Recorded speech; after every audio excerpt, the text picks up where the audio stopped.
we should be keeping an eye on? There's been a lot of interesting discourse, I guess, on like tier lists and like how good people are going into regionals.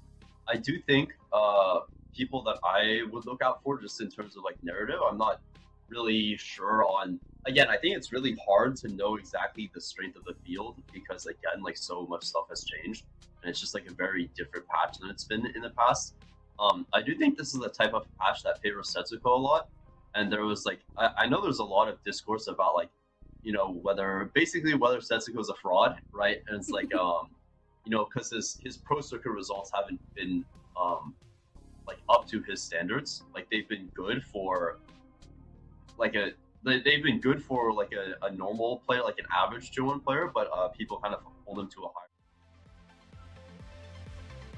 Hello, everybody. Hello. Welcome to day 3 of our regional qualifiers. We're getting ready to hop into some really exciting final lobby games in a second. I know I got to watch some of the games on Friday, and I wasn't on broadcast, but I did get to see some of the Saturday games, so I think that we are really in for a whole lot of fun today. Definitely. I mean, yesterday and Friday we saw obviously some of the top comps getting their time in the sun, but even a lot of just really creative stuff as well. Camuli secured a spot in the top 8 with a Demacia Kaisa build. Kaisa's really not had a lot of love this patch, so to see somebody get a really clutch placement with that was a lot of fun for sure. Yeah, absolutely. I know on Friday we got a couple of Ishtal games. I'm a big Ishtal fan, no secret there. I think it's so fun to watch, and I'm hoping in final lobby it kind of encourages players to take the risk and actually play the Ishtal when it's given to them. Yeah, I'm really hoping for some risky kind of like knife's edge kind of stuff. Like Ishtal would be a lot of fun. Obviously, anytime we see it as one of the options that's immediately re-rolled, we're cheering for Trials of Twilight.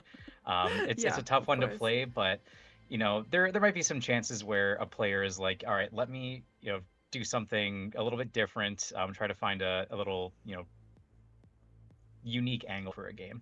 Yeah, absolutely. And obviously, when you're playing at this level, the difference between like taking that risk and having it actually pay off in the end and then just playing something safe is huge and like could genuinely be the reason why you win an event like this or not. So I love when the players do take the risk and it pays off.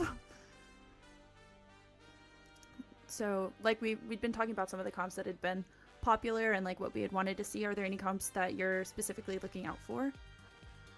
It's kind of a dream because it's not one of the top ones, but there have been a few chances where it's been like maybe time for a Tryndamere game. You need to have like such a blessed spot for it, or it's like all the best things possible line up right at 2-1.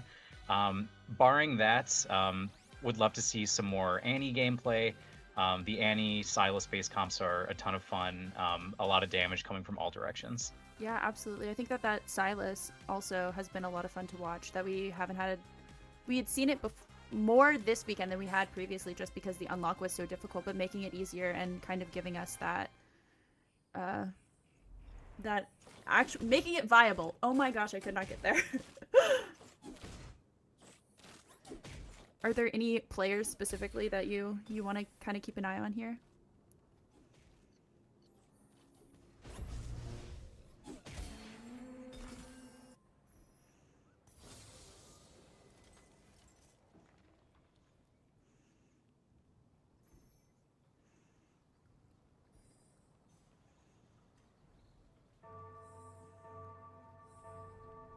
Yeah, absolutely. I know that on Friday we were kind of watching this grudge match play out of the Citadel versus Vitality, and so seeing all of those players making it to not all of them, but seeing those those players making it to the end has been a lot of fun.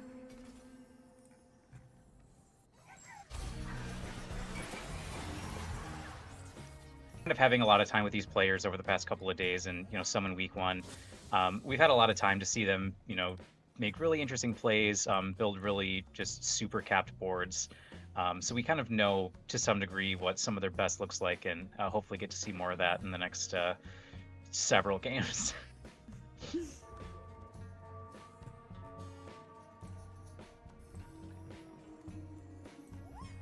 Already so far not clicking on this Ashe. It's not the spot for it necessarily, but I'm always like lasering in on that when I see it in a shop. Yeah, absolutely. Especially like you said, if we want to see that Tryndamere gameplay, then you kind of got to commit to it early. Yeah.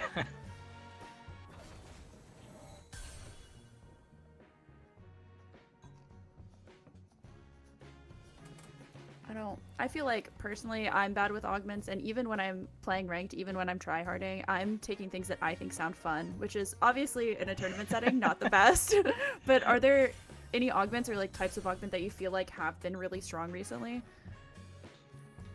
We've seen some really good aura farming.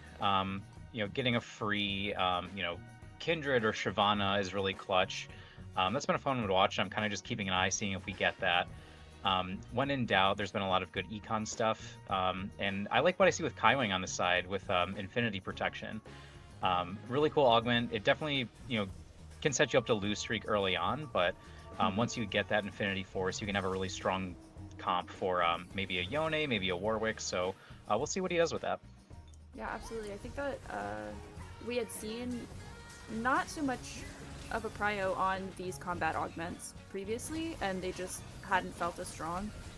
And I'm curious if that's still the case, but I think that eco augments just feel really good a lot of the time, especially this early. Definitely.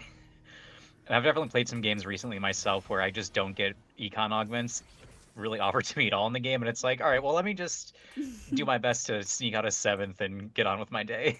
Yeah, absolutely. That's definitely how it starts feeling.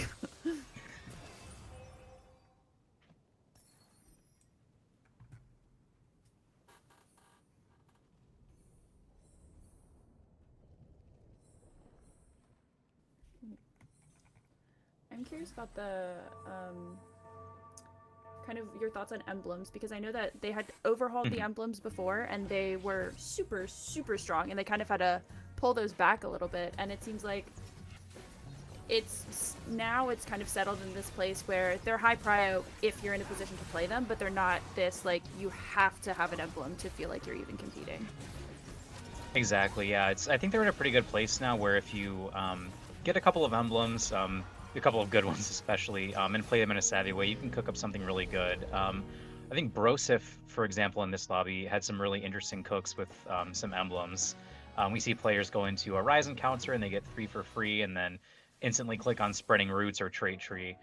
So you can get a lot of really interesting extra traits on the board. Yeah, absolutely. I think, like you were saying, with that Rise, we had seen, at least on Friday in some of the games that I was in, there was the one Rise unlock that really just won out the whole lobby, and it shows that he's still really strong, Yeah. and he's still viable if you're hitting the emblems to get there. Yeah, absolutely. He's a fun one. And that's one of the nice unlocks as well, where it was like, I think for a lot of the set, you just had to have like a really particular sort of game or a bunch of emblems in your favor to unlock. And now it's a little bit easier, fits nicely into some Demacia or Shurima, maybe a Freljord comp. So he's a cool one to look at in those later stages when we start capping out boards. Yeah, absolutely. I have also been really liking seeing some more Noxus. I feel like that wasn't something that we got a whole ton of until more recently. Now it's kind of it's picked up again. You're able to play this like Darius reroll with your just 3-cost Noxus reroll, honestly. And I think Noxus is a ton of fun to watch. It's super fun to play, so I'm glad that it's kind of getting its time in the sun that it didn't really get up until this point. Yeah, it's been really the entire set where you just wouldn't bother to click on Darius. You would unlock him and be like, that's so great, please get out of my way. But now he's like a very, very viable unit, and really is kind of the core of those comps based around a Draven or a LeBlanc. Yeah, absolutely.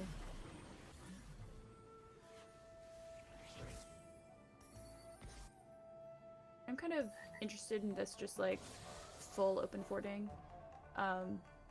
Personally, I'm quite bad at it, so I think that watching it in a finals lobby is super exciting, a lot of fun, because obviously that's a huge risk when you're like just openly sacking 20, 25, sometimes 30 HP this early on. Yeah. And really betting on yourself to kind of be able to pull that back.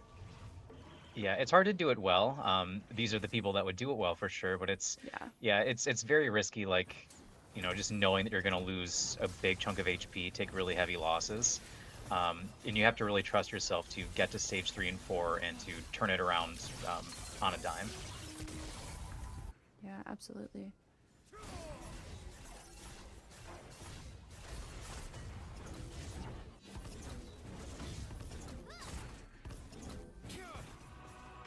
I feel like there's still so much Bard, and like we had talked about with reroll kind of becoming more popular, and obviously he's just a really strong unit, but I feel like I am consistently impressed with just how many boards he is either mandatory or at least really good on.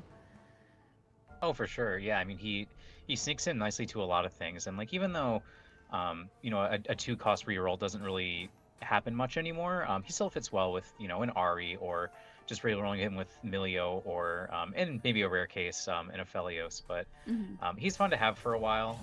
We saw, I don't remember who it was yesterday, but somebody had a Bard 1 on the board into stage like 5-6 or something. It was a Bard 1 with like nothing on him, just kind of collecting his rolls and stuff. It was a ton of fun. Absolutely. I do think LeBlanc is such a strong unit. I know that she's been tuned back a little bit, but like just still so fun, so strong. She really absolutely just every ult hits like a truck, especially when you get 1, 2, even 3 items on her. She just tears through everything. Yeah, for sure. There have been so many times this weekend where it's one of these early fights and it's down to a LeBlanc and another carry, and you're like, oh, this guy's going to lose this round, and then LeBlanc just blows up the back line. So her damage is not to be underestimated.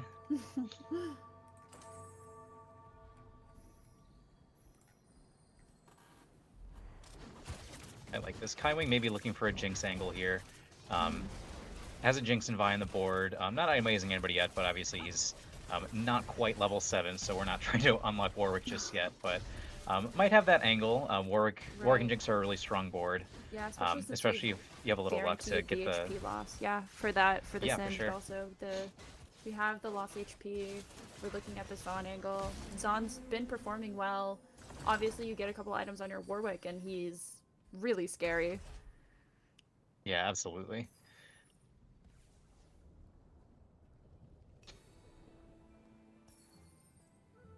It is the Darius unlock, though. So we unlocked Darius. Thank Draven for his service, and yeah. We'll see how we build a board around that. Marcel P has a Yasuo 2 on the board. A future Yone, perhaps, but that's been one of my favorite comps. Playing around Ari and Yone.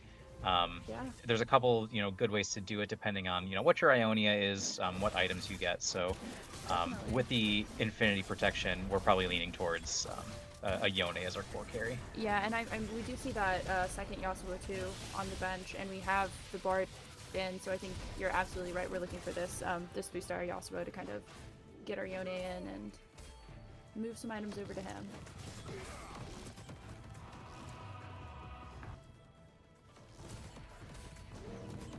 Wow. Jinx doing Jinx things. Yeah. With that Rage Blade on her, she just gets my out of control.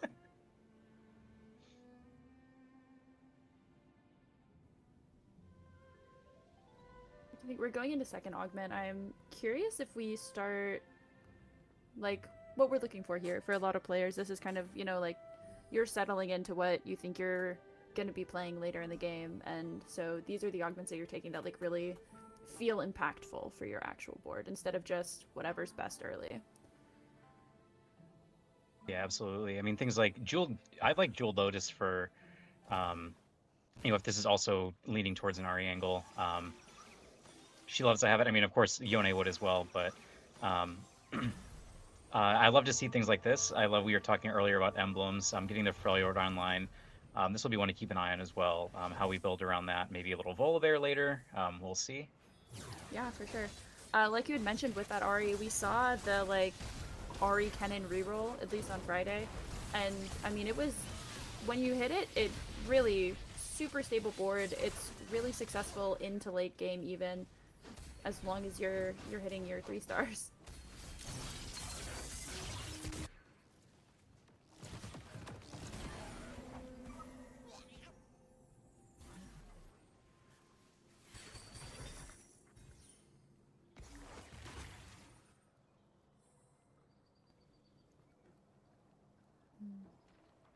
All right, I like where we're going here. Get the Mundo on the board. We have a couple of Zon units. Obviously, we saw this Jinx go crazy a round or two Yeah. ago.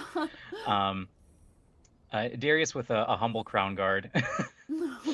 It's one of Yeah. those items that hasn't really been in a great place recently, but in this kind of comp, it's a good way to kill a rod and just get a little shield at the start of your round. Right, for sure. And like this board is all 1-star units, but it still is really stable for this stage in general. You're feeling pretty good into everything. When you're taking losses, they're not huge losses. Also, if you're Kaiwang and you open forted up until like pretty recently and you're not in 8th, honestly that feels pretty good. Yeah, absolutely. It's one of those weird things where you can play in a game and be like, well, I'm losing all my rounds. How am I not in 8th, or how am I not at Yep. least picking first in the carousel? And then other Yep. times where you feel like you're pretty solid, and then you're like, what am I doing down here? I thought I was doing okay. Absolutely, yeah. Sometimes you just take like one brutal loss and all of a sudden you're way lower HP than you expected. Or you've just been accidentally flip-flopping and now suddenly you're still like 3rd pick on carousel and it just feels awful. Yeah. I think Marcelo's taken a long time hovering around that Seraphine. I don't I don't know if he was just trying to troll a little bit or if he was, just making sure that he wanted wanted the belt. Seraphine probably not going on the board, but might finish off one of his core items. Yeah, we do have this in my head I want to call it Dazzler. Is that actually what the trade is called? Disruptor, and I've been That's doing the what same it is. thing all Okay, set. okay. All Glad set. it's not just me. I see No, it, I'm right like, there with Dazzler. you. In set 10, I played a lot of Twisted Fate Disco. Yeah. Yes, yeah. So Yep, Dazzler is so burned in my brain. Mm-hmm. Absolutely.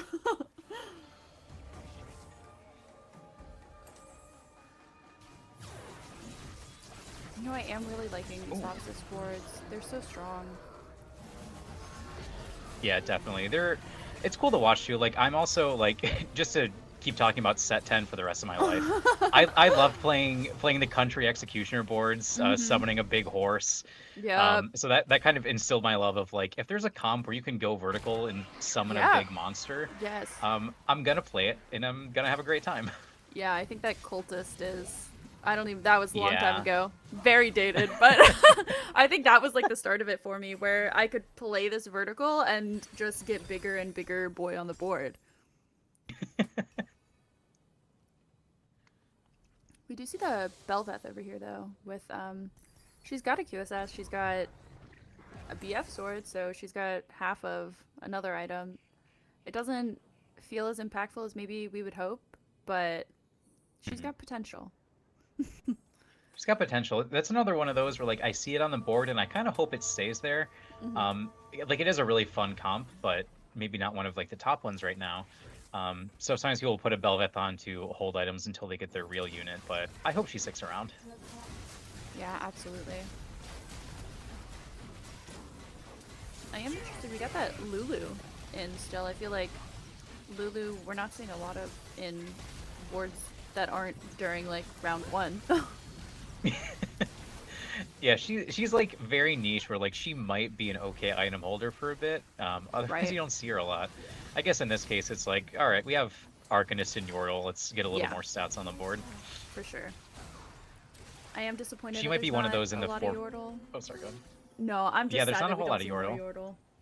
We had one yesterday, and that was like such a big thrill. Yeah.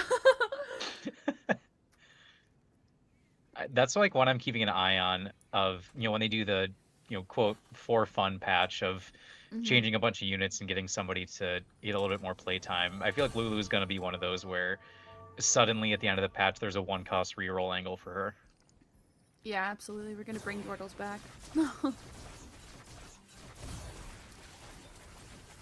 I mean, we're getting pretty close to that 250-ish call, which maybe we cash out, maybe we get some good things. Because the rest of this board definitely feels a little weak compared to some of the other stuff that we're looking at. Yeah. Okay, there it is. Yep. Okay. Fine, we'll cash. It's fine. It's okay. Yeah. We do have the Ambessa though to go along with the Belveth. Yeah. GP is nice to round out the traits, but leaning more towards some other things right now. Nope, he's back, still on the board. Yeah. But I like it. It's a fun one. Oh, we do see a Darius 3 over for Robin, which Ooh, love to see it. very exciting. Again, like we talked about earlier, that Noxus reroll is definitely feeling pretty good. Yeah, absolutely. I like these items as well on this Yone and Ari. Making good use out of the Jeweled Lotus. So Nashor's, of course, obviously goes with Jeweled Gauntlet all the time, but if you don't have a Gauntlet, Jeweled Lotus will do just fine. And then the Hodge, a little extra crit to go along with that Absolutely. for Yone. That Jinx is shredding also. Yes. Do you like this? And we do have a Callista. Yeah, I was gonna say this Callista's kind of flown under the it. radar. I think that Shadow Isles is so fun just because it's like you're really committing to it. And yeah, absolutely. I mean, we just saw the Thresh unlock also, so clearly it hasn't been doing too poorly. We're hitting our kind of late game units and we're ready to build out this full board. Yeah, great tempo. Should be in a good spot, especially if you already have the Thresh items online. Even at 1 star with the right items, he's monstrous. Yeah, absolutely. And then when you do get a couple of items on him, he keeps you really stable in these late game fights. Yeah, for sure.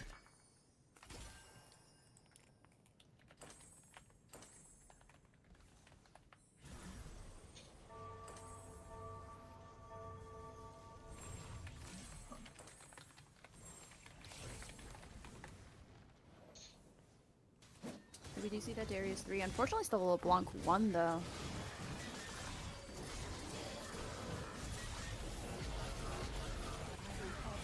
Yeah, we do have, these are some nice items for Darius. He really, like, with a little bit of shield from the Sterix, with the Titans, he lives forever. Absolutely. And yeah. even now, he's on the back line, like, full HP. He's scary.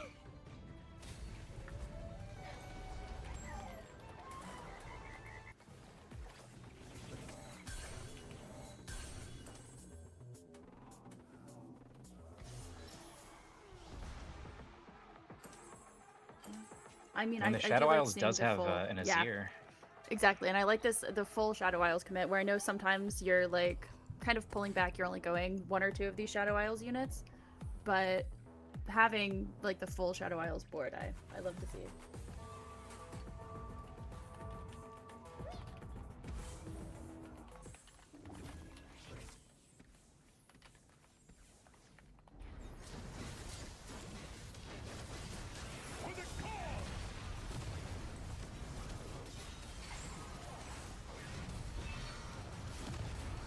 Okay, let's see. Yeah, I like the vision here on this Demacia Disruptor board. Don't really have the unlocks yet, or sorry, not the unlocks. We don't have the upgrades yet, so not at full power. But Lux is throwing some lasers, and Garen is pretty sturdy with these items. Yeah. I did see the Nasus unlock though. That's a lot of fun. I like Love getting, a big dog. Yeah, a little Shurima splash as a treat.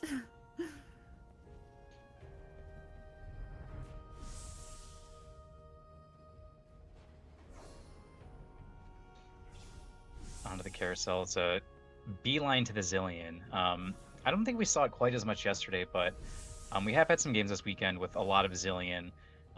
Sometimes with Annie, sometimes not, but just throwing bomb after bomb, kind of blowing up entire boards. So Yeah, I'd like to for see sure. that here if it goes on. And he feels like he fits into a lot of comps so well. Yeah, definitely.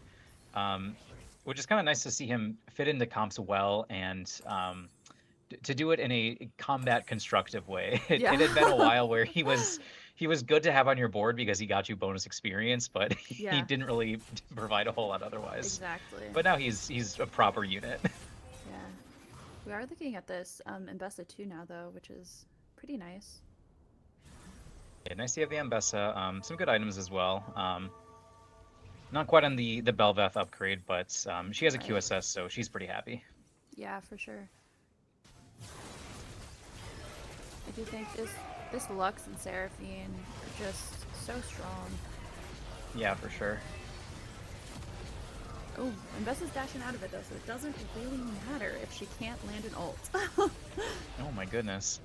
She does get there eventually, but Mbessa had some fancy Oh. footwork. And that combat does take Setsuko to an 8th place in stage 4-5 of the first game. So tough time recovering from that early, full open loss streak. Just didn't quite get enough power online in stage 4.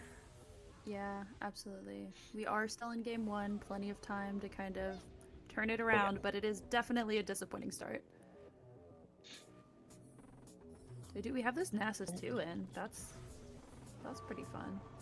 I like that. Nasus too with the Darken Aegis as well. So he's just stealing resistances, gaining himself a ton of HP. Truly a big dog on the board. Absolutely. Susan is pretty happy. And we've got the Rage Blade on the Callista. Callista really kind of starts to feel like she does a ton of damage as she ramps up. Yeah, she gets pretty scary in some of these rounds where she'll ramp up and just like one-shot a backline at the end of a fight. Exactly. Like you feel good about it on the other side, like, oh, you know what, I might have this. No, Yep. She's gonna cast and Absolutely. You're gonna lose. Especially when you have that big dog in the front line who's just not dying and can tank everything forever. Exactly. We are one off of the Ari here, and we are also re-rolling for that Kennen, kind of like we had talked about a little bit earlier. More 3-cost reroll. Love a 3-cost reroll.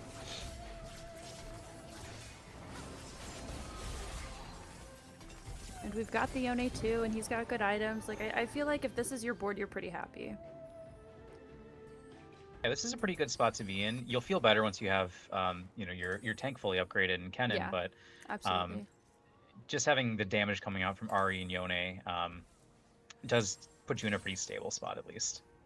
We're also seeing 7 Freljord, which that's not very common. That's not normally something that we're seeing. Normally we're only seeing this like maybe 3 splash on the Freljord if it fits. But we're definitely not normally looking really at this like the full vertical. I like that. Little innovation. Yeah.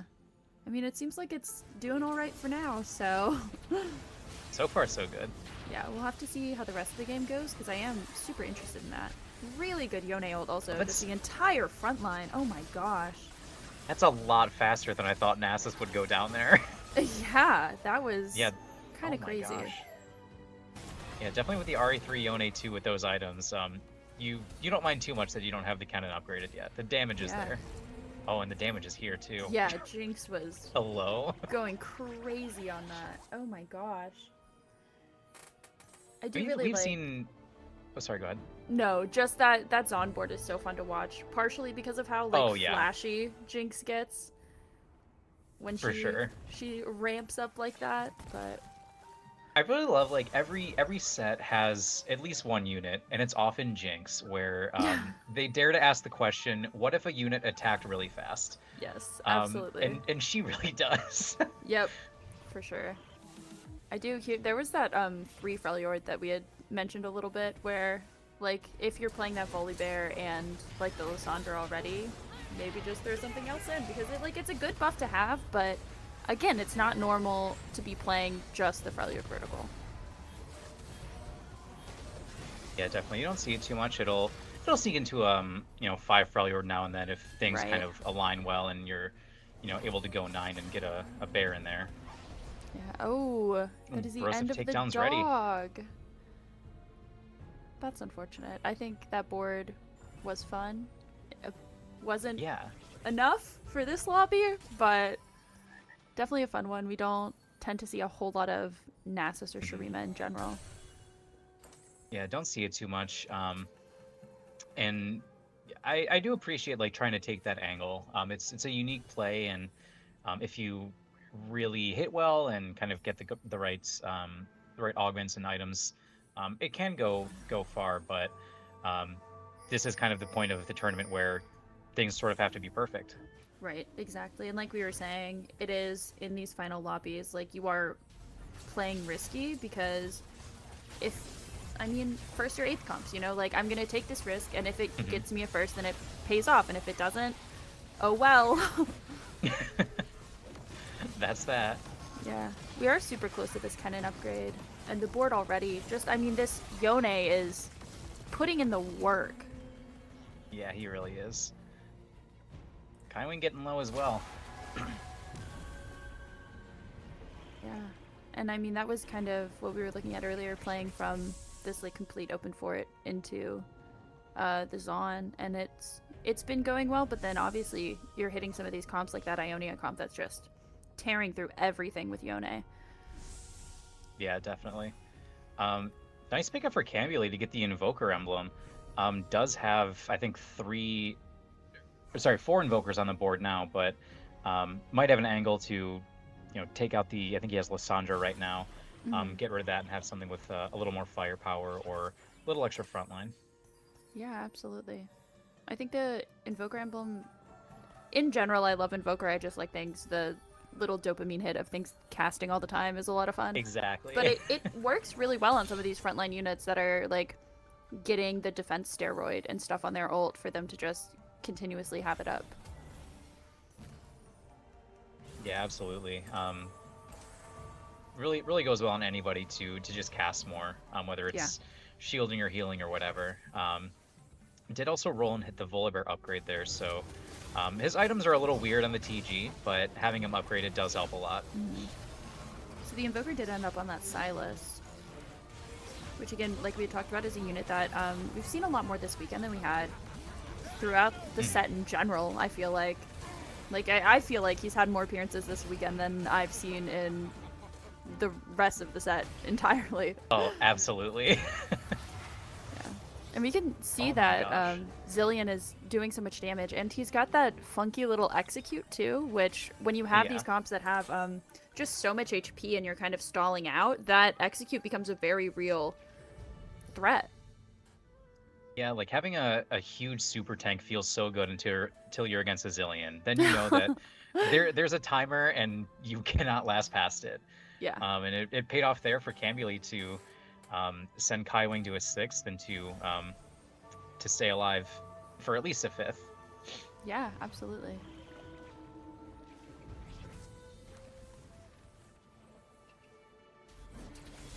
Oh, we're still not looking at a fully upgraded LeBlanc or Draven, which you'd like to have that right now. Definitely going into these matches, it's kind of scary.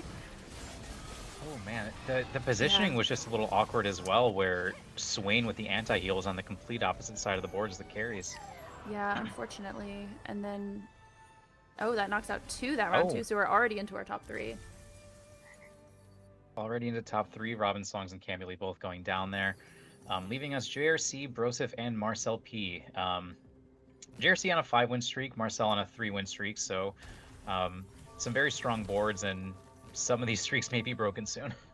Yeah, absolutely. I also feel like JRC has been having a really, really good performance this weekend as a whole. I know day 1 was kind of like a first, second, first kind of thing, or at least close to it.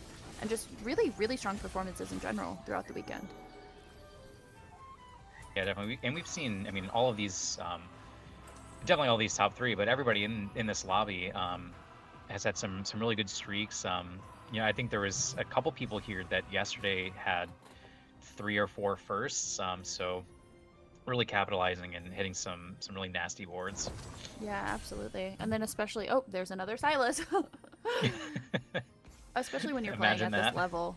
Yeah, hitting like multiple first place in a row in an event, just in general, is very impressive. You're clearly a very consistent player, and you've got a really good handle on the meta. Definitely, yeah. We do have the upgraded Kennen, so he'll be a little more stable with extra HP. He does have an Even Shroud and Avoid staff, so applying those core Sunder and Shred for his carries. Absolutely. I mean, this Yone just... Oh my gosh. Sicko. so much damage coming off of it, too. Yeah, a ton of damage, getting healing off the Hodge to go along with the Jeweled Lotus, and then just Edge of Night to drop aggro, and doesn't take too long to stack up the Titans to get the CC resist. So he's He's a unit. Yeah, for sure. And we did hit our 3 stars with that Ari and that Kennen, so definitely feeling pretty good there. I'm super glad to see the Freljord doing this well. That's I love really it. exciting. Has the Freljord emblem on our Silas also is a lot of fun. Yeah, I like that. JRC is in a good spot, has a lot of HP to work with, did just break the win streak, but has HP to work with, has a little bit of money as well. I don't know how much experience he has banked on Zillion, but Right. we expect him to go 10 and to spike 1 last time. Yeah, for sure. And I think that even if you are taking a couple of losses here, you have a lot of HP. You're feeling pretty good either way.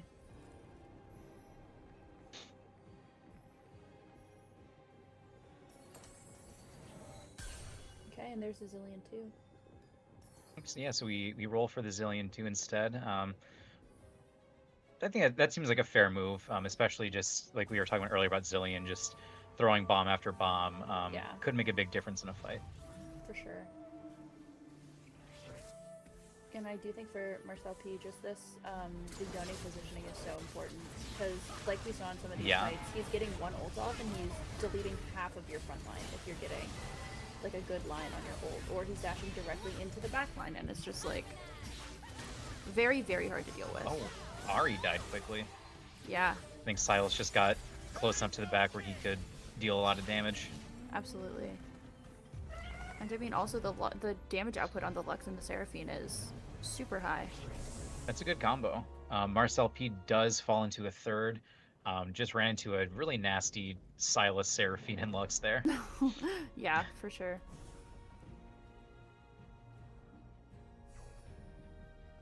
Quick Striker emblem. Quick Striker. That's interesting.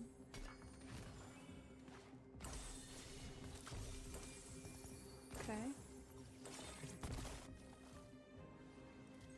You know, I like that. He didn't have the trait active, so just activating, getting some extra attack speed for the whole team, and a little extra still for Silas. He doesn't have a lot of items to work with, but just the team-wide buff is going to feel really nice. Yeah, for sure. Freljord is one of those two that just... It's hard to position because you're positioning around your Freljord... I don't even know what they're called. I think towers. That makes sense. Maybe. They are now. They are now. And so it can make it difficult in some of these matchups where you want to be able to position last second, and while you're not like completely locked into it, you are more restrained than you would be with other comps. Yeah, I mean that Lux Seraphine damage is just ridiculous. Yeah, Broseph has a nasty board. JRC is going to go to 10 here. A little money to work with, and try to roll and just find something good. Could be the Fiddlesticks, has an Ornn here as well. Going to sell the... Oh, sorry, no, puts Ornn on the board. So, you know, give the Warden to Braum and hope that the extra tankiness just does a little bit for you. Yeah. But it's tough. The Seraphine Lux, and with the Silas too as well, just dishing out a ton of damage very quickly. Yeah, absolutely. I'm seeing Annie on the board now.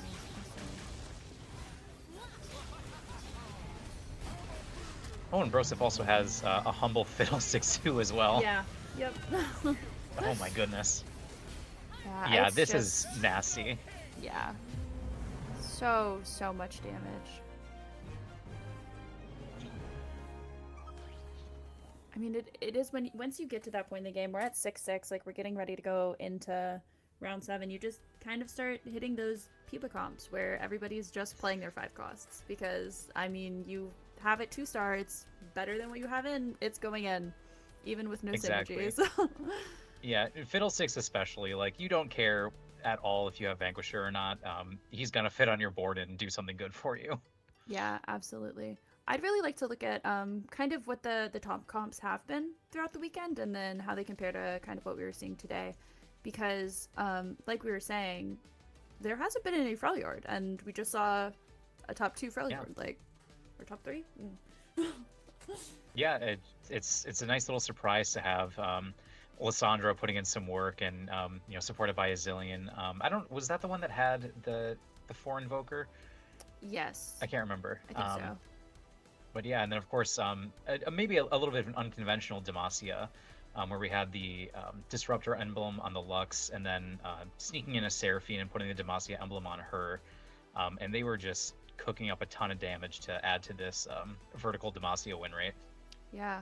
Also, we can look at this Annie and just 40% win rate almost with this Annie flex is kind of insane. And obviously this legendary Annie flex, like this is your Peepa comp. You're playing it because you've hit 10. You've had whatever else you've been playing, and then you're just hitting this comp and it's just stronger. So you're taking everything out and putting it in. And like that is definitely why we see so much higher than the other ones with our average placement, with our win rate and our top 4 rate. But I mean, that's still kind of insane.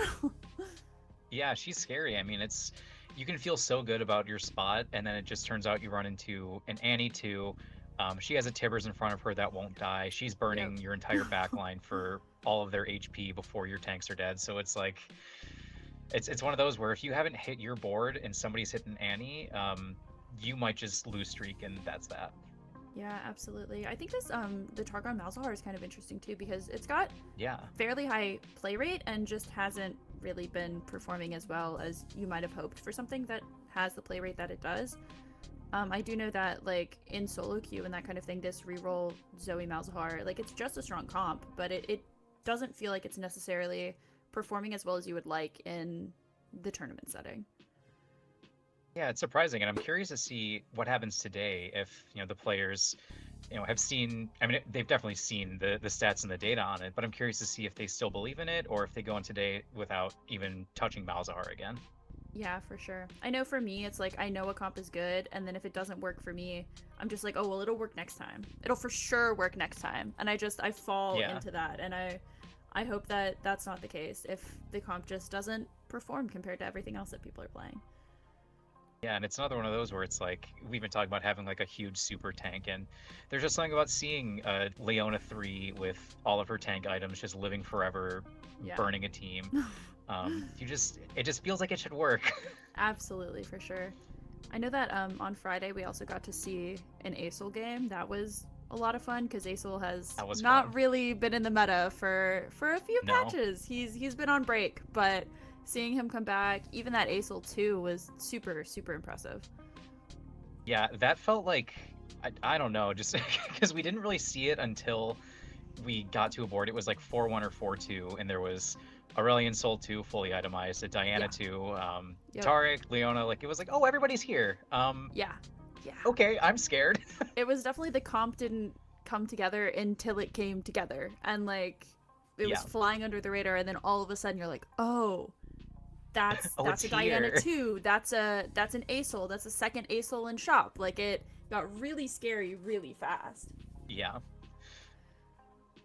It's usually, if I'm playing Aesol, it's usually scary the other way very quickly, where I only get the first one, I never upgrade it, and then I go 6th. Genuinely, I do not understand it. When it was really good and it was in like every game, I would have a game, nobody's playing it, I have the perfect setup, I get my Aesol, and he doesn't stack. He just... He's very pitiful and sad in the back line, and he's just not stacking. And I'm like, I know that it's me, I know I'm the problem, but I have no idea what I'm doing.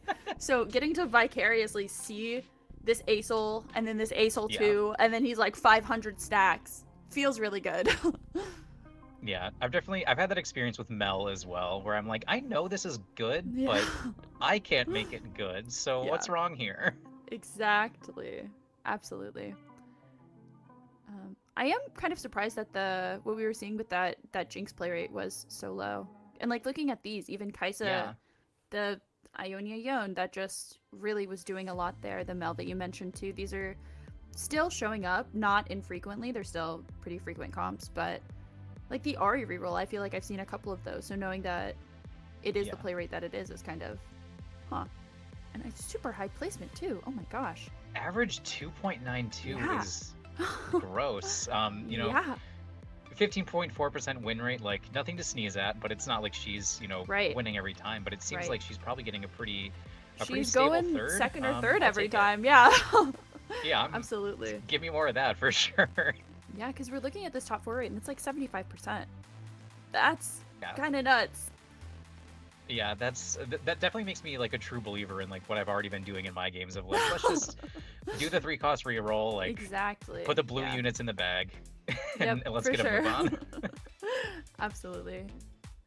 I do like some bilge water. Like bilge water was super prevalent at the beginning of the set, and then kind of fell off in popularity. And like we're seeing a little bit more of it now, and that's fun. It's not necessarily some crazy top performer like some of those other comps that we were looking at, but it's being pretty consistent. I mean, a 4.4 average really isn't that bad, so can't be too mad there.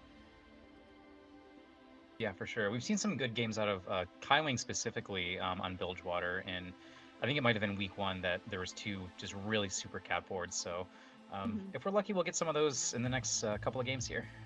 Yeah, for sure. So what's your dream comp that we get to see next game? If you could pick exactly what somebody's going to play, what do you want it to be? We're calling it now. It needs so much money, but I'd love to see a Baron. We've had a couple in the tournament, but would love to have a Baron on the board. And I believe this is a loot sub game. So with a little luck, we'll have some extra money coming in. Yeah. And somebody can fund their Baron dreams. Yeah, I mean, we're seeing this early Rek'Sai, and getting in your Void in these first couple of rounds feels really good. I mean, there's a couple Void units there, maybe. Maybe somebody's gonna start playing it. Exactly. I am glad that Kai'Sa didn't necessarily fall off that hard. Obviously, still super strong unit, but it used to be like 3 people every game were playing Kai'Sa and we're playing Void, and that got a little bit boring. Yep.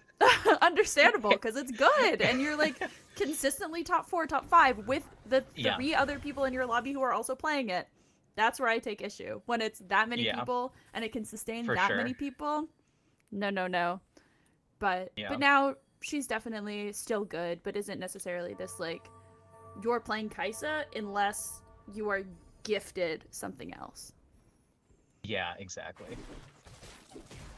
Yeah, and we're definitely in a spot with this meta where you can play a little bit of everything, and for the most part, they don't really require that perfect setup. Other than like the Tryndamere earlier, but most things, like if you have the econ to go for it, you usually can have an angle for it.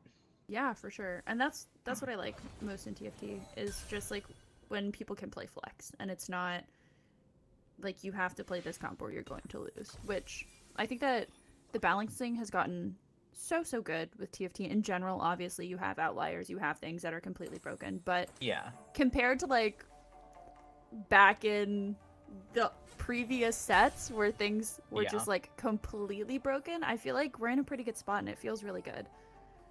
It does, and it feels really good to see some of these prismatics coming in. 2 trait trees so far. Both of them had a Bilgewater emblem, so keep an eye on that one. Setsuko has the Azir one. It has sand in the name. We know the one. Yeah, I will never remember the name. I know. I always like it's on the tip of my tongue. And then is this this one that's Broseph has, I believe, is where you get in this case a disruptor emblem, and then is it that you get a unit for free each stage? I'm not entirely sure. I feel like I can almost remember how this works. But that feels right, because we've got the Echo in, so I feel like we probably got him gifted off of that. Yeah, it makes some sense. I mean, with Disruptor, a lot of that is like fairly okay. Maybe not. I just in my head I think of that and I go, that's Seraphine, and then that's the only thing that I think of. So I'm like, that's good, Seraphine. Gotta be Seraphine. Moving on. Exactly. We did get a quick peek there at Setsuko. Second game in a row, no units on the board in the early stage. So we'll see if at least next round maybe he puts some stuff there. Right now, he did make the 30 gold break points. So we'll keep an eye on his health. I am super curious if that's just gonna be another Zon game. Like we're just open forting to guarantee our HP for Singed, and we're just playing Zon. Definitely. And Cambula here has 2 Bruisers and a Freljord emblem. I think went Trait Tree and rerolled one and got another Bruiser, so I mean, I am I a have a lot of HP to work with in his front line. yeah, I'm a big fan of Bruiser. I think it's just Yeah. in every set. I love the trait. Big HP bars is my favorite. I love it. So I'm super Yeah. happy to see that. I was Yeah, I a love when there's like... Oh, sorry, go ahead. no, just I was a Jinx Brawler player back in like set 3, and that's what Ooh, really kicked yeah. it off. Where I Yeah. was like, this is it. Big HP bars This of is what the it's all about. lady who attacks fast, and that's all I needed. Yeah, I love when there's either like at the like vertical bruiser or an augment for the bruisers where they, Yes. you know, deal extra damage with their auto attacks or whatever. Like, Yep. let me let the big boys do some damage. Exactly. Super, super fun. And then, like we had said, it also had the Freljord spat with it also, and then you're perfectly set up to play this Volibear and just get even beefier definitely. with the Freljord. Yeah, I love it. It makes the unlock so much easier, and definitely helps him to have a ton of HP just to stay alive and deal a bunch of damage. Yeah, absolutely. We did see there's some bilge water there though. That's Yeah. like we were talking about. It's definitely not as common as it was before, but clearly when you hit it, still worth playing. Yeah, still good. It helps to kind of like have an early start where you get at least, you know, one of the units upgraded. And it has a lot of potential. It's definitely, like we saw from the stats in some of these games, that you can hit really hard and end up sneaking a first out of it. Yeah, absolutely.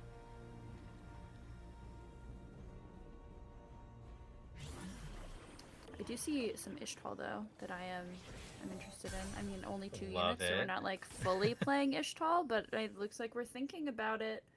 Oh, also I love at least to think full about it. Melio 2 in shop. Oh, hello. Yeah, that was kind of wild. But okay, now we've got all of our Ishtal units in now, so Oh, we're playing it. I like it. I think that some of those Ishtal quests are just like, because obviously, like, you're checking your Ishtal quest. If it's nothing good, you're not playing it. And so some Yeah. of them are definitely harder to play than others. Yeah, we've seen some players this weekend cash out at like really low sun shards just because the quests were so gross. Yeah, And exactly. it makes a lot of sense, honestly. Absolutely. I do love when somebody takes that, like, 15 rounds of Ishtal or, like, I however know. many losses in a row and that kind of thing, where you're like, oh, they're committed. They're really playing Ishtal. Yeah, that's playing Ishtal. Yeah. Ooh. Sona doing some damage. She still can. It's not the heyday where you'd reroll Sona Jarvan, but she can still put in a little bit of work. Absolutely, especially when she's got that Archangel staff on her. Yeah. And I do like the Ishtal here for Setsuko, just in the position of like, you know you're going to get the Azir for free and you're going to get some free items out of it. Mm-hmm.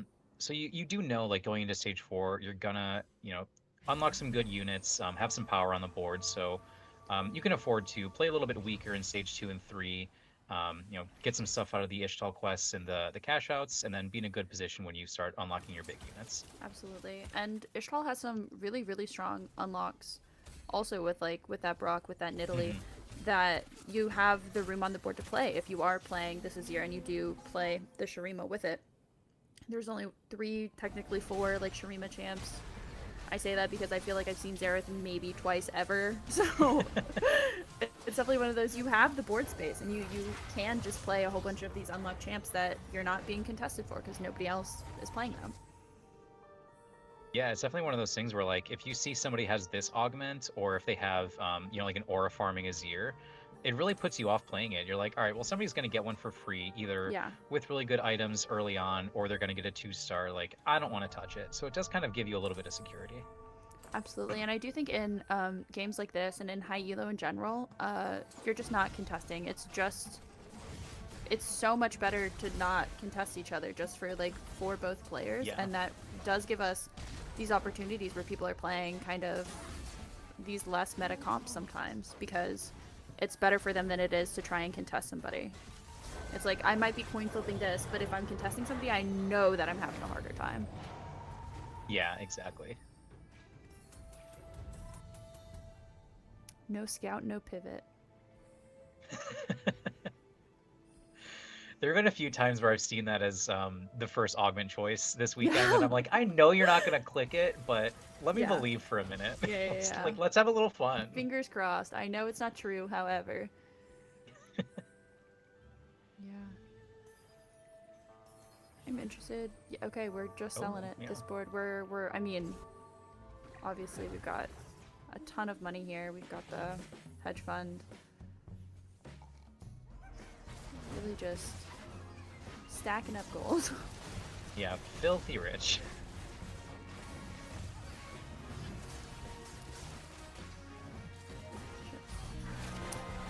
Such a big loss. That's the boom that I use. That's the one. The Jin Heart one. Represent. Let's go. It's a good one. Yeah.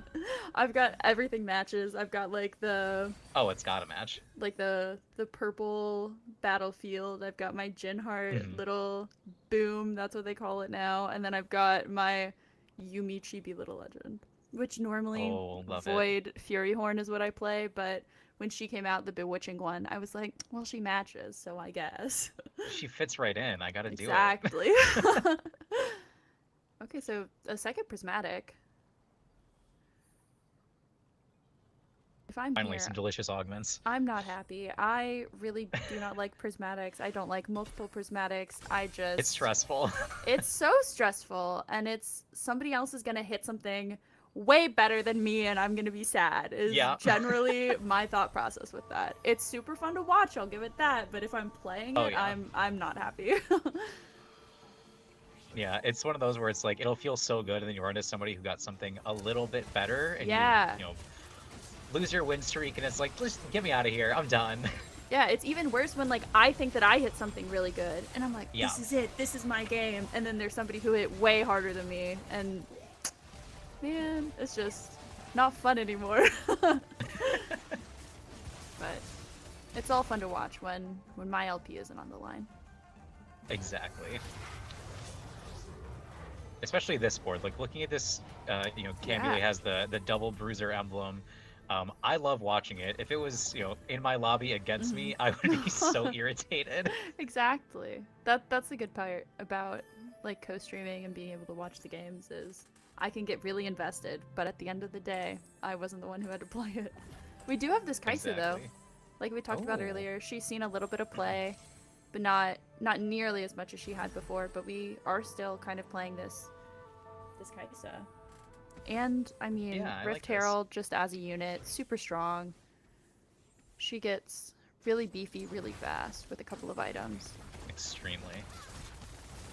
And we do have a pair of Kaisas as well, so already at 3-3, level 7. Marcel still has 90 gold via hedge fund, so starting to get some wins here, and still just doing very well financially. So little. The little legend got itty bitty. He's so small. Yeah. I like these items on Sona. That's a lot of fun.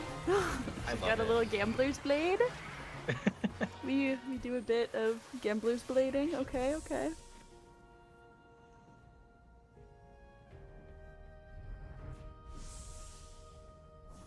And we still see the bilge water for Robin also. It's not something that we've pivoted off of, so I'm kind of intrigued where that's gonna end up. Yeah, definitely. Curious to see if he. Oh, I was wondering if somebody would yoink his misfortune. Oh. Interesting. Okay, I like that. That's very early. Yeah, I think that might have been from. That's definitely. Was it expected unexpectedness, or there was something that gave him like a random orb of stuff? I think. Yeah, I mean, it definitely didn't natural into it. I feel confident, but it's definitely not likely to be a 1%. Something of note. Yeah, yeah.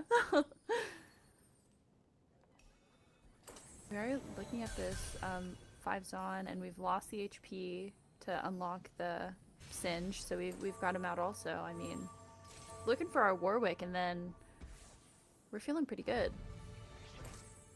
Well, if we can upgrade, because I mean, there we go. most of that board is 1 star, but you know. Yeah, he did roll a good bit there to unlock the Jinx, unlock the humble Blitzcrank as well, and get a Vi on the board. So we will just in time get everything we need for the Warwick unlock. Yeah, absolutely.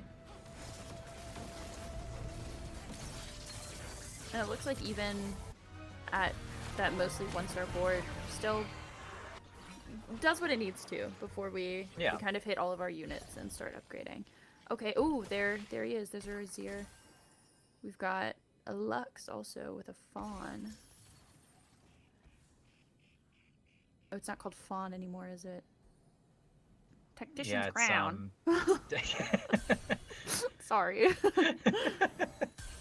It's one of those that the terminology has not left a lot of the community. Yeah. Hasn't quite gotten the update. No, we do have the Skarner out though, and that's a super fun unit to play. Love a Skarner. Really strong, just super good in general. And we've got 2 of them. And you're not being contested, like you know you're gonna hit it. That definitely feels really good. Feels great. It just the unit has so much board presence with the with her ult and the pull and everything. Yeah. It's just so much board presence.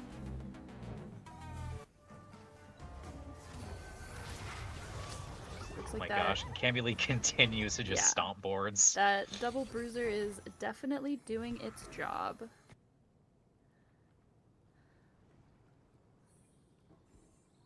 Yeah, there's our Senna in. The 3 Freljord. I mean, this board looks a little bit sad, if I'm being honest. I feel like yeah, it's a little bit scary. A little bit of a pickle, little, under half player health, so definitely hoping for a big spike soon.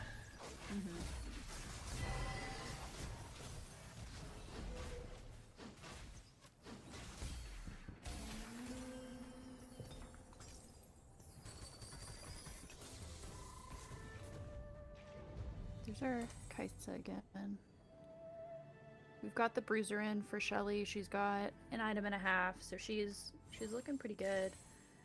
Again, a lot of these boards aren't really having a ton of upgrades. We're at 4-1. I feel like I'd expect to normally see at least a little bit more like 2-star units on these boards, and they're just not. So yeah, it's curious. Marcel is kind of the one board where I'm like, okay, I get it. Like, you're trying to get your max value out of your hedge fund. But some of these others, I'm like, where's your money? Yeah, exactly. Oh, and we do have Gunslinger Warwick for Kaiwang. One of his favorite emblems. Void Jinx. Ooh, I like that too. Yeah. And she's got to be happy to have the spitter spines on. Absolutely. I think that is definitely why we've got it on her. Oh, Zareth unlock! Oh, hello. Let's go! Let's go. I mean, again, I've seen him maybe twice this entire set. Like, that unit is a fairly difficult unlock, and yeah. So we do get to see it. Another prismatic. We are. I don't know what our interaction was. I don't know if that was like predefined triple prismatic or if we just got it. Yeah, I'm not sure. Really taking our time. Yeah. We do go for commerce course, so a lot of rerolls to maybe not now, but at least soon spend this money and hit a bunch of upgrades. Yeah, absolutely. We're buying a couple more Void units. I'm curious because Void is again one of those where normally we're not really playing up to this 6 or even trying for the Baron, but we're holding them. So You might be, yeah. Yeah, maybe this is the game. This might be the one. We talked about it earlier. You might have called it. You might be right. Dream. Yeah. Yeah, once you called out the units, I looked down and saw Malzahar on the bench. It was like, yep, oh, hold exactly. on. Yep. This might be it. That's what I was thinking too. Unfortunately, it is a scary position though. That other board is very, very strong. Yeah, absolutely. And moving on to the quick end of the combat, Cambuly still very strong, still 100 streaking, and has a little bit of money still to spend. So kind of keeping an eye in the corner and seeing if he's using any of that now, or just kind of still riding out the power he has? And There already, it is! You called it! Baron on Wait. the board, 4-3. That's kind of crazy. Full void. We have a Baron. He went straight from 8 to 10 there. Yeah, wow.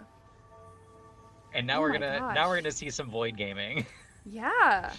I feel like we need to clip that. Clip the beginning where you called it and then direct cut to this. Because that's pretty good. Oh, Yeah, I love mean, it. That's a big Baron. And that's also at 4-3? That feels crazy. That's Triple scary, prismatic. but oh my gosh, the double bruiser emblem Volibear board. Yeah, it's just the worst thing to run into. Oh my heart. Oh my gosh. That would be so Wow. devastating. To hit that would hurt, yeah. to go 10, to get in the Baron, and then to just lose out. Oh my gosh. I can't breathe. Thankfully, we get at least one more round of it.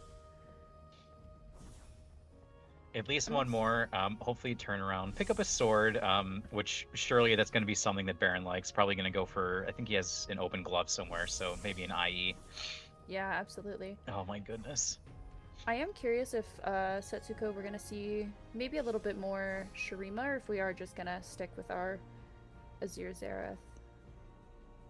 Yeah, definitely. He is on a 3-loss streak right now, so either waiting for a spike or actually angling for the Nasus. So yeah, absolutely. We'll see. I love to see as many Shurimans as I can, but you know, I understand that it's not always feasible.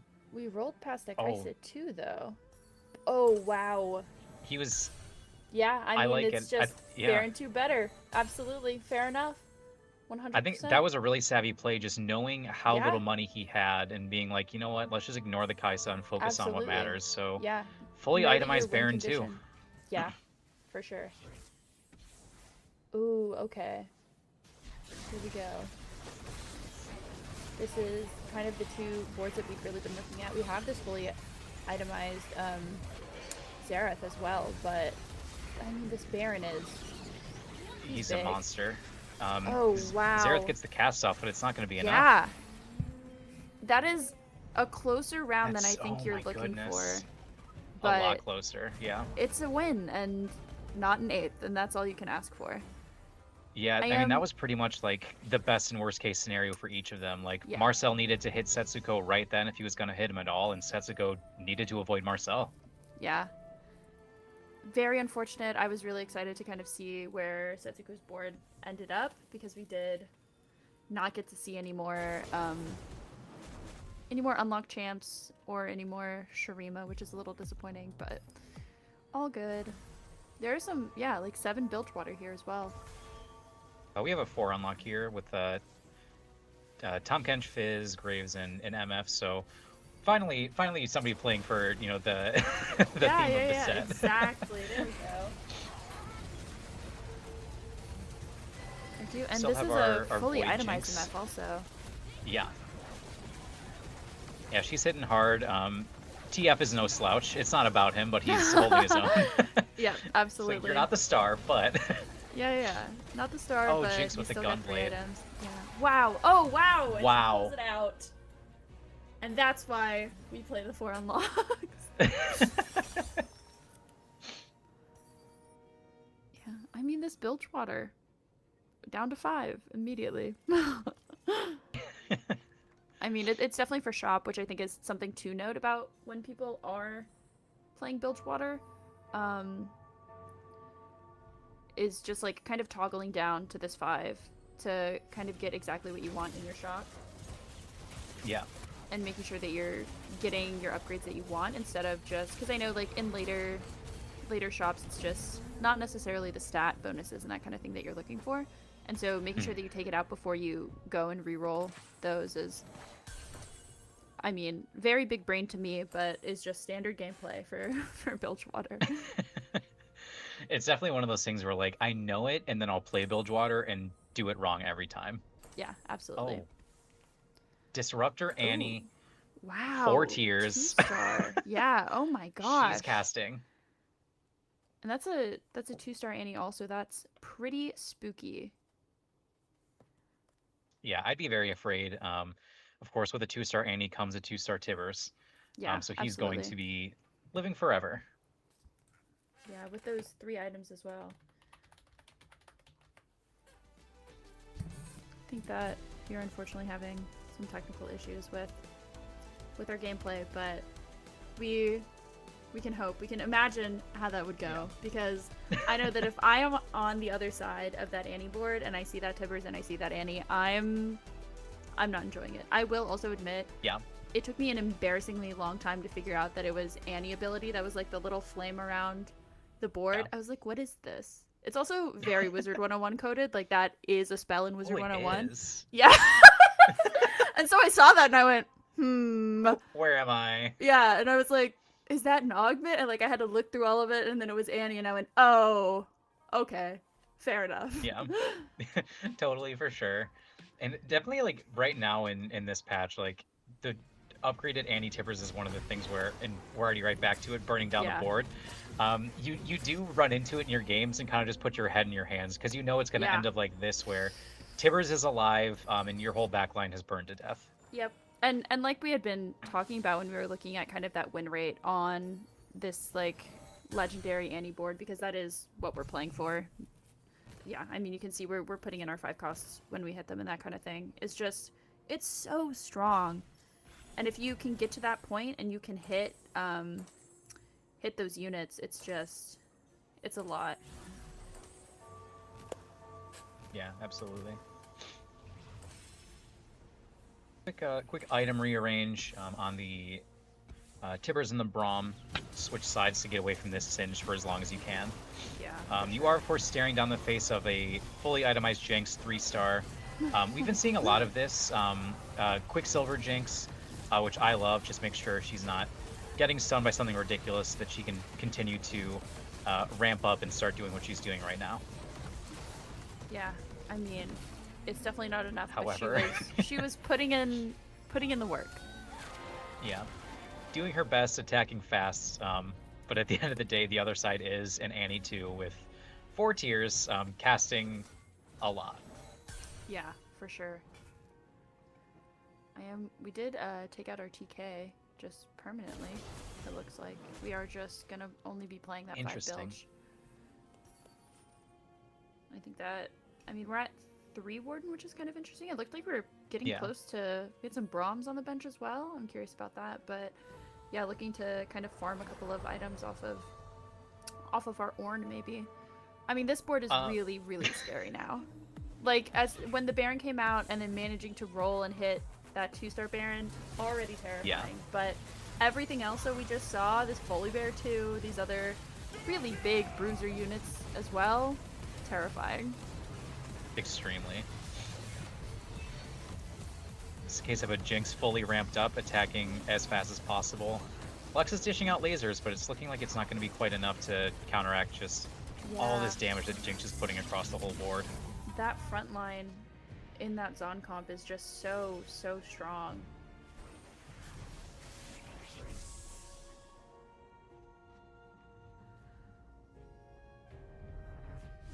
We are still, Marcel still, I mean, everybody's starting to get really low. Marcel still is sitting in that, like, bottom 4, which I don't think lasts a whole lot longer, but No.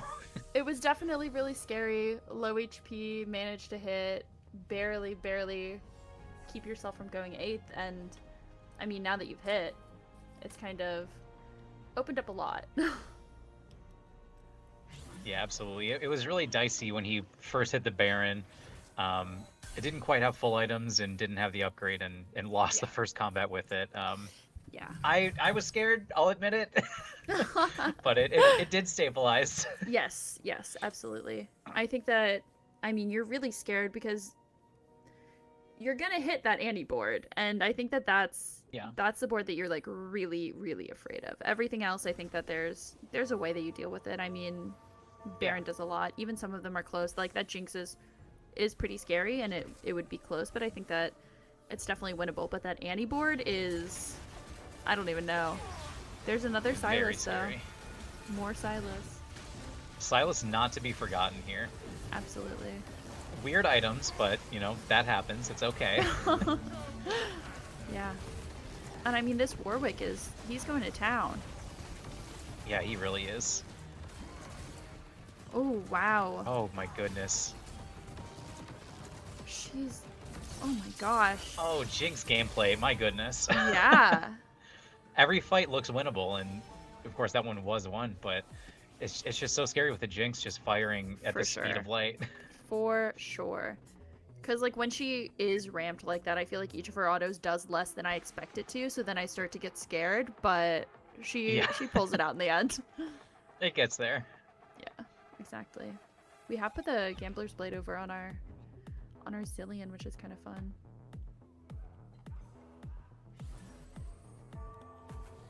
Yeah, this is ready down to just a sliver of HP. At other times in the set, this board would have looked unbeatable. Demacia is still good, obviously, but right. Not the kind of win out that it used to be. Great items though, so you'd be thrilled to have it in a lot of scenarios. Yeah, I think that this lobby specifically, like we were saying, with there is that Baron, that is that Annie that's really scary, that Jinx 3, just even your boards that are generally pretty strong are, I mean, triple prismatic. It happens every time. Like you're gonna start losing out, and you are gonna end up with like these bot 3, bot 4 placements on a board that, in almost every other scenario, is a top 4 board and is consistently strong. Definitely, and that's kind of what we've seen here already, where we have a double kill in that round. So Reddy goes down as well as Robin Song's off screen. So down to our top 5. Looks like Kaiwing and JRC trying to avoid the 5th and keep a top 4 placement. Although they're both win streaking, so I should take that back, shouldn't I? Yeah. Oh, here's another 7 Freljord. Yeah, which we had talked about a little bit. With the bruiser emblems, with the Freljord emblem, obviously Freljord is what you're expected to go here. I do think it's interesting that we had seen it last game, like without this full setup, and then just with this setup, it's just so, like, look at that Ornn. Oh, look at the HP on that Braum, and he's not even tier 2. Like, this is a really frightening board.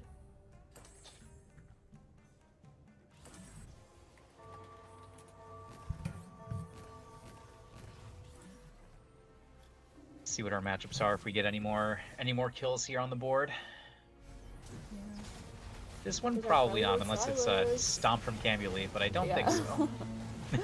Yeah, I don't see that happening. But I do like we've got a little bit of a Freljord matchup here. Silas is in the backline though.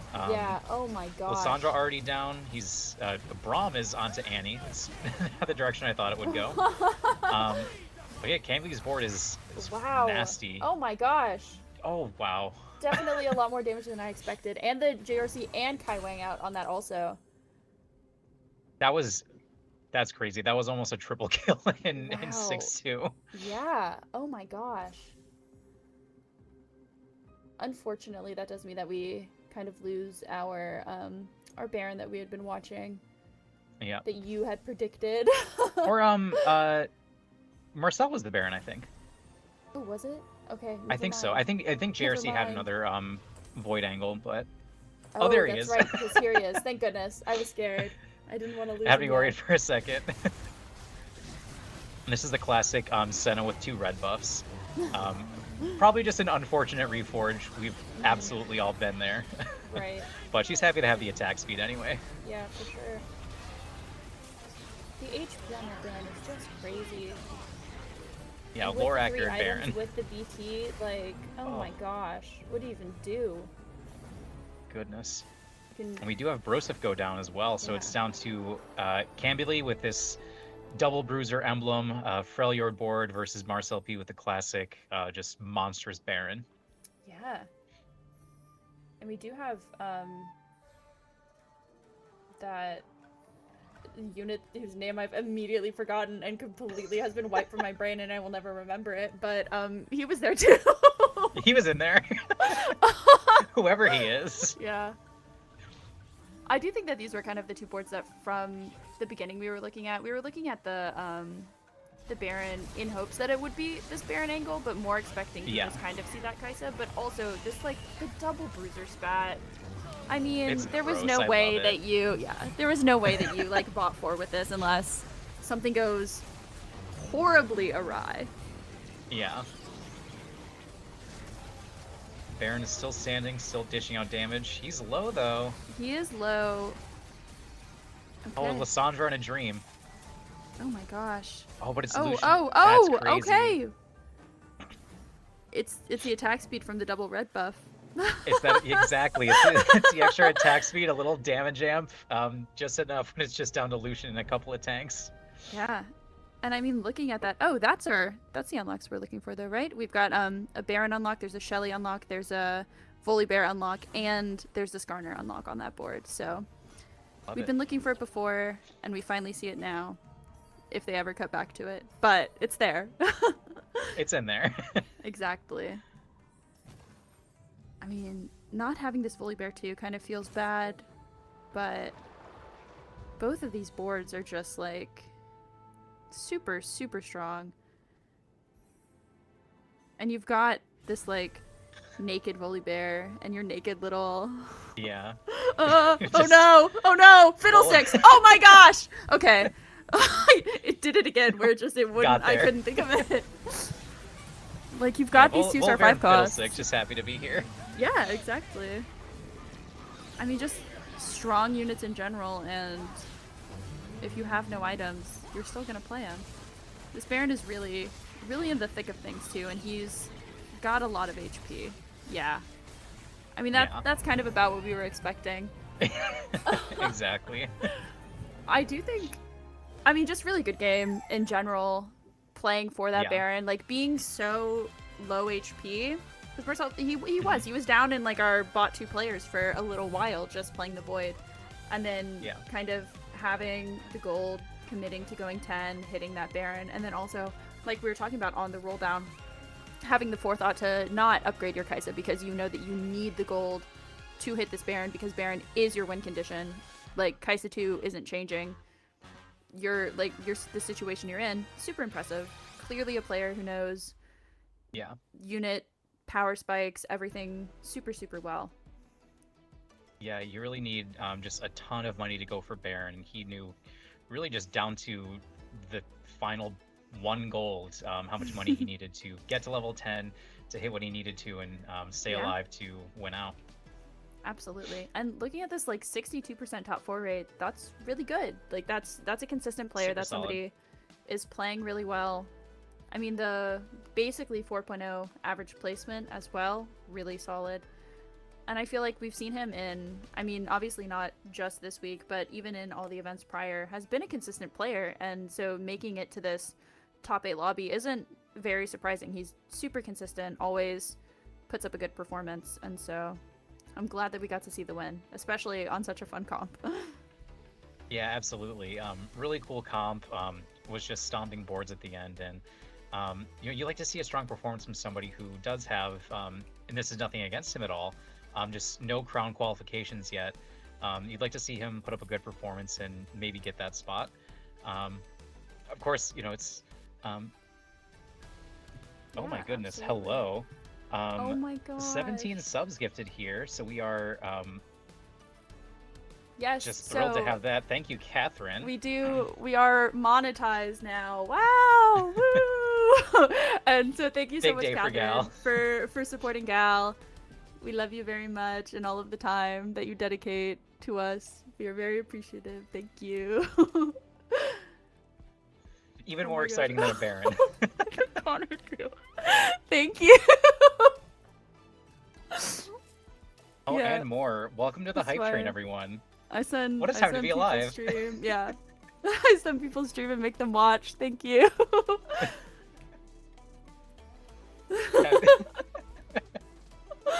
Happy to have you all.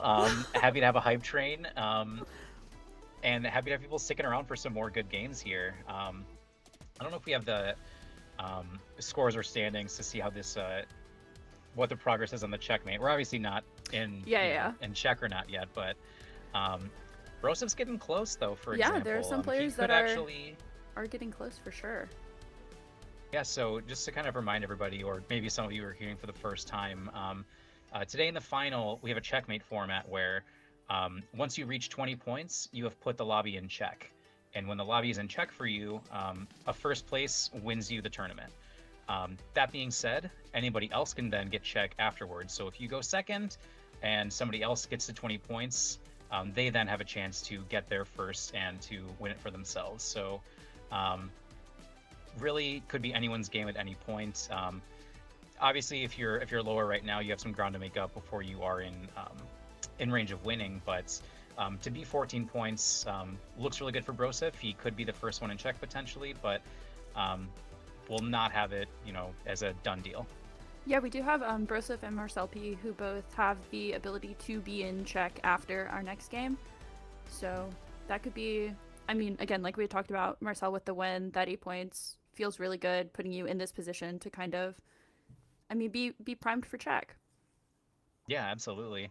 I am really curious to see, once somebody has a lobby in check, if we're going to see like maximum rat behavior, Yeah. like definitely in that position. Like obviously people aren't really playing hero augments anyway, but just like as an example of like if you were to click on Trials of Twilight, everybody in that lobby would be holding Xinjiaos, right? Yes, absolutely. So we probably will see if somebody's gets into check, people start holding their units, doing just little things to mess with them a little bit to stop them from cleaning out the tournament.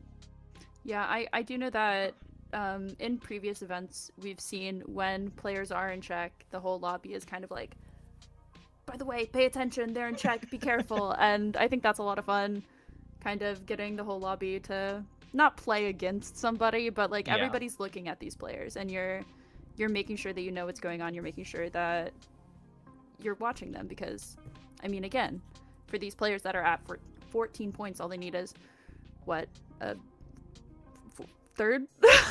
Yeah, a third. Yeah, a third would do it.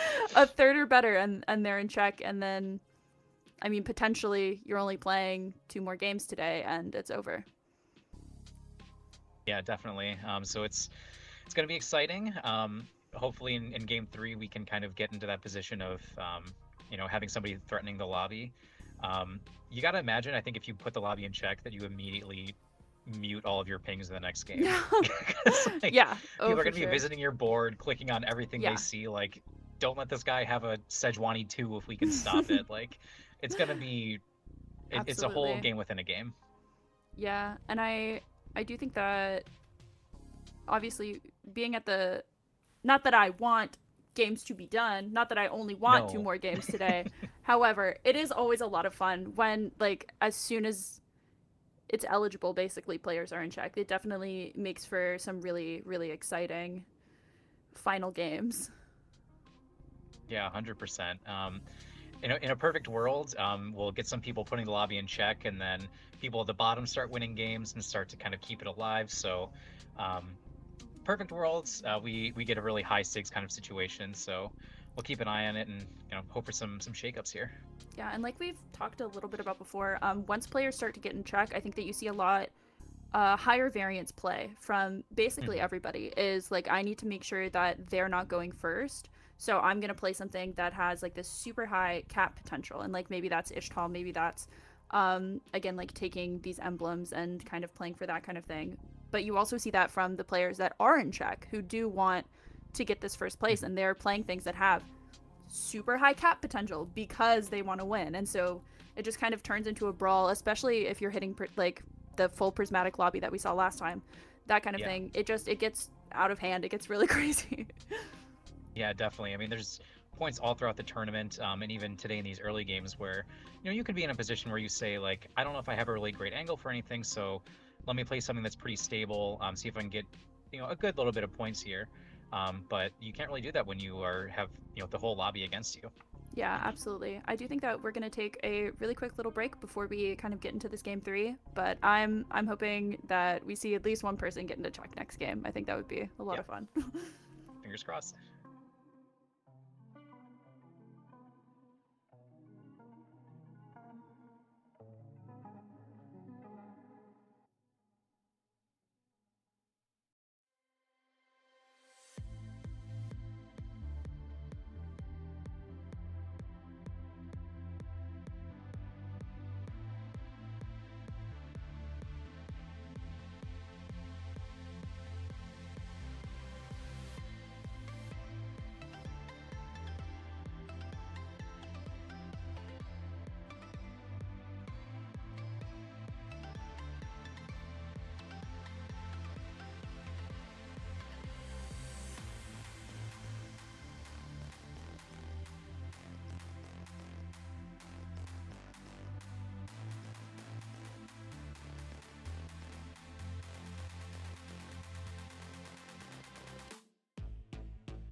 Hello, we're back. We're ready for our game 3. We just took a look at the scores. There are 2 players that have the potential to get into Czech after this game, which means that technically there is the possibility that we only have this game and then one more.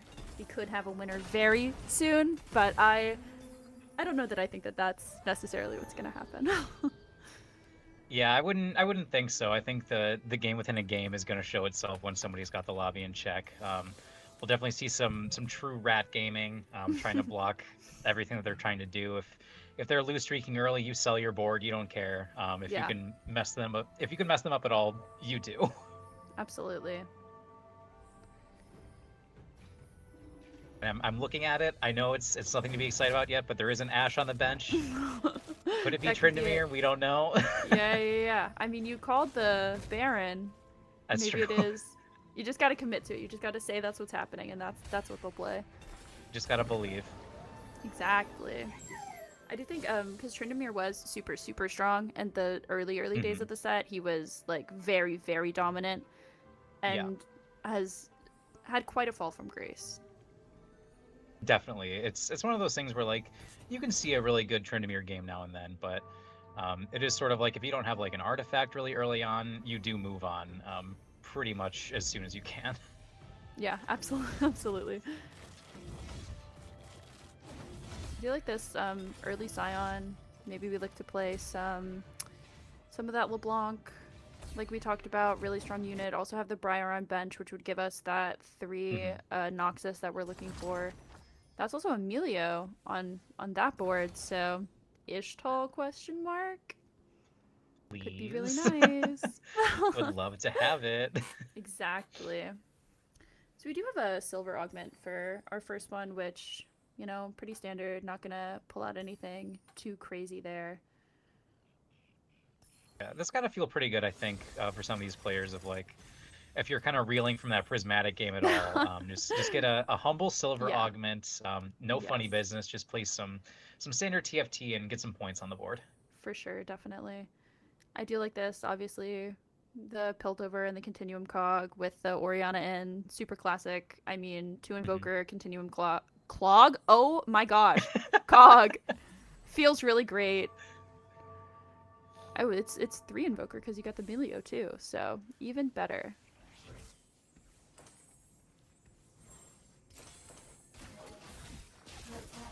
Slam a quick Rage Blade on the Caitlyn. I guess going for an Oriana unlock of their own for Broseph.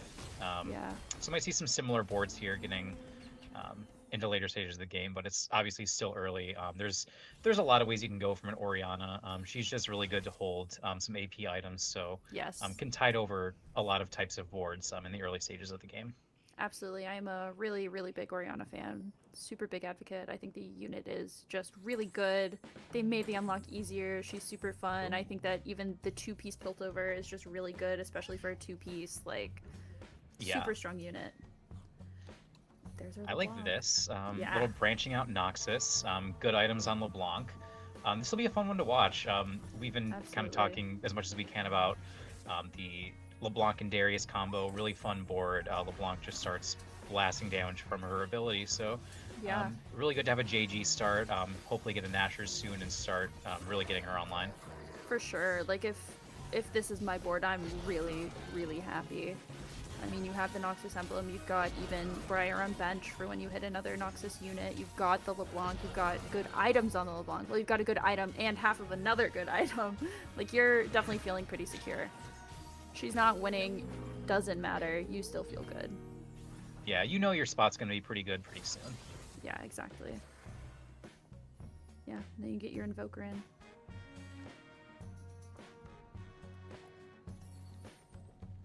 Catherine, I agree. I love the arcane arenas.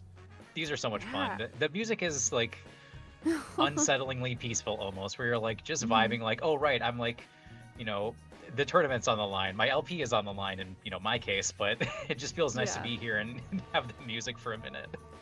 Absolutely.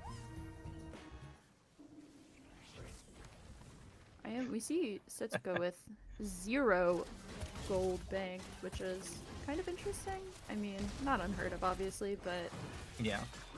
especially from a player that had previously been like completely open porting and such a high prio on eco. Definitely a change in playstyle.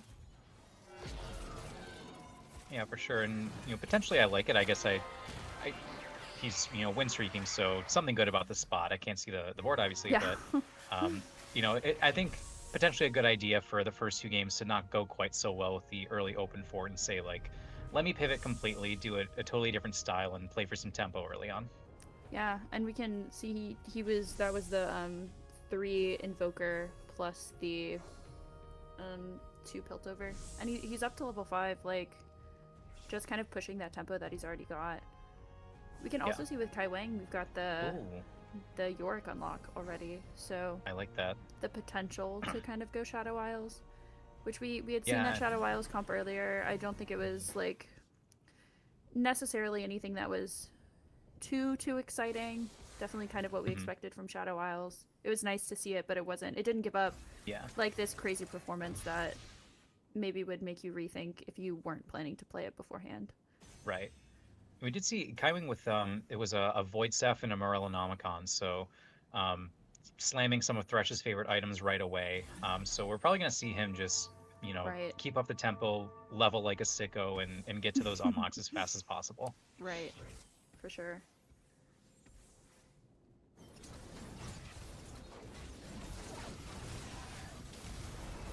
I mean, that Thresh, like you were saying, with a couple of items, that Thresh really starts doing a lot, putting in a lot of work, and being kind of this like main focal point of the board. I mean, obviously you've got your Callista, who's just kind of doing a lot of damage, but that Thresh, I feel like he doesn't necessarily look like he's doing a lot, and then you kind of open. You check the damage. Yeah, and you're like, oh, that's interesting.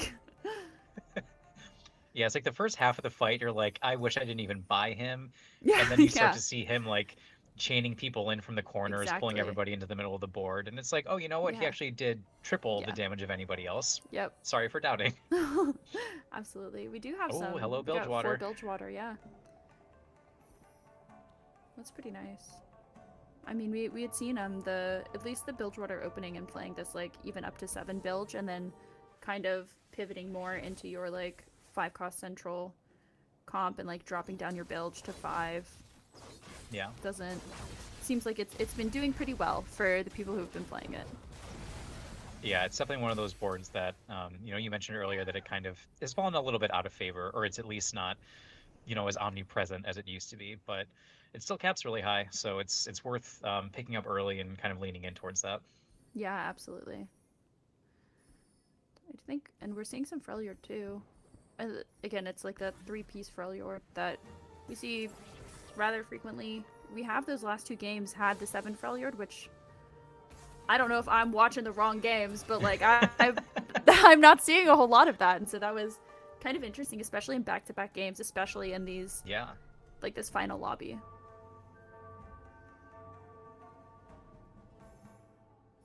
And this is, I think, the first Leona I've seen all day. Yeah. Not likely to be a cornerstone of the Bilgewater board. Just a nice thing to have early on in these early stages to round out your front line, but nice of her to stop by. Yeah, for sure. Obviously being Targon just as a single unit on her own, still really strong. Nice to have, especially if you've just got an empty slot and you want a little bit more front line.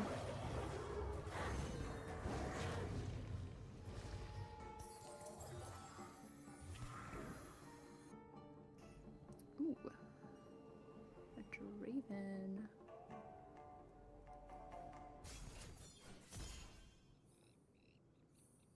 Rebuilt over 3 Demacia. I mean, that always feels pretty good. Why not? We've got If that nothing else, it rounds out all the other traits. Loris is another one of those units, like you mentioned earlier with Skarner, he has so much board presence, and Loris low-key does too. Just the way that he like punches through a front line and then taunts, it really throws the whole combat kind of on its head. Absolutely. Really fun to have as a secondary tank to, get your, whatever it is, your Braum or maybe a Tarek really low, and then Loris comes in and says, no, leave him alone. Focus on me for a minute, and then you can get back to him later. Yeah. I do think that because then it makes positioning really interesting when you're playing into comps like that, Yeah. where if you don't necessarily know exactly how the unit works, which obviously all of these players do, it's really easy to kind of like misposition and get yourself in a sticky situation. Yeah, it's one of those things that you don't see in all these tournament games that I see in my own games is nobody's getting completely ruined by, a Loris or a Singed. Yeah, absolutely. Got the Zoe. Hmm. Like we talked about earlier, I know that Malzahar Zoe has been super popular, mostly in like solo queue and ladder play, and hadn't Mhm.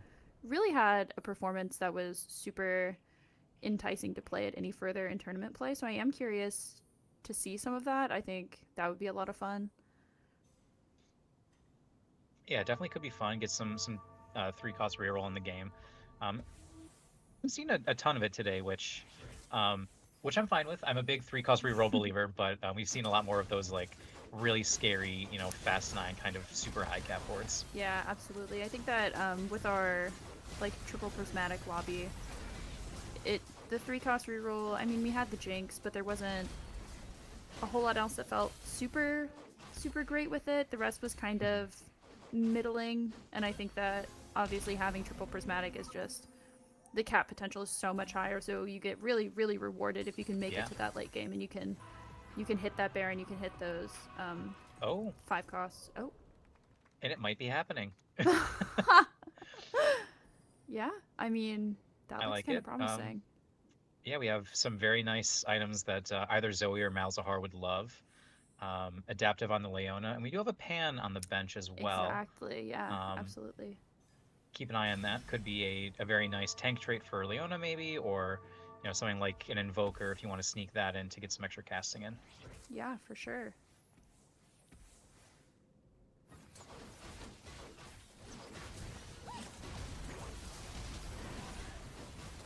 I mean, just Zoe as a unit already does a lot of damage, especially being Targon, and so you get an item or two on her, and she really is just throwing bubbles everywhere. Yeah, it's definitely a very fun unit to play.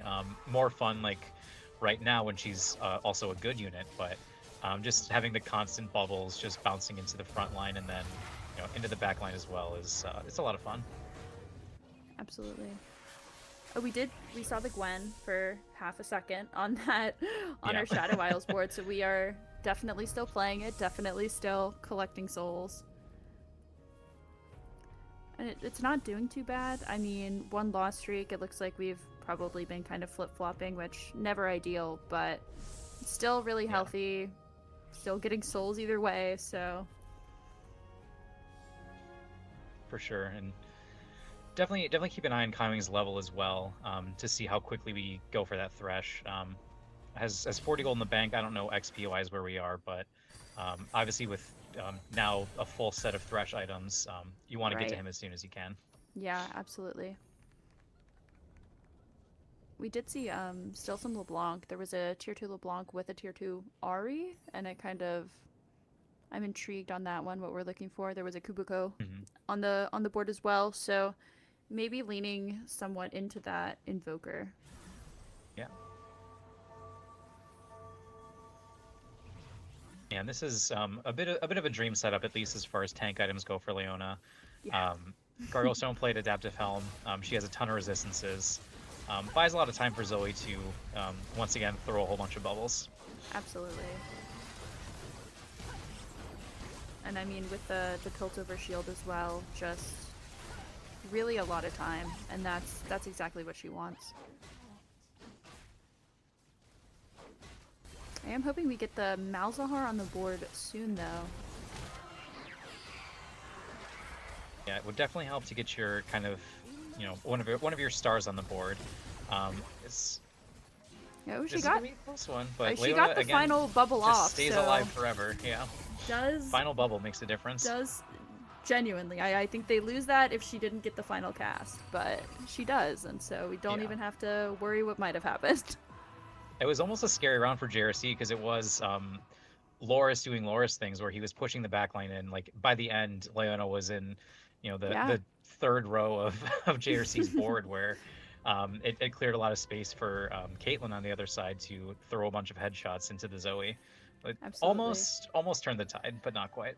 So we've got an Ionia board that has very little upgrades, which is definitely kind of scary. We do have 3 champion duplicators on the bench.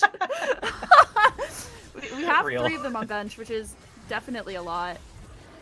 But I mean, no upgrades on board, and so I mean, you run into this, and you're taking these really big losses. Hefty loss. Yeah, definitely curious to see how Marcel plays these next couple of rounds. Does have 2 Yasuos, so almost ready for the Yone unlock. Is going to go to level 7 on the PvE round. So you might see a whole bunch of rolling just to make sure that you get the Yasuo. If you're lucky, get an Ahri upgrade as well. Absolutely. Well, there's your upgrade already. Oh, 2 Cannon's 1% nice to 5 have. cost is Love kind that. of interesting.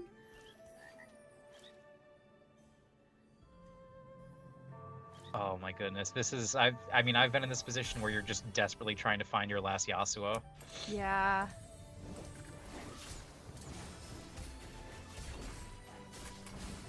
Yeah, I'm curious if he's going to use one of these duplicators early on just to make sure you get the Yone unlock, or if he's going to, kind of diamond hands his really- duplicators. Yeah, Or not really hitting the Yasuos that we needed. did get a Yasuo from one of those orbs though, so for 4-2 we'll have Yone at least. Is it just 2 cost Yasuo? Or 2-star Yasuo? Yeah. It's now 2-star Yasuo, Oh my 3 gosh. items. Yeah. Has it always been? Why in my head do you have to have It didn't Yasuo used to be. 3? Okay, great. It used to be until Okay. this patch, yeah. Okay, perfect. Yeah. It was so niche where it's like I thought I was going crazy for a second. Okay. it used to be scary. With that hit though, Marcel is in a pretty good position where a little low on funds, but if he does get 2 more Right. Aries, he can throw all those Yeah. duplicators if he wants to, or hold out to see, how many cannons and Aries he gets on his next rolls. Absolutely. That is a long CC on that. Yeah. I mean, it's rough. I think the not hitting the Yasuo 2 and not getting the Yone a little bit earlier feels really bad. Yeah. It's really low now and kind of scary, but I mean, again, you got a lot on bench. Yeah, absolutely. Do get another quick peek at this Bilgewater board. Yeah. No misfortunes yet. We do have a pair of Fizz though, so happy to have him. But would feel a lot better with your main carry with your gunslinger. Right. Fizz too though. Might be something. Might be. just a little bit. Definitely we're rolling looking for, Ooh. I mean, oh, there we Wow. go. That's pretty. Is it gonna be? Yeah, we got plenty of time. Okay. I mean, that feels great. That's as well as it We can are- go. yeah, down we to the are- last gold. A lot less worried now. Yeah, that had me a little scared, but hit everything you needed to. Had just enough duplicators, just enough money. Yep. No items for Kennen just yet, but he'll get them when he gets them. Yeah, exactly. And I mean, Yone's doing his job. He does so much damage. Yeah, he's a unit. Absolutely. And I mean, yeah. Your comp's online now. You're definitely feeling a lot better than you were 1 round ago. Yeah, definitely.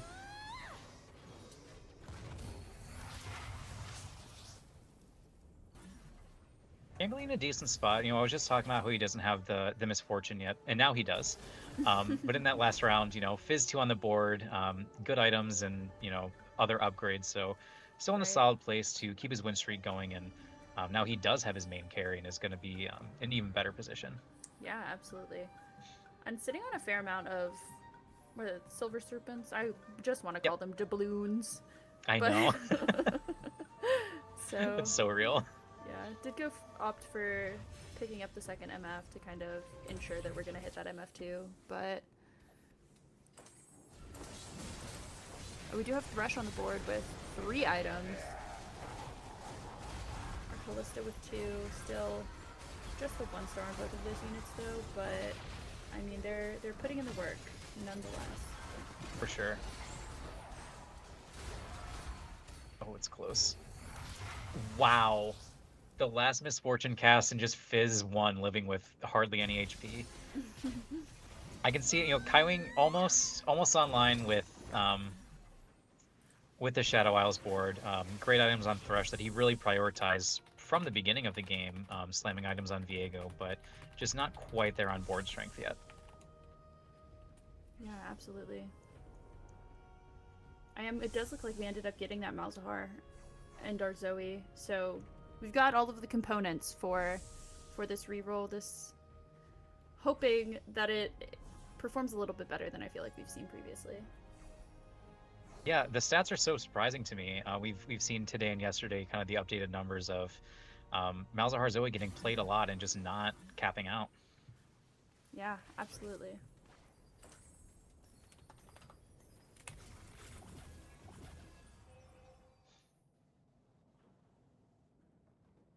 Right on. So on to 4-5 after the carousel, taking a quick peek at Brosif. Does have an upgraded Kaisa. We haven't seen a lot of her, but we have seen her when she's played. Stabilized boards for quite a long time. It actually secured Candyly a spot yesterday, so not to be underestimated, even though Kaisa's not a big part of the meta these days.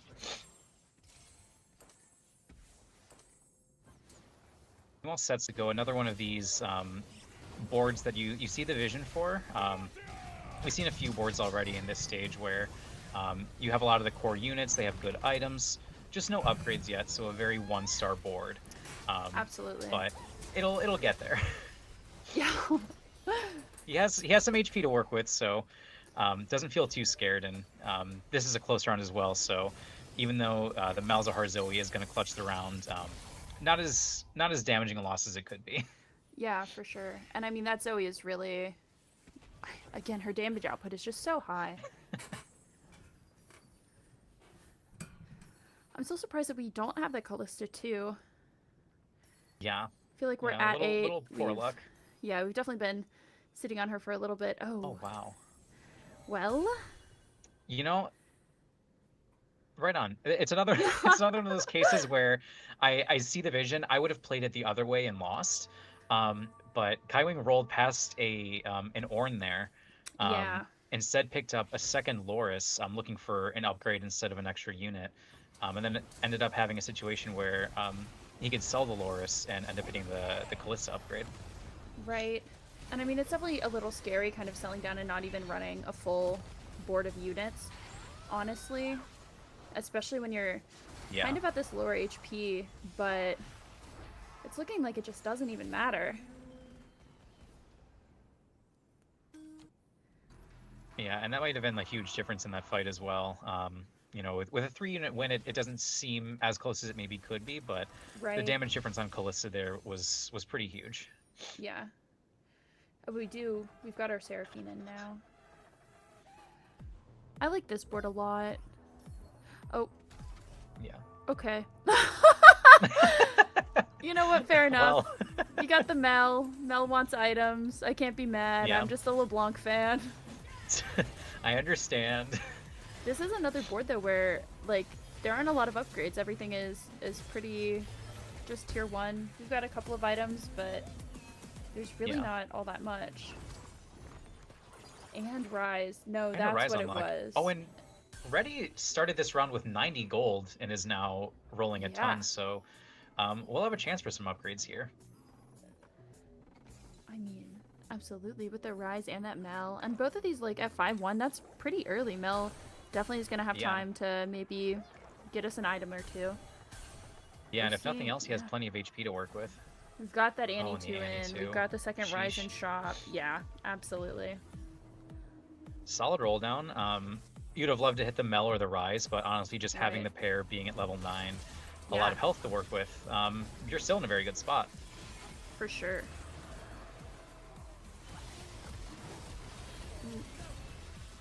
Wow, I mean, this Ken and Ari board is just... Yeah. So strong, so much HP to try and chew through. It's kind of hard to deal with. Yeah, a little bit. And Would you- that's a version of Kaisa I've not seen in a minute. Fully itemized AP as Yeah. your main carry. Absolutely. I love it.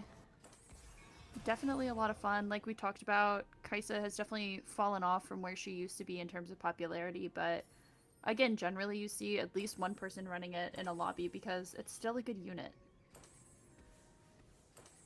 We do Yeah, have the absolutely. Galio too here. Love that. You like the Garen too as well, but if you had to pick one, you would pick the Galio. Right, right. Oh,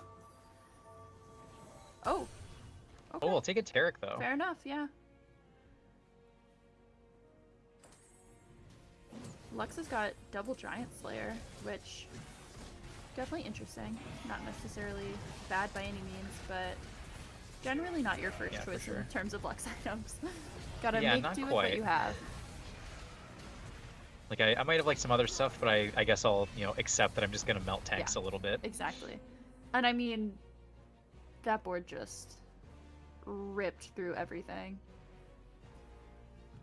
Yeah, absolutely. We do have Kaiwing going down there, so I guess paying the price for just the bad luck of not hitting those core legendary upgrades in the last couple of rounds. Yeah, for sure. I mean, this is very interesting. 3 failure, 3 zone. I'm intrigued. I feel like I have not seen this before.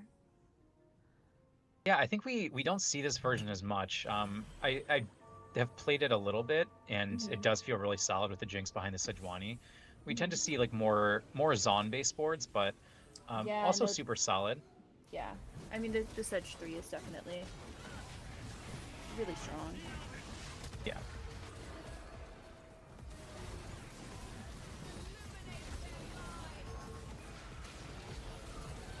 It's definitely solid items across the board, but once you're against, again, an Annie 2 with a Tivers 2, of course, and a Mel 2 as well, you end up getting eliminated. Yeah. I mean, we are looking, again, like we've talked about a couple times, at that legendary Annie board. That's just, if you can get to it, you are going to top 2. Yeah. Super solid spot there. Robin Songs does go down as well. Pretty close fight in the end, but just enough to also get knocked out of this game. Yeah, absolutely. I think that Broseph was one of our players that's in contention to kind of get into check at the end of this game, especially if we're getting that top 3 placement, and we're in a fairly decent place to do that. Yeah, definitely set up for the possibility of it. The 2 Marcel loss was the streak other doesn't one. feel great, but No, not quite.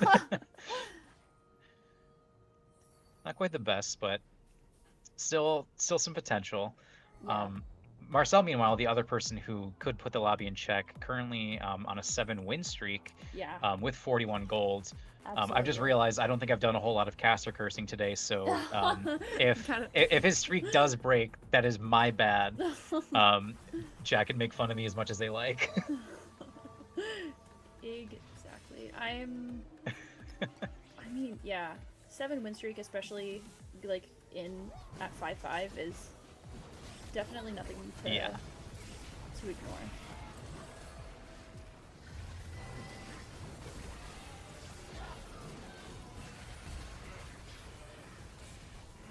Freddy's board getting very low, but the burn is on. Might get some of the backline, Oh, but Leon is still alive. Oh my gosh. Barely alive, but Barely, just big enough. difference between Oh. between mostly dead and all the way dead. And we did see an Arcanist emblem on the Zoe as well, so just a little bit extra firepower, a little more AP. For sure.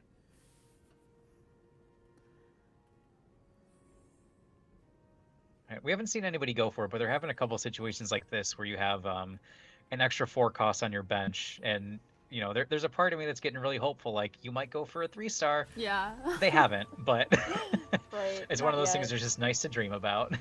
Yeah.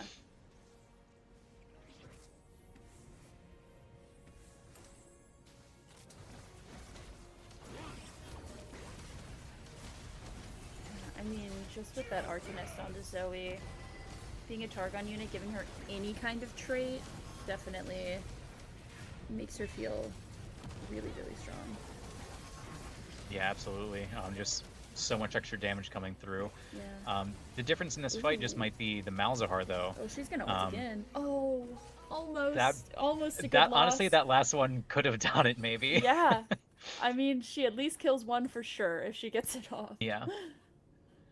We do see Setsuko out as well, so down to our top 5 for this game. Cambuly also just off screen hit a Tom Kench 2. So we have a big catfish on this board to support the MF with her full items. A pretty big Braum as well with double D Claw and Spirit Visage. Yeah, absolutely. I do think, so we are at that 4 build squatter. We're not playing 5, and I don't know if that was... I mean, it's not just for the shop, because we don't even have one in bench that we could be putting in, so... Kind of interesting. I guess there's just a really high priority on that quick striker to keep the TFN. Yeah, for sure, and he's a good applier of the the Captain's Brew as well. That's true. Yeah. It does get to the point in the late game where that's his whole job. Yeah, yeah. What was I made for? Captain's Brew. Oh my god. So this is probably... Oh. Somebody's dying here. It's looking like, and JRC did hit the Malzahar 3 since the last Yeah. round, so about as strong as he can be with the double gargoyle Spirit Visage Leona, who is eaten by Absolutely. Comtench, but does pop back out Yeah. just in time, honestly. Oh my gosh. Oh. Oh. Oh, Wow. wow. I mean, that was That's a close unbelievable. One. Oh, wow. That's 2. A double kill. But it Broseph and JRC out of this does game. mean we have Marcel P in a top 3 placement, which should get him minimum of 6 points, and we do have at least 1 player in check going into our next game. Yeah, exactly. So it's going to be Broseph is going to end up at 19 points. You need 20 to put in check, so Yeah. Marcel will at least get that. Cambuly in a position where with a good placement in the next game, if Marcel doesn't win that one, then Cambuly can also be one of the next ones in check as well, depending on how the next game goes. Absolutely. I mean, this Tibbers is just really Oh my gosh. quite large. So scary. Oh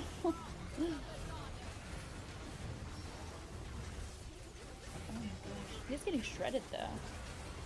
Yeah. I don't know. I mean, that TK is just huge. Oh my goodness. Wow. I think just the last MF cast there. Yeah. That's nuts.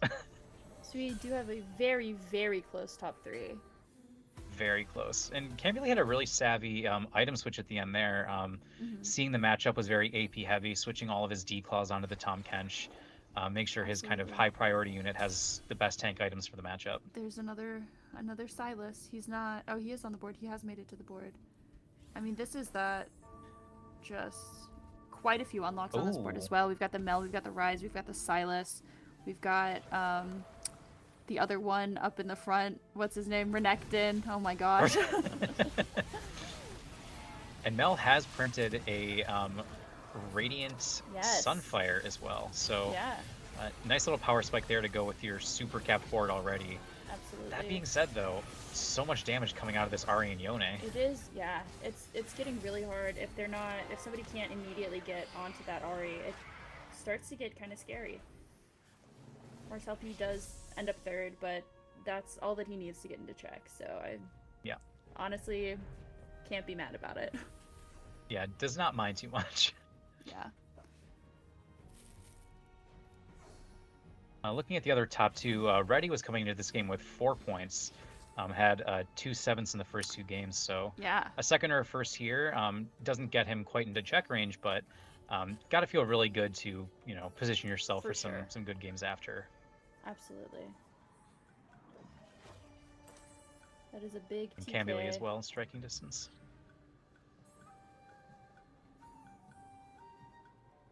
Just a lot of items on this board in general. You've got 4 units that are completely Yeah. itemized.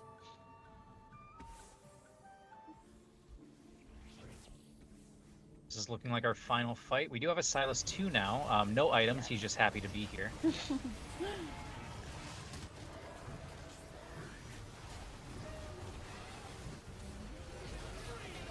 Senna is really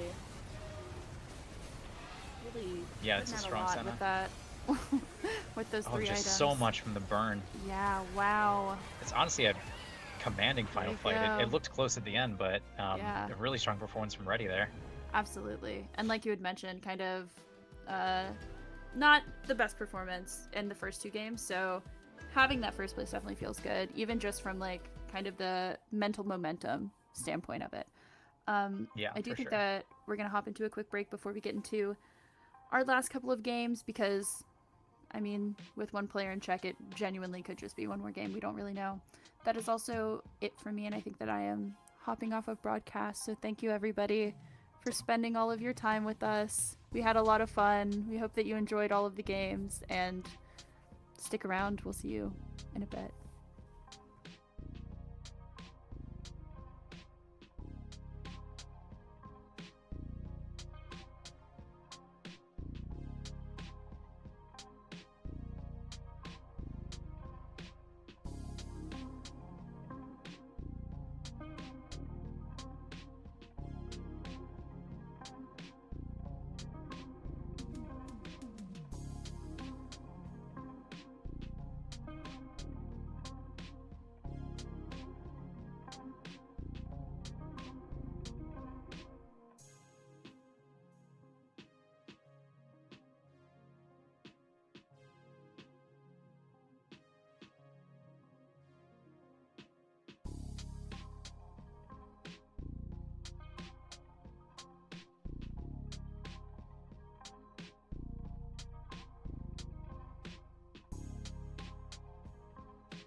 Alrighty, and we are back. Welcome back, everyone, as we go on into Game 4 of Day 3, the finals. We do have someone in check for this game, being Marcel P, so it will be exciting to see what the other players can cook up to try and prevent Marcel P from taking it away this game, and especially, like, increasing their own standings.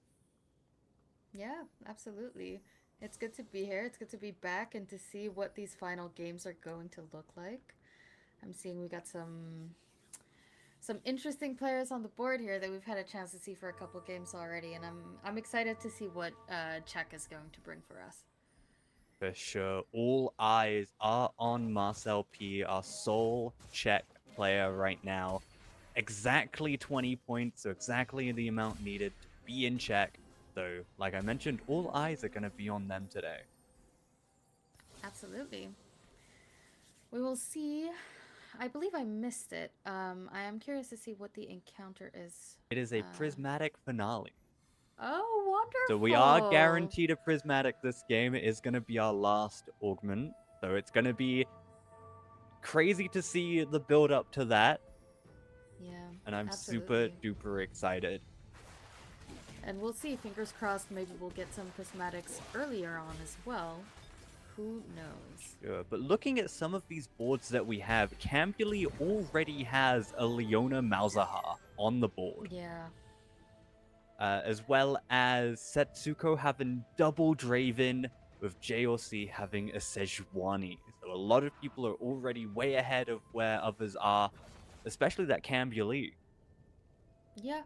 Cambuli's position right now is really extraordinary. I mean, there's something about, you know, the way that you can always hit 3 stars in these PvE rounds, right? Or I mean 3 costs, sorry, but it's not 3 stars. Yeah, just a free cost 3 star 2-1. Yeah, just 2-1, 3-star Malzahar anyone. No, but you can always hit these, but it's rare to hit the ones that work exceedingly well together, right?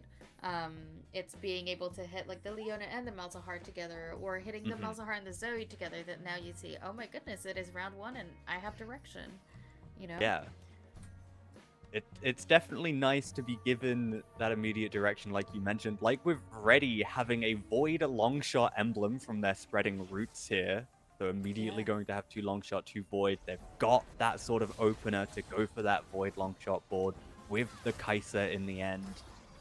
It'll be crazy to see their late game board for sure. Kaiser, not seen much play, but we have seen it here and there. So it will be really cool to see her make a return, especially with that extra long shot, the extra damage at. Absolutely, and I mean that's an incredible opener as well, just to play around the Void and not needing to play as many supportive units on the board and being able to power it up just that much. We are managing to get the Nico on the board over here, making some money, buying some units. Looking at the money spread here is interesting as well.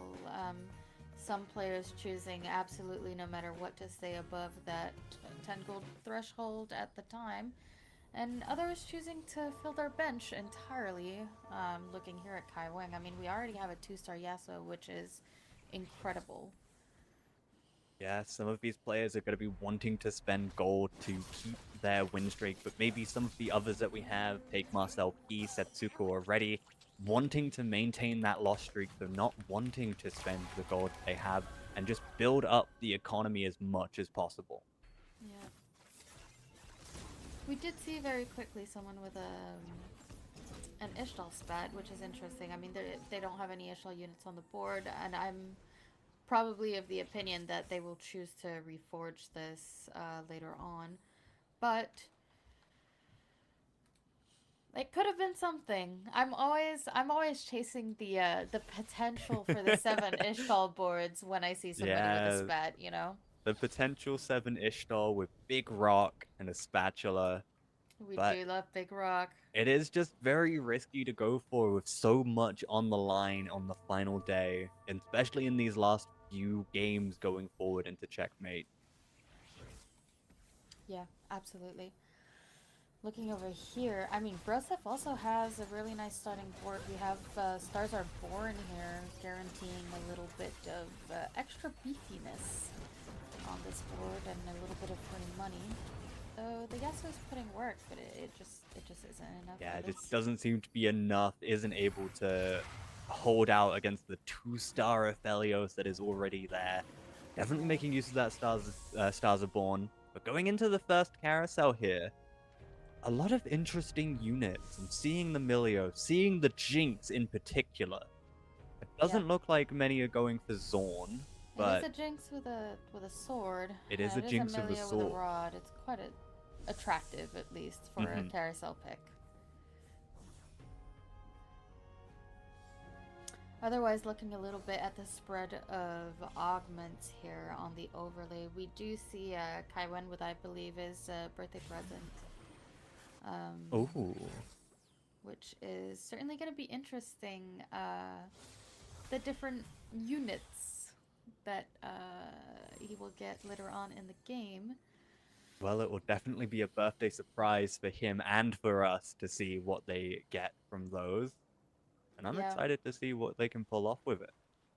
It does seem that for the majority of the lobby, though, it was Econ Augment pick for the first one. The great majority, actually, I think, apart from perhaps the Spreading Roots player. But looking here, we do have the Rage Blade, we do have the Bloodthirster online as well, which is kind of shaping up to be... definitely looking to get that Yone online as quickly as possible. Absolutely. It is looking good so far, though. There's an Ionia spot over there for Robin. Do like my Ionia boards, what can I say? Robin's unite. Absolutely. I will always be on the side of Robin as a fellow Robin myself. So it's always fun to see. Always nice to see. But it looks like even with the Ishtal Ionia emblems that Robin has, they've opted to go for Bilgewater.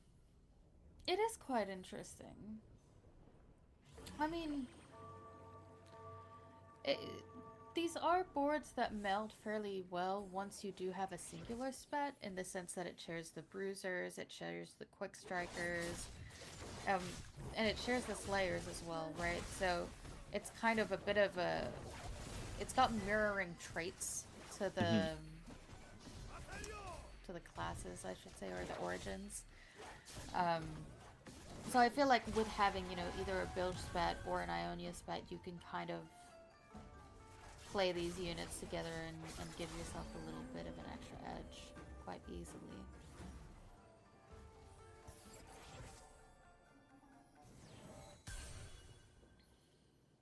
Two-star Shen.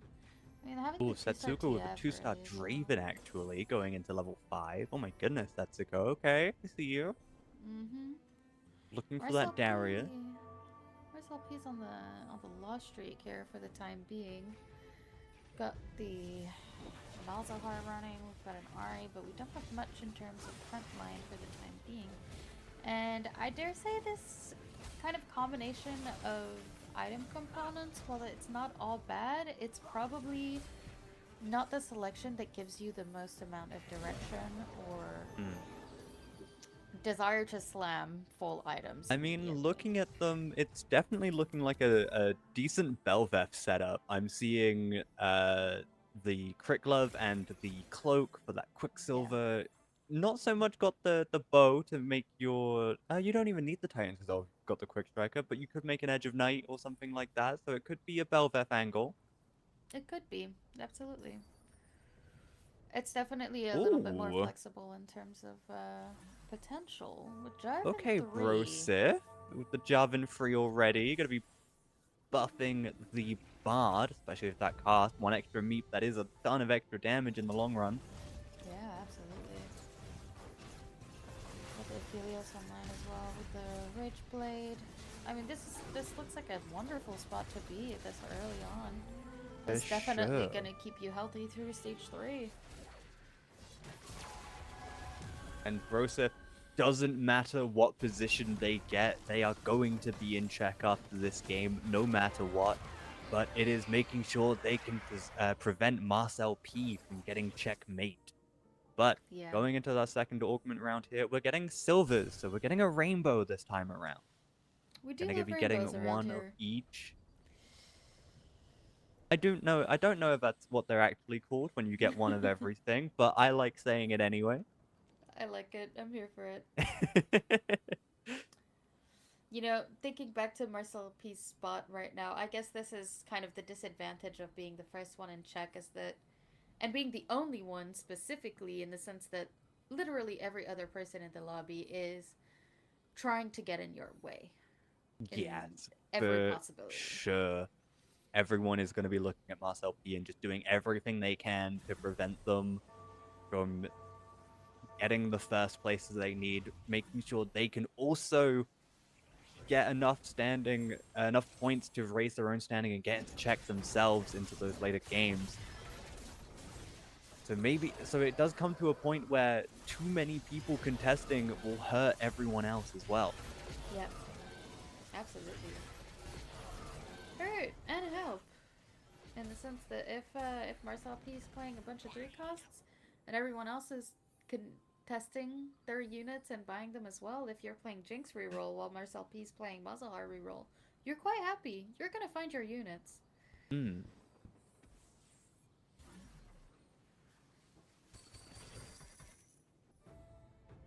We do have Robert Songs, who is still 100 streaking. Ooh, Galumify. Marcel P with the dumbify. Okay. Sorry. I do He's love seeing, to see it. He's seeing everyone trying to contest the board and is like, you know what? Try this and just get rid of Try everything. again. Just a full clean slate and just a big beefy dummy in the front. And it did pay off for that last round, actually. Absolutely. I mean, that is 1 barcode HP up there. And it is only going to get even beefier as the stages go on. The question is, can you mitigate enough, HP loss with this target dummy? It is extremely tanky. It but is our damage extremely output is tanky. not extraordinary, but with no item slam. Yeah, It we looks are like it's lacking, gonna but be enough, even though. still, it's standing Yeah. with half health. Wow. All right.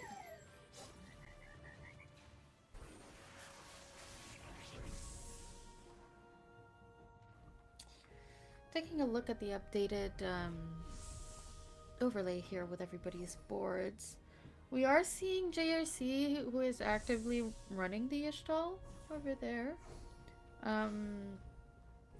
To be determined what they choose to do with it.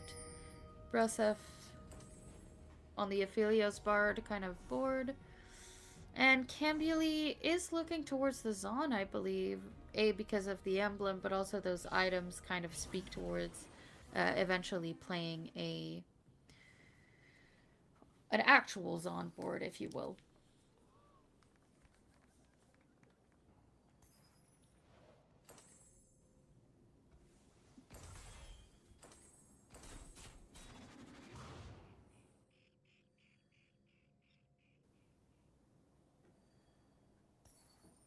Ooh, but Setsuko with the Skana unlock here. That's going to be a lot of extra bulkiness for the team. That extra armor is nothing to sneeze at, especially if we can get a 2-star. Yeah, absolutely. Got the Titans on the Draven here, working hand in hand with the Rage Blade, although it's not the same as it once was. But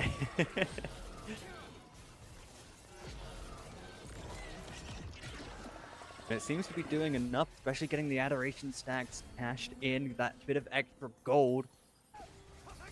we do love to see Draven cashing out and giving us those boosts. For sure. We can see Kai Wang getting a Poppy and a Yone unlock here. Immediately buys up that Yone, places them in immediately. There's that last Ionia. We are now 7 Ionia. One more level, we can get the set. And then we're sort of just chilling for a bit, really. Do we think we're fast nining? I think we're rolling, yeah. We have all these free rerolls. Set's level 8.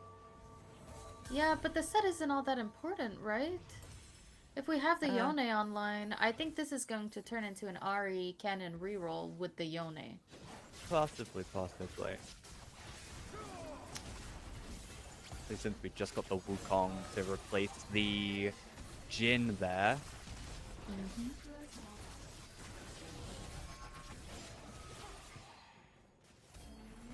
Yeah, this is a super strong board. Mm.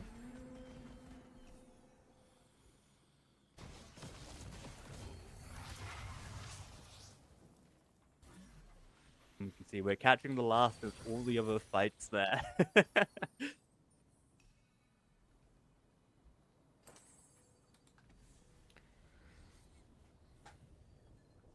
Taking a look around. Let's see. JRC is 1700. Sorry. 170 out of 200. Yeah, 1700 cash out. 1700 at free 7. Imagine. If that's not just a win, I don't know what is.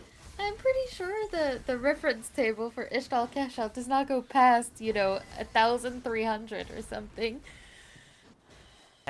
Every 500 past the main threshold should just give you another free star 5 cost. Oh. That would be incredible. It would But be very, we- very funny. Honestly, we're decently healthy for how far along we are in this Yeah, in the sun shards. That Titanic Titan is definitely helping with the extra 25 Putting in HP that we work. get. Yeah, absolutely.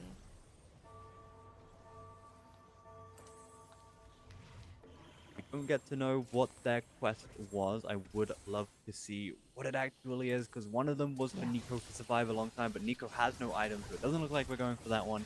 Could be to lose those 3 in a row, but itemizing the Garen doesn't look like we're going for that either. Mm-hmm. So it must have been that third one, and I don't remember what that third one was. I do not either. I mean, it could still be the choice of losses, although it would be somewhat surprising. I guess itemizing the Garen doesn't make the board that much stronger in the sense that you're so far behind, and it might be more in an attempt to minimize, staunch the bleeding a little bit, Yeah. rather than win the round. But we have our But prismatics here coming in. we are, the moment we've been waiting for, the prismatic finale coming up. Money Money Monsoon Monsoon. for Marcel Yeah. P here. We've got the 3-item AD Kaisa online. It looks really good. 2-star Shelly as well on the board. Sure, got the 2-star Shelly. We've got our Juggernauts. We've got our... Never mind, we're swapping the Juggernauts for more long shots, actually. So we've got our Breezes. I am curious as to why we've got that 2-star Vi, but we might be getting rid of that shortly for the Tarek that's on the bench. There To we be go. determined.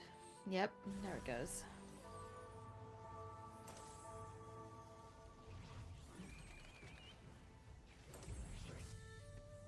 Oh, and Brosif with the... Is that unexpected unexpectedness or call to chaos? I'm not sure. Because I- JLC and Reti also went for it. Cambuli with the Soul Awakening. Haiwang and Marcel P went for that Money Monsoon. Setsuko with the Giant Spell Overload. And Robin Songs with 1 buff, 2 buff. That is... Yeah. I mean, it's interesting looking at the choices yet again. Setsuko's choice of going for the belts is certainly curious, as it's not something that it gets clicked all that much. Looking at JC over here, it does look amazing. Yeah, it just gets that 2-star Lux and has the 2-star Garen now as well. Adds an Ataric for that last slot, that extra MR. And certainly we have the Galio on the bench as well, ready to jump in, unlocked already. Cambuli did in fact go towards the Jinx in the end. And has some really interesting items. That Striker's Flail with the Rage Blade and the Titan's Resolve. Some really Warwick-looking items on Yeah. this Jinx. It would seem no work unlocked yet, you know?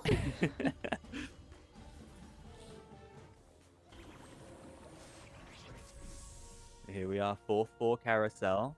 I'm seeing that Zillion. I've seen what Zillion can do, and it Oh. is scary, especially It with is a focused terrifying. Invoker board. And JLC sees it, immediately grabs it.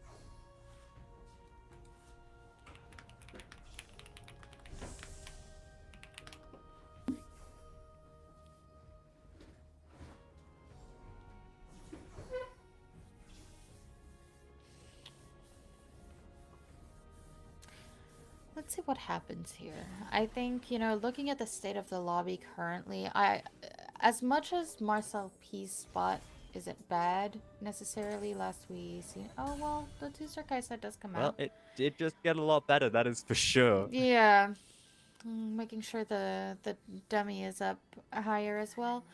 However, We- I think between the state of money and items, I'm not convinced that Marcel P gets away with this game. Yeah, I'm, unfortunately, I'm fairly convinced that we are going to be seeing a game 5 here. Mm-hmm. As Hey, much that's as more this will for us, probably, you know? I will take those. I've been here for what, like 12 minutes? Give me some more. Yeah, for sure. But this Kaiser just keeps dashing into a different Lux laser I each know. time. It's such unfortunate. That's such important placement from the Kaiser there. I understand she dashes back and forth across the board, but going into a different Lux laser each time has to hurt. I do like that we're seeing the Mel online already for Setsuko and 2 Noxus emblems as well. Who knows if somehow gets a third. Who knows? But Cambuli just got a 3-star Jinx. So that's 3-star scary Jinx. right there. Yeah, it's a big upgrade. I wonder if the Warwick's online at this point as well. But looking at Tetsuko's board, I mean, all he needs is upgrades, right? I mean, you need the Swainen, you need the 2-star everything, right? A 2-star Garen would be good, the 2-star Darius would be good, Volley, and I mean, I think it's Getting holding on some to the star money levels. here. Yeah, it's star levels, but at the same time, we are healthy, we are rich. I think it's kind of reasonable to go 9 before rolling here. Yeah, we're in a very safe spot for Setsuko here. Has the HP to work with and is getting extra gold from the Draven. So even though we lost that fight, we're still pretty healthy. And Yeah. going into 4-7, we can start to roll for what we need, ready for 5-1. We get that Swain. It is the Darius in the shop. Doesn't look like we're going for it just yet. Opting for the Poppy instead. Broseph is getting exceedingly close to 3-starring all of these 3 costs. One away Yep, from we are the missing one Loris Nautilus, and one the Lauren. Nautilus.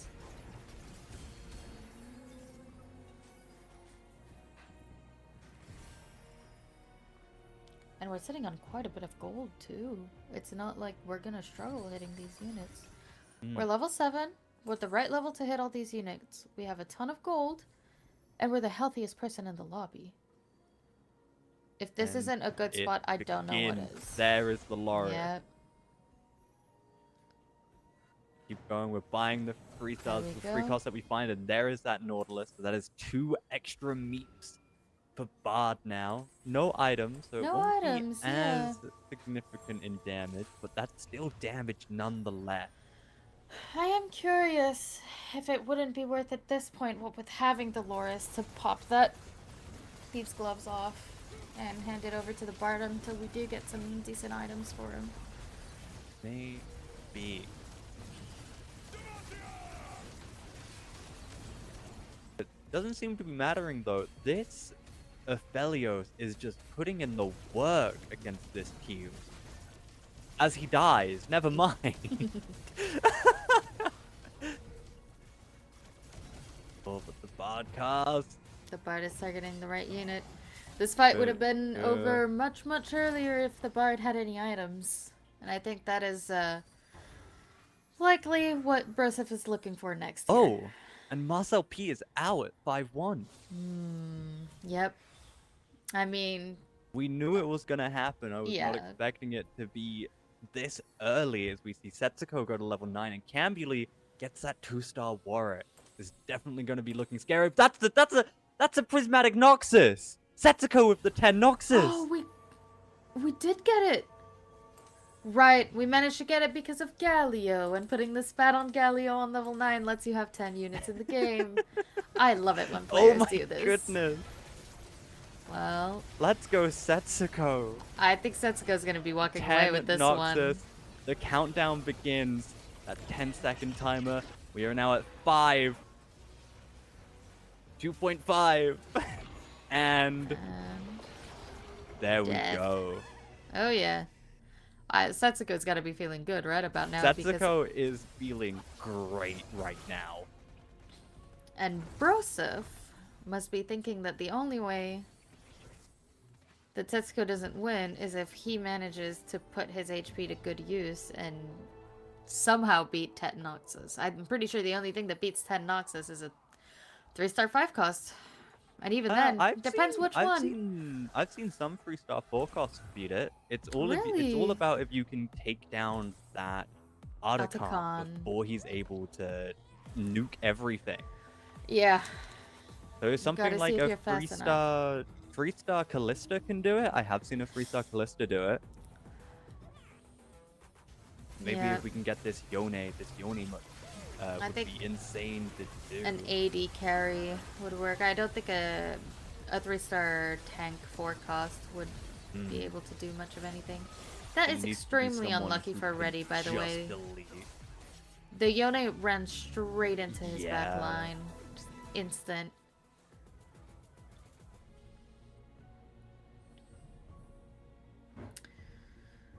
But Broseph wait, swept straight Setsuko Broseph going lost? down. What? Setsuko To who? lost. Hang What? on. 10 Noxus lost? To what? To Kai... It would be to Kai Wang or to Robin... What in the world? Cambuli? The Jinx? Maybe. The Jinx? I mean, I guess. Even then, that seems... Setsuko and Reddy going. Setsuko, I'm furious for Setsuko. Yeah. Setsuko isn't mad. I'm mad. What in the world? It was the Jinx. Well, there you have it. Who wins? 10 Noxus or a Jinx? Jinx 3? That's absurd. Riot, if this is your, like, buff 10 Noxus. Come on, please. Why can a 3-star free cost beat that? Come That's not on, okay. Riot. There's nothing about that that is okay. Oh my goodness, that has to be extremely frustrating. That has to be. I'm mad. I mean, yeah, this Jinx is certainly popping This- off, but Yeah.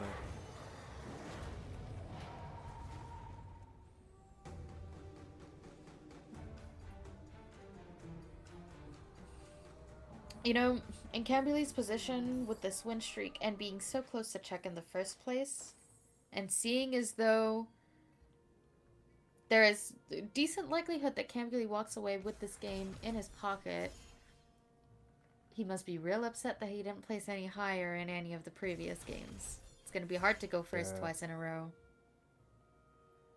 But we've seen it happen a few times. So it could happen today. Certainly. Honestly, after seeing 10 Noxus lose to a 3-star Jinx, Anything can anything happen. is possible. Yep. Completely agreed.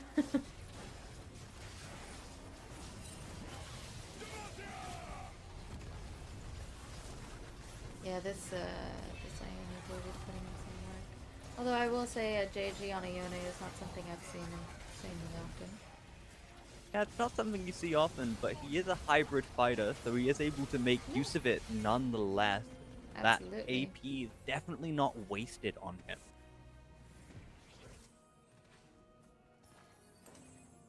That money monsoon.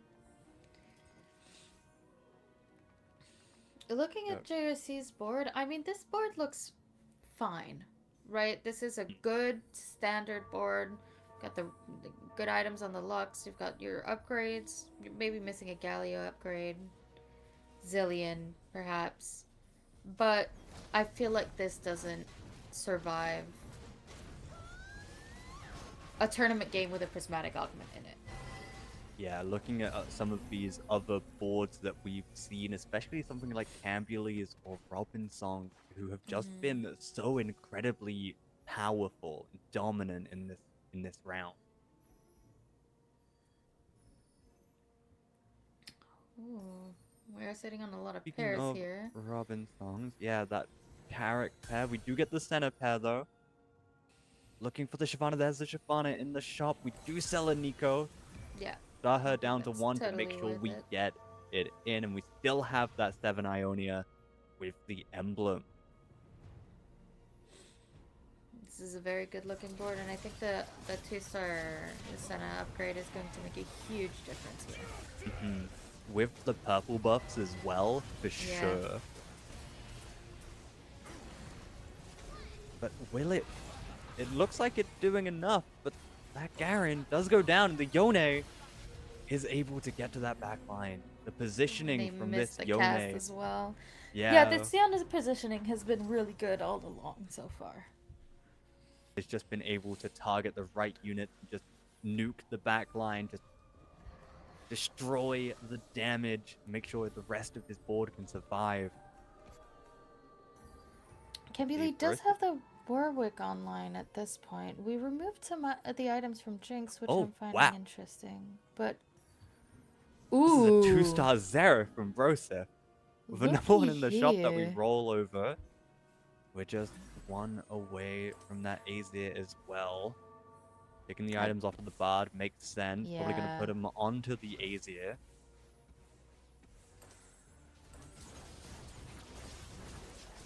But the Yone just walks up. Yone does just walk up. And is already on the Zera, but does not matter. Oh, and on the Aphelios. Oh, goodness. People need to start positioning for this Yone. This is just a positioning war now. If you are not properly positioned, this Yone is just going to do a Mundo and go where he pleases. Absolutely. But JLC does fall there, actually, and we're into our top 3. Oh, Kaiwang also fell as well. Yep.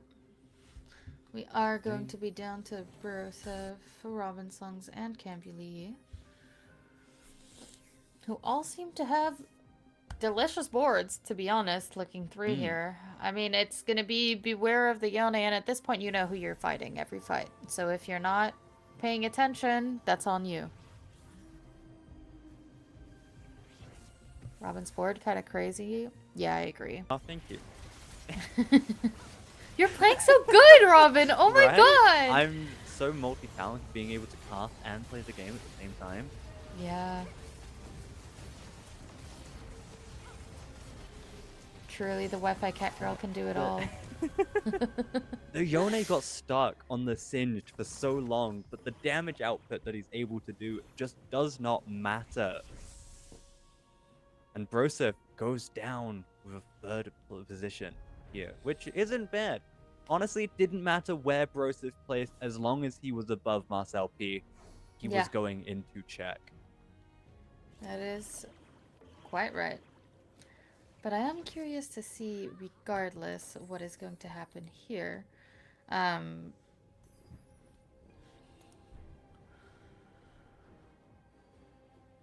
mean, Cambuli's obviously guaranteed a check here. But I wonder who else is going to be in check at the end of this game. I think J or C I think with J or 15 C, points gets right? gets 5 points here. That does go to 20. Barely makes it. Brosif gets it. Cambuli gets it. Robinson just walking down in the corner there. This Yone goes where he pleases. Oh my goodness. Yona dies. Oh, but wait, Yone does die. Oh. Still walking. Still walking, by the way. Thank you, Robinson. Oh my Thank you. god, amazing. Oh, Big but smile at the end as well. Yes, a huge smile, knowing that that gets him to 18 points. So just needs what, a 5th place here? Yeah. Not even that, a 7th place. Sorry, Oh, barely 7th anything place at all. Yeah. to get to check, and just an all-round. Just, I'm astonished, gobsmacked, if you will, Yeah. Just, we saw a 10-star, 10 Noxus immediately lose to Immediately a 3-star lose. Jing. Normally you get a prismatic trait and that is your end-all be-all for that game. That person's going first. But Yeah. go with gun. Go with second gun. We will have half the lobby in check for the next game. So, 50-50 chance that it will be the last one. We are going to have Marcel P, Brosef, Cambuli, and JRC in check. Cambuli's score has not been yet updated, but will be up to quite a lot of points. I don't do math, but you are going to be able to see a lot of people. Gal. Yeah. Absolutely. But just thinking about it, if you're Setsuko, you must be furious. Yeah. And That's just something I want to bring up again. And having had some unfortunate games earlier today, hitting that 10 Noxus and thinking, finally, I'm gonna catch up, I'm gonna catch back on some of what I've missed in so far, just to be deleted as soon as you hit it is heartbreaking. And I can only imagine how hard that must be to continue to play. Yeah, but we will see going forward into the next game. But for right now, we're going to cut to a quick break, and we will see you in just a few minutes for Game 5. So don't go anywhere.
Domino, you ready? Mhm. Oh, we're ready now.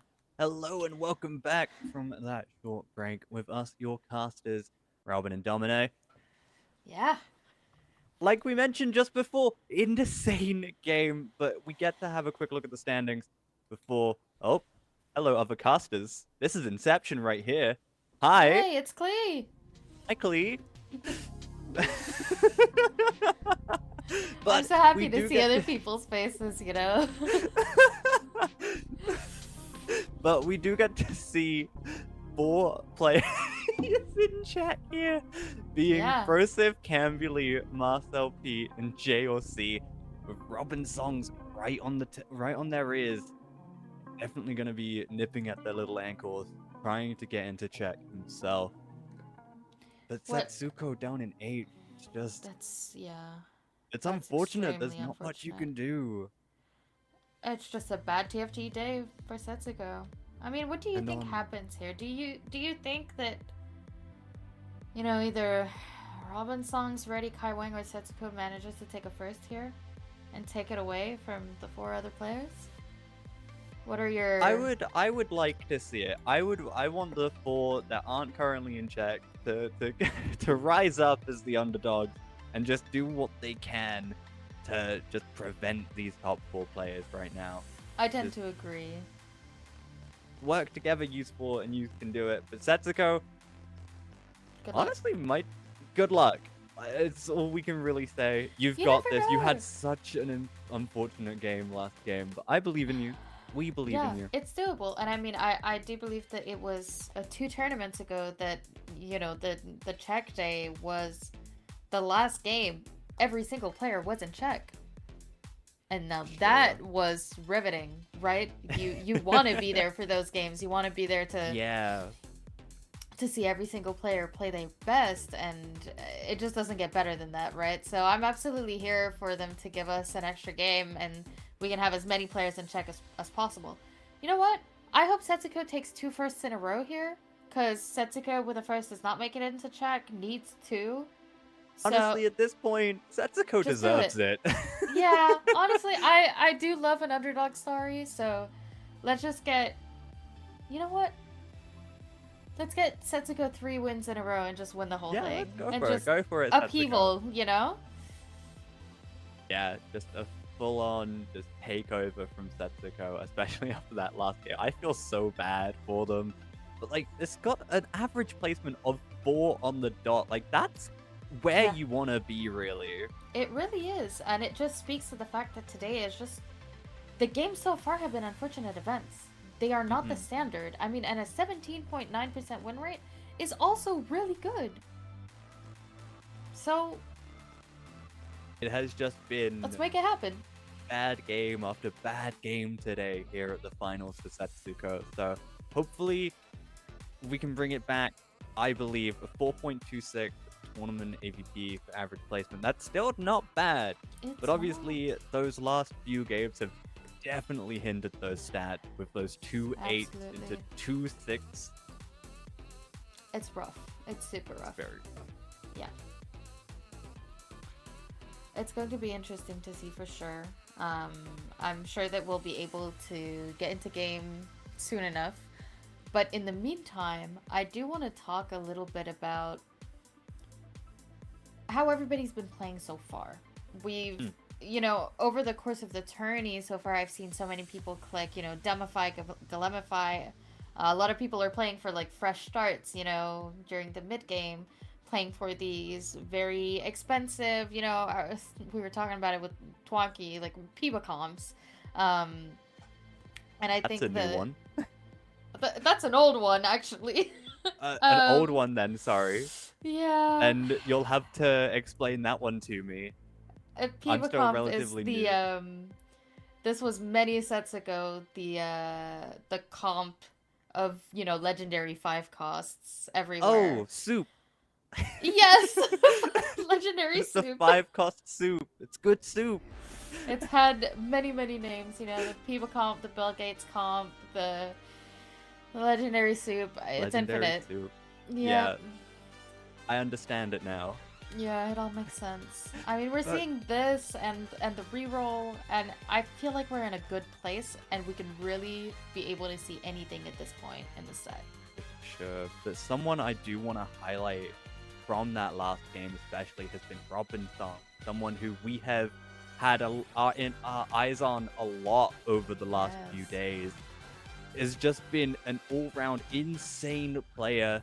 Has brought it back from nothing to take on wins, and that last one with the Yone Ari comp, just just knowing when to go for it, when it will work, when it won't.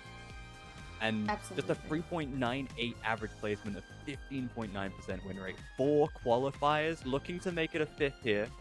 Yep. And I definitely think Robin Songs is able to. Absolutely. There's no doubt about that. And I think it's really impressive to see these players come back again and again and again and have these like consistent showings throughout different tournaments, different sets, and being able to kind of see them not only progress but continue to be great players, right? And again, note, as I was saying earlier, the cat tree behind Robin Songs. There was earlier a very large orange cat on it, so we'll have to keep an eye out for that. Oh, bye, Robin Songs. Adios. In the Toodles. meantime, it does See look you in a like bit. they all seem to be settling down and getting ready to play. So I'm excited to see Yeah. what they're going to show us this time around. I did also want to mention Marcel P, who to me is one of those players as well who has been getting a little bit more attention or screen time, I guess is what you would call it, this set than in the past a little bit. But is another player that has very consistent runs in the sense that their top 4 rate is so high. The win rate's a little bit lower than in other players that we've seen. It feels like this is a player who plays a little bit safer than some of the other players, but is incredibly consistent. Yeah, for It's sure. very rare that we see, Marcel P hanging out at the bottom of a leaderboard. Yeah, for sure. Like you mentioned, is very consistent and never really at the bottom. Was our first player in Czech here. Has definitely been Yes. stealing the limelight and basking in it even. Is very Absolutely. comfortable being in the top position. 3.9 average placement for the tournament is amazing also. Mhm. Being above that 4.0 line, I mean, I guess numerically below, but position-wise, it's just... You love to see it. You know you're in a good place when you are this player, right? And I think it just goes to show that knowing your basics very well as a pro player and playing for those things that you have studied rather than playing for these, explosive, surprising boards, which, mind you, as a viewer, I love seeing, people run the Ishal, run 10 Noxus, and go for these 3-star forecasts and what have you, but at the end of the day, being a little safer in your choices puts you in a spot like Marcel P, who gets in check first, who has more time and more opportunities to get that first place, who gets these wonderful stats. It pays off. Yeah. Great to see going into the next game what 4 players in Czech can do. We can And we are immediately see in. that it is a Baron Nasher. That is going to be interesting for the remaining top 2, but it does allow the majority of the game to be fairly regular. You'll have to remind me, because I don't actually know what the Baron Nasher encounter does. If What I does it do? remember correctly, the Baron Nasher encounter provides 70 gold to the last remaining 2 players. Oh, okay. So when we will be down to our top 2, we're going to get a very big influx of money to solidify the boards, essentially. It's going to make for some insane late game plays, and I am here for it. Yes, we were talking about those legendary soup comps. That is an encounter Soup. you want to be playing soup on. Let's go. Good soup, good soup. Good soup. Everybody seems to be getting ready. Absolutely. And I'm curious to see what the augments are going to be. I'm curious to see if any of the players in Czech have a plan, if Hmm. that makes any sense. I know that there's, a lot of players who are particularly versed in certain lines, and I would think that once you are in Czech, you're going to do everything you can to play one of the lines that you know best.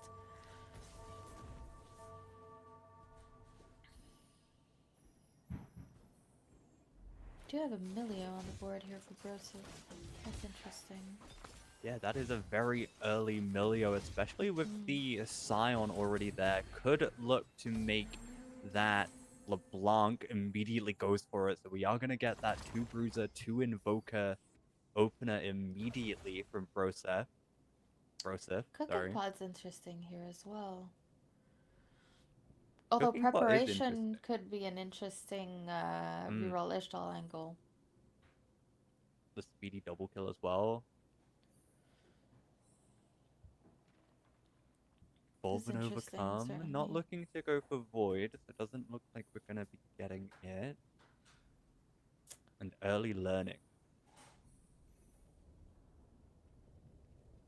One cost champions gain double. I mean, early learnings is not the worst, but it's not the best. But yeah, I think the This for Ginso the here is just gonna help. speedy double kill. Definitely gonna help that Draven especially when we get that for the Darius. Yeah, and just kind of get Oh, that wait a minute. early. Marcel P has the Ruined King. Wait a second. I mean, We we've have a seen Viego hero augment here today. with already 6 Viegos, might I add. This looks good. And I mean, we've seen what Shadow Isles is looking like these days. It's Mm-hmm. looking real good. Sure. And looking at some of these other, a lot of combat augments actually. Mm-hmm. Surprisingly, we have the Archangel's, the Seraphim staff, that speedy double kill. We do have a calm mind though, clear mind. Clearmind. Clear mind. We've got a calculated loss somewhere in there as well. But Yep. this Ruined King from This is Marcel P. beautiful. This is beautiful and is very difficult to try and contest because there is just so much It's all investment unlocks. into it. It's all unlocks as well. I mean, how are you going to contest Marcel P's Callista? Yeah, you don't Mhm. have one. You can't get one. No, this looks really, really good. Although I am curious of the choice of not making items, and there we go, exactly as I was complaining. Thank you, Marcel. He heard you. He heard you. Yeah. I was like, why are we not making a BT here? I feel like that should...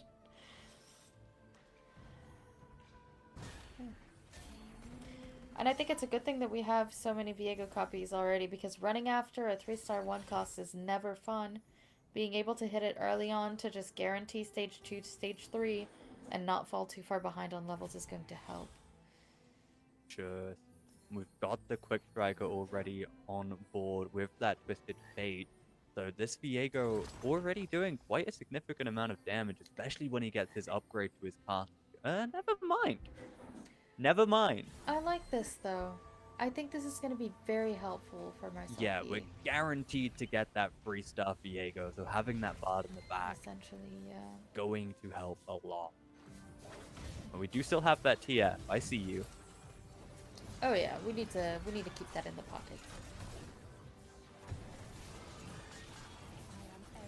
Because as strong as the TF is, you might not run away with every single round as we're seeing here. I mean, that LeBlanc is insanely strong. But at least you're still getting value out of your round by having the Bard and being able to cash in those rerolls, you know, on level 4 to find the 3-star Viego. Yeah.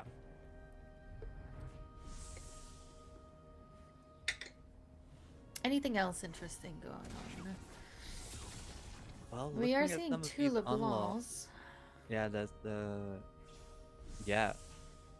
We've got Cambioli and Robin Songs looking... We've got a lot of Scions on the board, actually. Setsuko, Broseph, yeah. Robin Songs, and Cambioli all looking for that Scion. Cambioli's running 2 Scions even. Mm-hmm. That's just extra health, really, though, no? Oh, yeah. That's just a little bit of a cushion. Why stack health on one when you can stack health on two? We saw yesterday with the double Lux lasers. If you can have one, why not just add a second? I mean, yeah. We have a saying in French that says never two without three. So whenever you have two of something, you always need to have three. And now I want to see 3 Lux lasers. Yeah, but unfortunately, when you get that third one, they all combine into one. It Like can be a 1-star. It's fine. two's a couple, but three's company, you know. Quite right. But seeing this Rage Blade on the LeBlanc, just to get her to cart a little bit quicker, Yeah.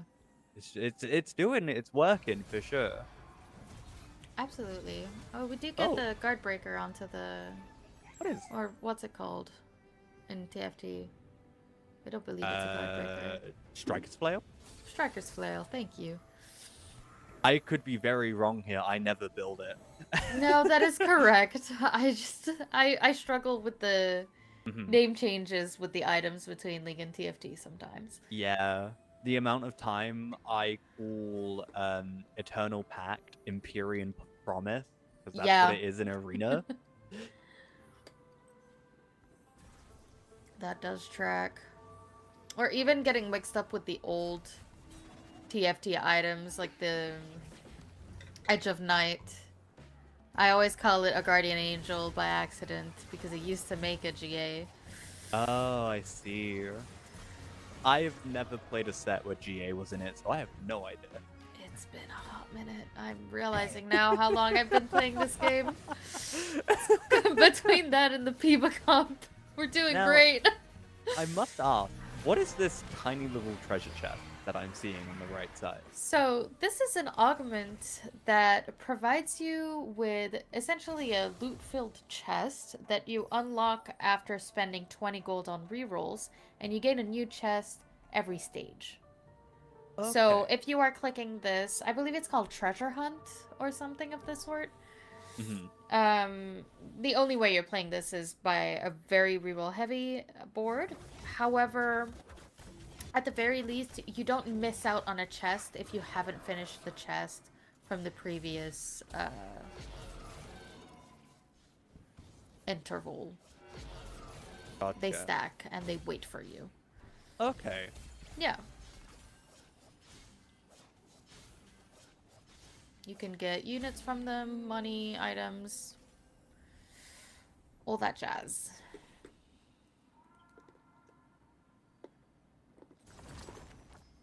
And there's the Darius. Darius Love comes to out. see it for Robin songs. No LeBlanc though. Normally when you're going for that Noxus board, you're wanting the LeBlanc and Darius for rerolls.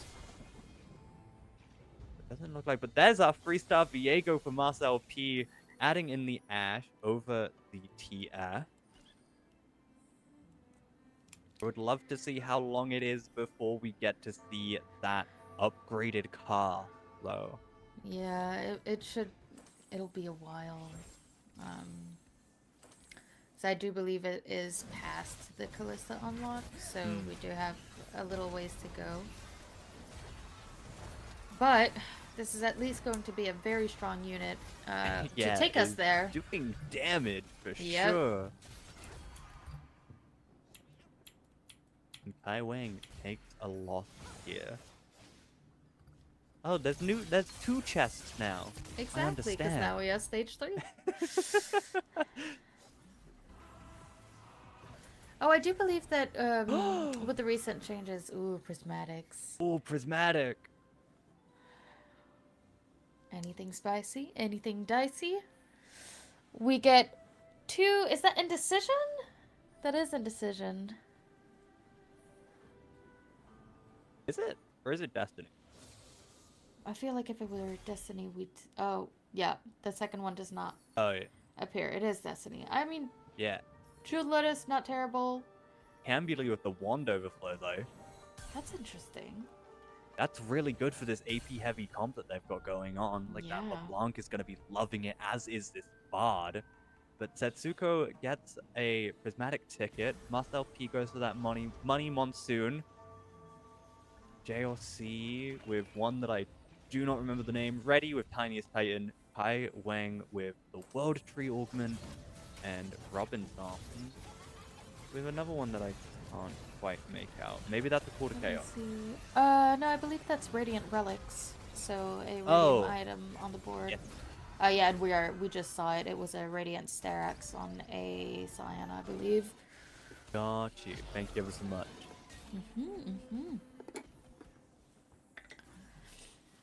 I'm still very blind to what the augments are by just looking at them. The icons. Mm-hmm. That's super fair.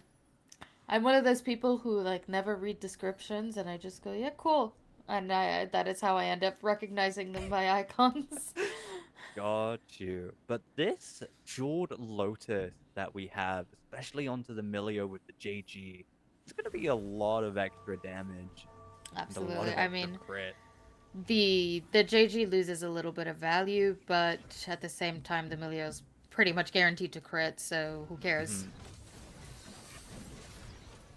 You get some extra crit strike damage, though, no? If I'm reading correctly? Because if I it can believe so, already but there crit from is- the Jeweled Lotus, then we get an extra 10%? Probably, but I do believe that it's diminishing returns at one point. But it is certainly going through my P's board. Hmm.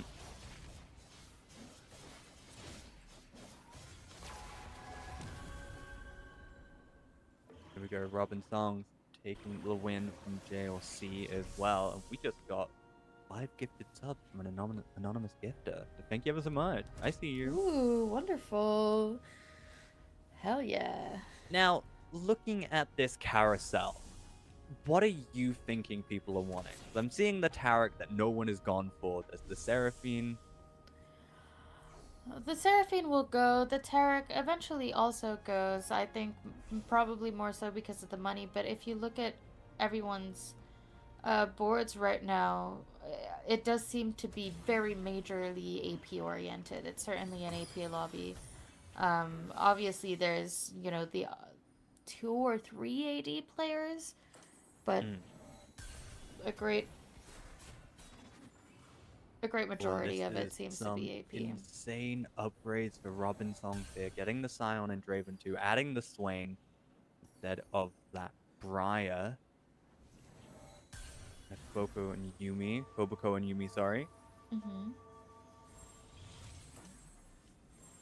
We are now beginning to itemize our Draven sum. I will continue to think it forever funny that the best positioning for a Darius reroll is just Darius on his own at the front. Yeah. It will always be funny to me whenever I see it. Oh my god, you're quite right.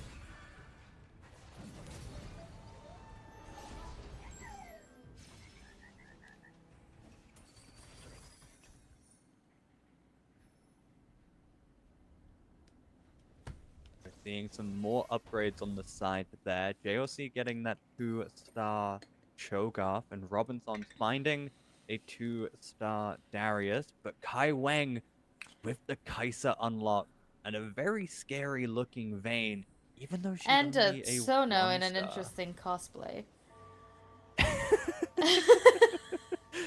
Vanquish I mean, Disruptor? Okay. Vanquisher? Love it. This Sona's out for blood, and you know what? I'm here for it, girly pop. You go. Get those crits. Print those money. Print that gold. But the Scion is already onto the back line. It's just that Kai'Sa's gonna get stuck on him for so long and isn't gonna be able to get through it, not being able to have any items. Definitely gonna be rough. As well as JLC takes on and wins against Cambuli's board.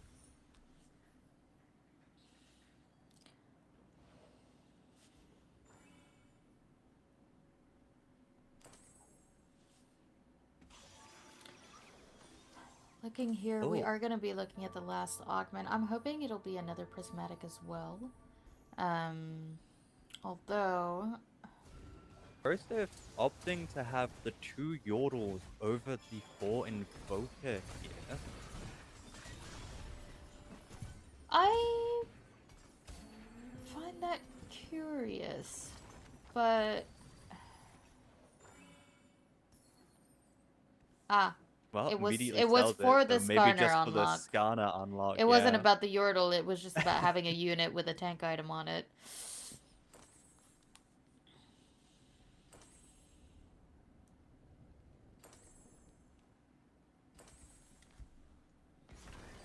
I mean, this is a great place to be, honestly. Ooh. Are we looking at a rise potentially here? We now I have think the we might be. Ishtal open on 4-1. Like, we lost our Noxus trait, but we do still have that Ishtal. We can get into Noxus, we can get into Yordle, and that will be our free trait for the rise, should we opt to go for it. Would be nice to see him make a return in this game. I tend to agree. We are extremely healthy, so making it to the correct level should not be too hard. Myself And just is looking so the strong, insane though. amount of damage from the Viego there, just being able to nuke half of that bard's health with every attack. And going on into our last augment round here, we get another goal. I'm seeing duo Q and I want to click it. I can't click it. I want to though. It's just such a fun augment for me, especially if you can get something like Annie out of it. That's true, but Ooh, No Annie, but we do get a quick striker in the Kindred. That's amazing. That's a really great here. That's a hit. really, really good find there. And we are getting more of our Wardens online as well. We've got that 2-star Loris, and we've got the Nautilus pair on the bench as well.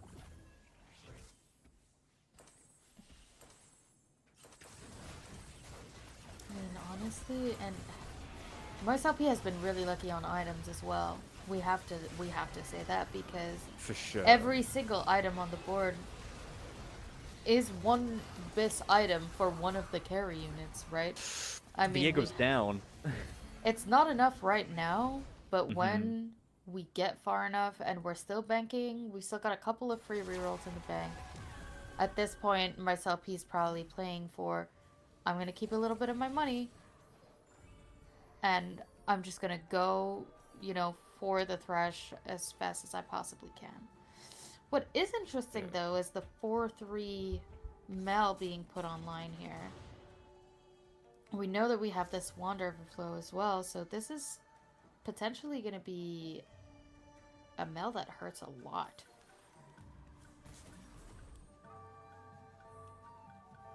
Going down to 3 Noxus there and opting to add in a bunch of bruises just to fortify that front line a little bit more. I do enjoy it. I'm liking it. And then this Disruptor Vanquisher Kaiser in the back is going to hurt alongside this Malzahar, dazzling all of her opponents, making them deal less damage, and being able to do an extra 10% to them as well. Yeah. And it's proving time and time again. We saw last round, we saw this time as well, that it's just melting board.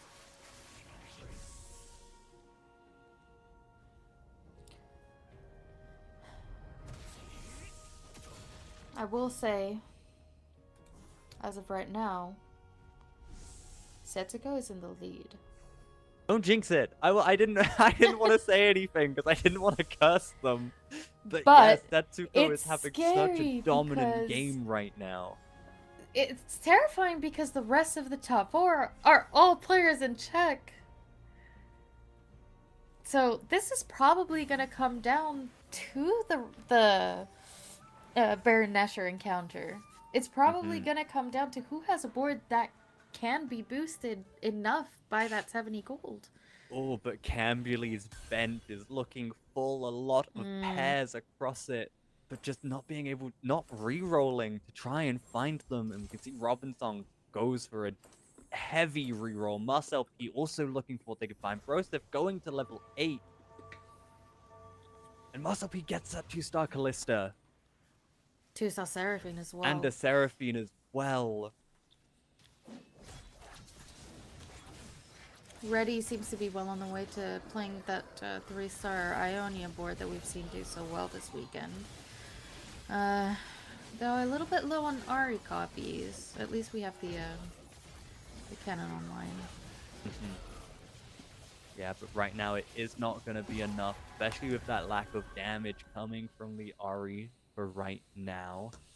And this Darius, despite only being a 2-star, is refusing to die, and Kai Wang holding on for dear life down at 18 health. And Cambuli also looking rather dangerous as well, going 26. We're still in 4-5, 4-6, sorry, so we've got a bit of wiggle room, but not a lot. Not a ton.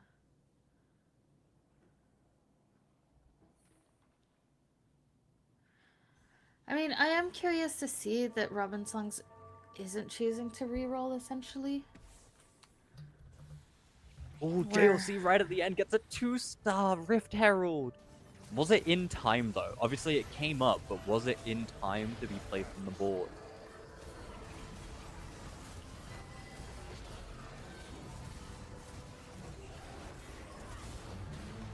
Marcel P is looking terrifying. That's an Aatrox on the board, by the way. That is an Aatrox on the board.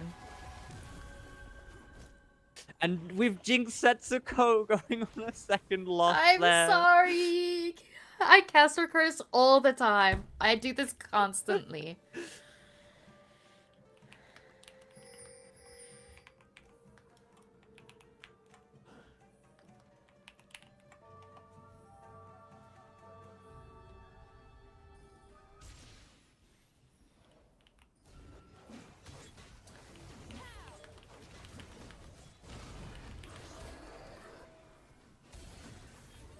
This Milio has been putting in work insofar for Broseph, but I do think that we need to get to that rise ASAP. For sure. If we're And- trying to get that rise, we need to be pushing for it immediately to get him online, just so we can start finding him. I mean, we are sitting on 94 gold, so any minute now. Yeah. We're waiting. We're at 5-1. We have all the gold in the world. We're getting into the danger zone in terms of health. We're seeing some upgrades across the board with Reddy getting that Ari 3-star now as well.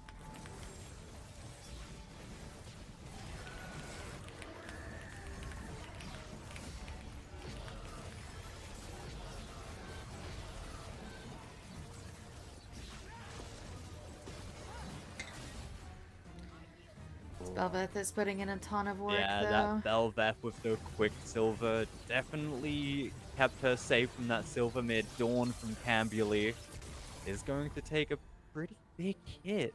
And the Mel gets unlocked for JLC as well. Broseph, 50 I cast a curse to real low. everyone. Everyone in check is now in the Just box. had a full flip outside of Marcel P, who is now claimed that top spot.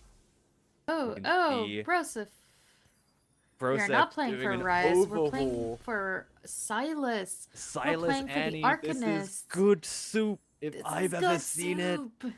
4 Arcanists immediately online. That is a death cap for all of those Arcanists down there. An extra 50% AP. Wow. Absolutely gorgeous. We got to get these items on. Gotta get those items as on soon quick. As That is a possible. lot of mana for this Annie, actually. The Adaptive Helm, Spear of Shojin, Void Staff. Oh yeah. Gonna be a lot of shred as well. But it doesn't matter. Velvet This is too much. Ambessa. And This is the the end for Ambessa Velvet. Broseph. And Broseph goes down. Our 8th place. The game 5? 5. 5. Why did I forget it Yes. was game 5? Oh, It's hard to keep Cambuli track. also looking rough here. We do have the Nasus, so we've got that. Oh, and the Rise And the unlocked Rise. as well. It's a And Rise a Silas pair. as well. I feel like the items are slightly subpar though. Oh, never mind. There was some more on bench. I take it back. So I would like to point out that Setsuko, who is now on a 4-loss streak since we cursed him, Oh god. just got their 3-star LeBlanc. So might That's be able to good. mitigate some damage or maybe even get their win streak back online. 3-star LeBlanc, 3-star Scion. We do have both the Archangel and the Noxus augments, so with a little bit of luck. This isn't just Archangel stuff either, this is Seraphim stuff. So Right. this is going to be extra mana as well. Maybe It's get some just more not enough. paths, but it doesn't seem to be enough, but it is just that... Never mind. Cambuli takes the win there against that Zuko.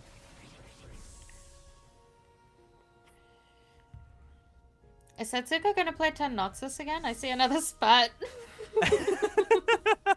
It would Imagine. be really funny to see. There's no Jinx would be on the hilarious, field yeah. this time. No one's playing Jinx. So we might be able He's to... picking it Setsuko up! goes for it! Let's go, Setsuko! Amazing. Run it back! We're running it back! Run it back. I can only imagine Setsuko's chat right now. Oh, not just any Noxus emblem. It's on a Jinx. Yeah. That's certainly something. That's harsh. Oh, 2-star Rise Oh, there. wow. That is an insane find, and we do pick it up. Hai Absolutely. Wang and Marcel P go to level 9.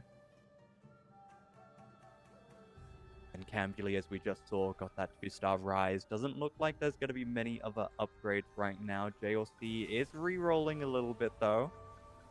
But everyone else is very, very poor. Yeah.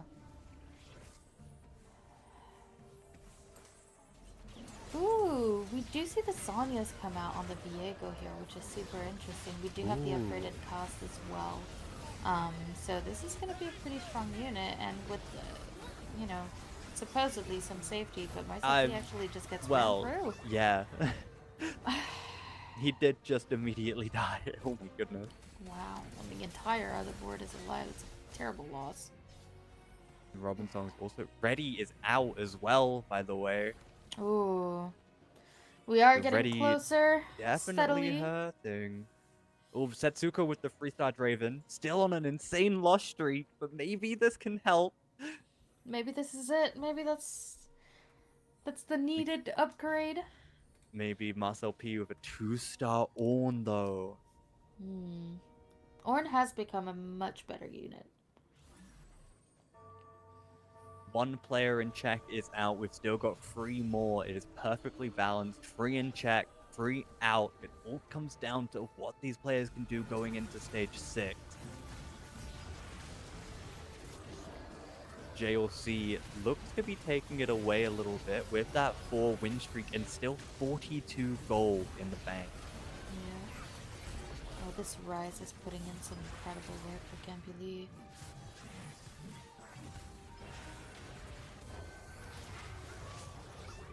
Oh, and Hai Wang is out.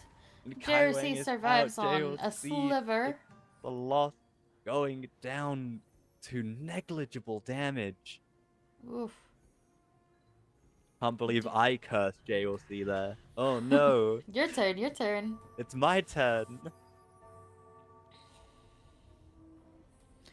But JRC is sitting on 50 gold, so we will see what happens. I do believe it's going to be a level up. But for what? That is my question. Oh. We can see a little bit of a YouTube bar as well. Hello, YouTube. Hi. Hello, Clean Feed. Hello, Clean Feed. Lovely to see you. Oh. There we go. We're getting some upgrades. This is a 2-star Wait. pair Shelly. Setsuko Oh, gets and sold. Oh, never mind. It's gone. Robinson we got a level for? 2-star Senna there. We get a 2-star Swain. We get a 2-star Fiddle. 2-star Fiddle. There's a 2-star lot of Fiddle is upgrades nice. coming out, and I didn't even get to see all of them. They were just all over the place. Here's Robinson. 2-star Darius. Is it going to be enough for this 2-star board? Lucian and Senna, surely. 2-star Lucian Senna, though, that is true. Especially with how grouped up the enemy is for Robinson, the JLC board. And this Darius is still alive. Just living and living. I mean, that Radiant Sterak's is putting in incredible work, and that is going, unfortunately, to be the end for JRC. Another one of our Czech players not managing to get the win. Setsuko's alive. Setsuko's alive. We are down to our top JLC three. is down. Marcel P as well. It is just Cambly as our players are in chat. Canvylee's got a really strong board as well. It We is a just got very, a very two-star strong board. Renekton. Ooh, I mean, the question is, who goes down here? And that is true. Yet no again. one is safe here. Robin Song's 13, Setsuko 4, Cambly 2. there's a chance this is a double elimination and we do not get to see the 7 Oh, and it's Robin Songs and Cambly who play against each other. Okay. I am on the edge of my seat right now. Yes. But it looks like Robin Songs is going to be taking it, but that Swain is on the back line. That's not where you're meant to be, Swain. Oh, That but is the not where Rise! I'm meant to be. The Rise is too much. And Robin Songs is out. Robin Songs is out, and it's Setsuko did Cambly and win the Setsuko. ghost. Setsuko versus Cambly. Can And Setsuko now we roll. bring it here? 70 gold in the bank for both of them. The rolling begins. Setsuko goes to level 8 and gets a 2-star Swain immediately. Gets a 2-star Mel for Cambly. A 2-star Nasus as well. That's now 3 Sharimans here for Cambly. But this is also a lot of Noxus for Setsuko, looking to make it back after the astounding loss that we had last game as we go into the fight. Sharima and Soup versus Noxus. Soup versus Noxus. I absolutely love the look of this, and look at the items on this Silas, on this Rise. I mean, it looks incredible, and it's... If it's enough, it's just barely, but no. With all the upgrades, Setsuko takes it! Setsuko takes it! Let's Setsuko go! takes Game it! 5! And we get Yes! to continue into Game 6. Setsuko just getting the comeuppance that he Yes. was well deserved, honestly. Noxus making a comeback. Running it back and making it work. And I thought I caster cursed Setsuko like crazy, but it was caster buff from the game in between when I said, let's give Setsuko 2 wins. Let's see if we can get another one from him. We had a bit of a caster curse, but it didn't seem to matter. Setsuko taking that first place. Well deserved. Well deserved. Absolutely. I mean, at the end of this, we are going to be having a lot of players in check for sure. Setsuko will not be part of them, as he does need one more, but it's going to be real interesting. Before we do go for that next game, though, we are going to take a short break, get some water, and hydrate, everyone. We'll see you soon.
And we're And back. you're back with another Baron encounter, actually. Interesting. We had such an insane standoff last time. We get to see it again this time. We've got 5 players in check this time around, with Robin Songs joining the ranks.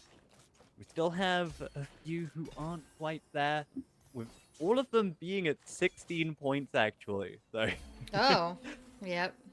if Gotta they're want able some to get time. those top 3 slots, they are all everyone is going to be in check. That would be kind of wild. I'm not gonna lie.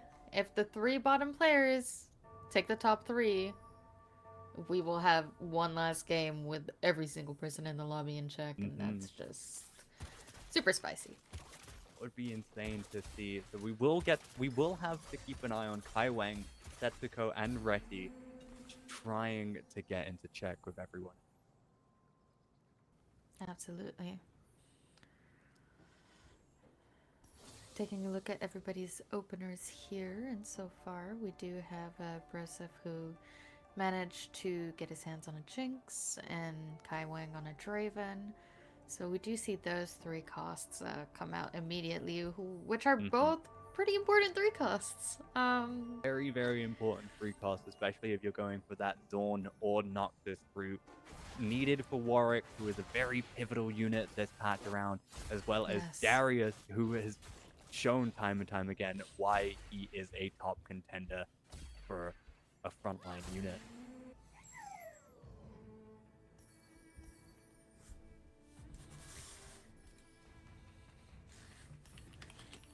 Looking at some of these others, though, Robin Songs with just the Kiana right now. We get to see a gold augment begin as well. Super, super exciting to see. Oh, Setsuko with the Ishtar Expeditionist! Oh, He knows yes, what he we're gonna wants. see He's it! going for it. Robin Songs with the Artifact Forge. Kai Wang with... Oh, I don't remember what it's called, but I know what it is, and I love the augment. Hefty reroll, that's it. Kai Wang with the hefty reroll.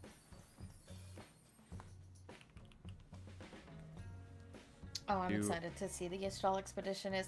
And I mean, if all goes well, Istral Expeditionist can certainly win a game, first of all. The encounter to the top 2 lets you, 2-star your Brock, everything. We might get the double Setsuko win. Wait, does Marcel P not have a board? Did Marcel P not have a board? We had a look at the fight there, and it was just immediately over. Lost streak? Question mark? I guess so. If we're not building anything, that's for sure. Certainly not. Although Marcel P's won the fight. Wait, then who was it who didn't have a board? It might be Robin, considering 20 gold. Maybe. Could be it. Robin has no board. That was it. I just saw it for like a split second. Yeah. And I was like, what? What is happening?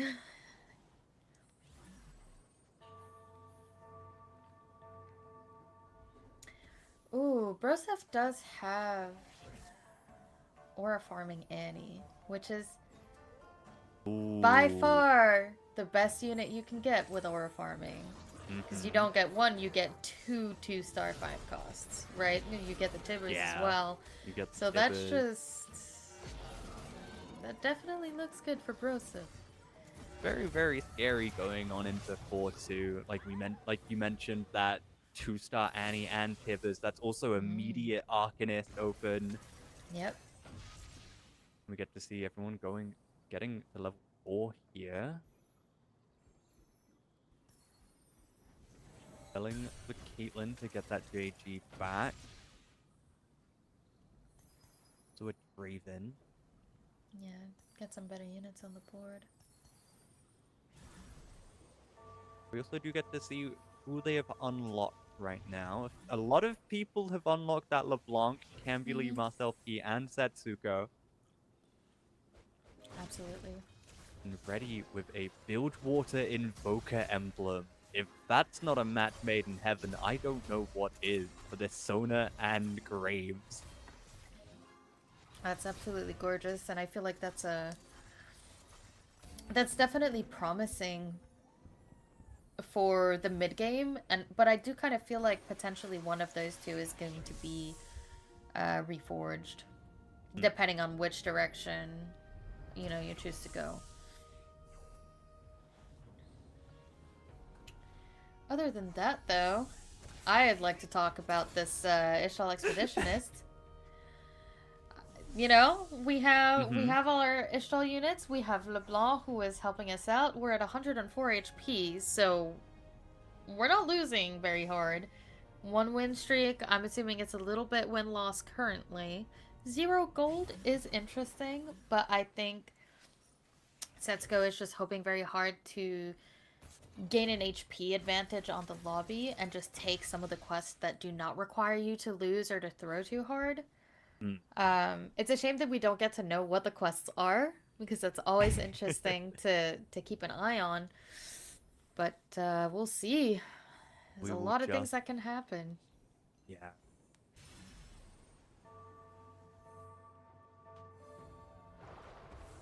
Ooh, Cambulian ready, getting a very late level up there as well, going on into it. Master LP has an Ishtal trait as well as a Ishtal's Yordle. spat, yeah. That is an odd combination to obtain. Not inherently bad, but no one wants to play Yordle right now. Unfortunately, it's just not really up to par. And forcing Ishtal when someone has Ishtal Expeditionist doesn't feel quite right either. Yeah, did see a Yordle board yesterday do incredibly well and was able to win out with an insane pivot into some good soup. Gotta love good soup. Gotta love good soup. And But having see- a Yordle spat onto something like Cogmore, like we see that they already have, really helps that Teemo, Veigar, Lulu, because it is a long shot and Arcanist, so it is able to help a lot of these rather pivotal early start units. Absolutely. And I mean, Yordle is one of those emblems that just has such a wide variety of stats that it's an incredible buff to whichever unit you do choose to put it on in the end.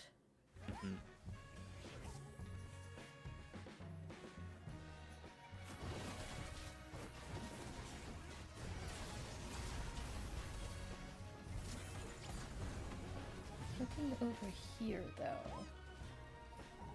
I mean, I do love the look of this Sona, but I mean, Setsuko's starting to take a little bit of harder losses. We are seeing the HP start to go down a little bit, although it is not anything scary for the time being. Yeah, if we can get something like a Titanic Titan or a Tiniest Titan on set for Setsuko, I think he just kind of takes it away. Having so much more effective HP from the Ishtal Expeditionist into one of those two pairings, it's just, what do? You've got so much to go for. Right, you take, Expeditionist, Tiniest Titan, and then you play 5 Ishtal, and you're healing, 15 HP every round? Like, that would be absolute. It's more like 8. I exaggerate. But even then, mitigating 8 HP every single round, you could easily go for an 800 shard cash out. If not more, if we really want to risk it. Going for something like really a 1,000, 1,200 cash out, get that free star 5 cost online immediately. There's always a chance, you never know. Gambuli with the... goes from 5 Noxus immediately down to 3. Placing some of the board, get some Bruiser online, get some Invoker as well to help that LeBlanc and that Scion. With a Gunblade, love to see it. Oh yeah. Best item. It's not, but it's my favorite. Yeah. I do love a Gunblade. It feels like a safe item to make no matter what you're playing, and undoubtedly helpful. Especially if you do have something like those bruises. who have a lot of HP anyway. Just being able to add so much more in the form of healing, especially with this Sona as well. That's a lot of healing coming out of these two. Oh yeah, absolutely. I mean, and you need the sustain, but even within having all of that, it doesn't look like it's gonna be enough. This Poppy just absolutely refuses to perish. Sure. And the the Lulu's gonna Lulu get the does cast here. get the car. Yep.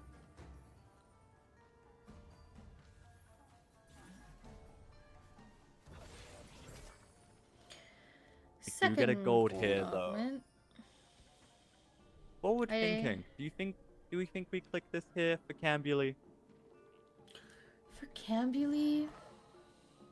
Yes. I Yes, think he it does. would seem so. But looking at some of these others, Broseph with the Golden Dragon, Tetsuko with that Jeweled Lotus, you get to the... What is this one for Kai Wang? For Kai Wang, I believe that is care package. Right. Thank you. And then we've got Robin Songs with the Slammin'. Cambuli we saw pick that forward thinking. Ready Woo! with... Earth's Gambit from Marcel P. Ooh. That's fun. You'll have to tell me what that one does. I don't think I've That seen that one in one any of my games. Gives you, I believe it's either a spatula or a frying pan, depending on whether you win or lose. Right. Got you. So that's certainly, I mean, then again, it's not exactly difficult to reforge a pan into a spat, but it helps if you don't have to waste an item on it, if you can obtain the one you If you can want. avoid it. Yeah. If you can avoid it, why wouldn't you?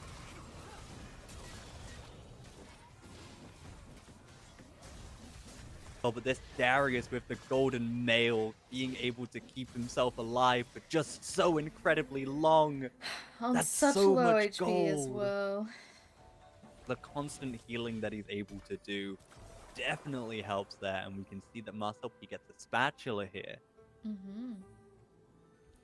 In which Sick direction Yordle are we online as taking? well. I mean, maybe it is just a Yordle game.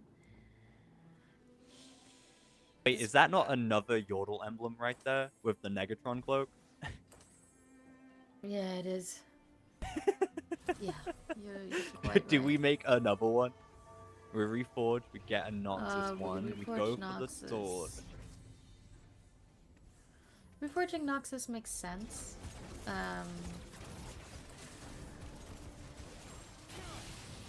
Yeah, we make a second Noxus spat and we're gonna see Marcel P pivot. I'm pretty sure. Now, it begs the question, what Noxus unit will we be wanting here to hold that Yordle emblem?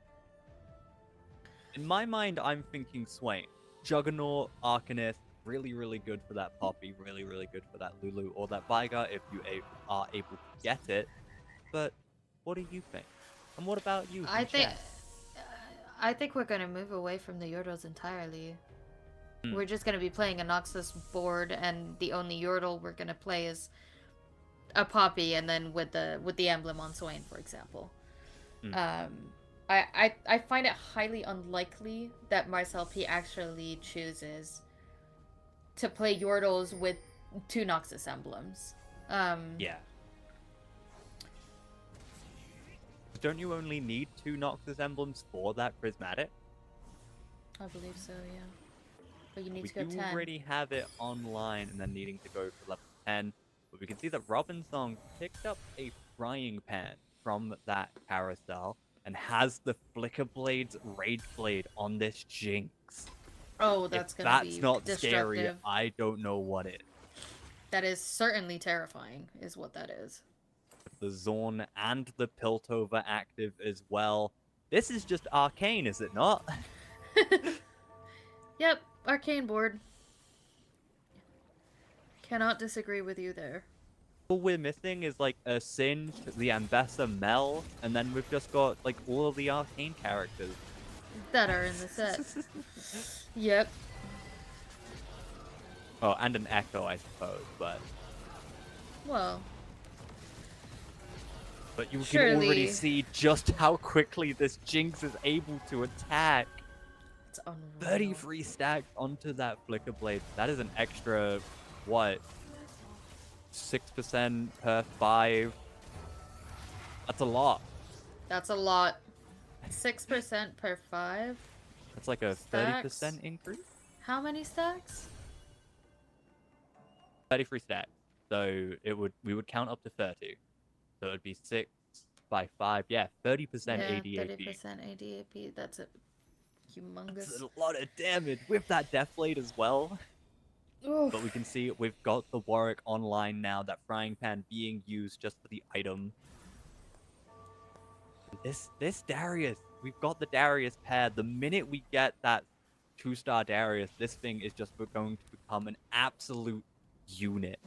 Oh yeah. I mean, this is already a menace, but it's just going to be that much more oppressive.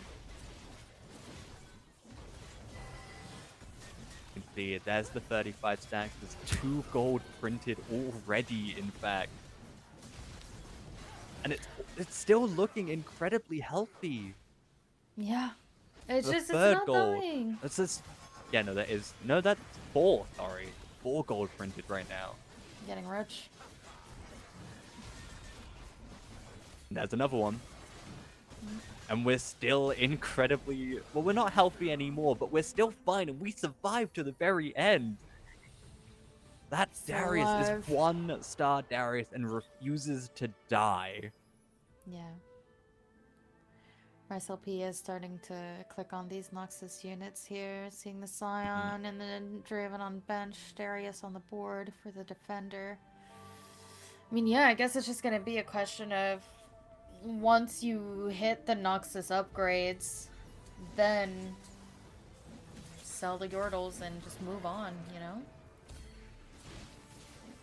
Does seem to be the case, especially with, like you mentioned, that 2 Noxus. Is just... It's still just interesting to see. If we could get maybe like a Kobuko and Yumi for that Bruiser Invoker, especially for that... And there it is. There's the Kobuko and Yumi. As I say it, like, being able to have that with, like, your LeBlanc for the Invoker, the Scion for the Bruiser as well. Like, if you're not going for something like that, you might be going for another Juggernaut, but you're already going to have 2 from your Briar and your Swain. No, I do agree with you.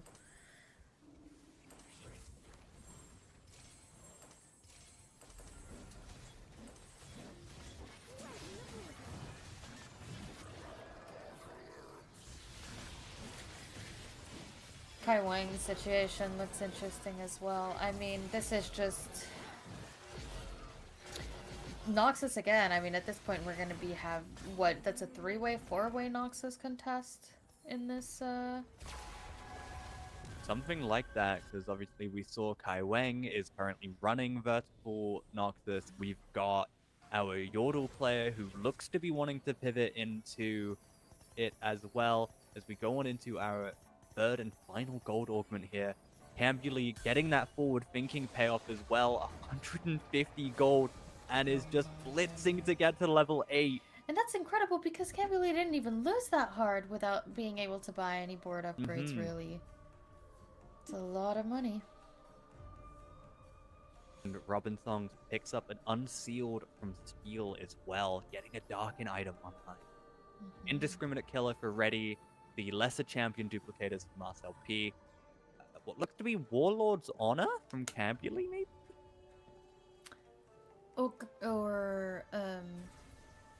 No, what's it called? It's not Plot Armor. Is it Warlord's Honor? I'm not... I know.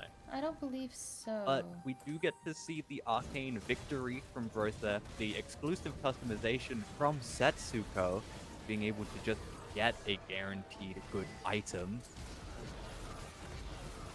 And Broseph with the Annie-Tibbers now, moving the Golden Mail onto Tibbers. This Tibbers will just refuse to die.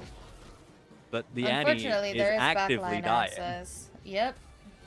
But, I mean, the Annie cast still exists. And we can see that it kills the LeBlanc, and the other 2 units that are remaining just aren't able to And do they're being anything into shredded. this Tibbers. Oh my god. Oh. It's gotta feel bad. Yeah, that is a little rough.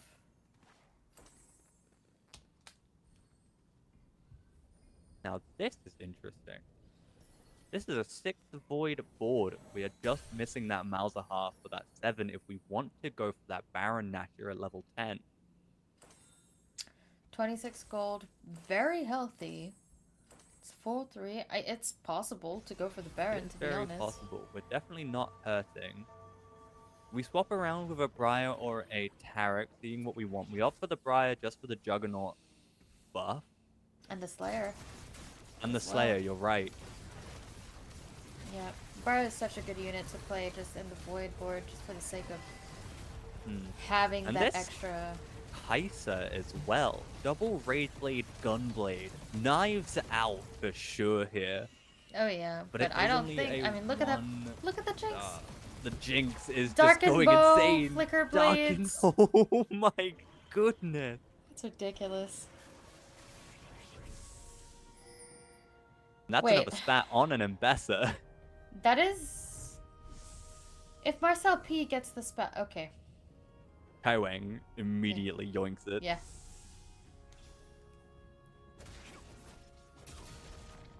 Seeing a third Noxus emblem on Marcel P's board would have been funny, Yeah. but with already having 2 Noxus emblems, it's not necessary. It really isn't, but it makes hitting the 10 Noxus, if he so wishes to, that much easier. Taking a look at Setsuko here. This doesn't look awful. But I do feel like we're a little bit behind the curve and we're only at 200 for the cash Unless out we for now. did cash out at some point and we didn't see it. But there It's we go. kind of Here low. comes the pivot going down. Oh, we've still got 7 Yordle, but we've got 4 Noxus now.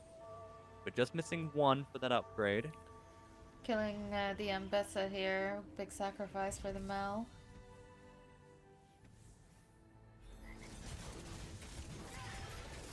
Oh, going on into this Jinx board though. Now this is terrifying. When this Jinx becomes a 3-star board, becomes a 3-star Jinx, I think Yeah. Robinson could start to take it. Like, it's already showing just how dominant it is with a 5 win streak with only 1 gold left. But that is just insane. We have a 2-star Jinx on the bench as well.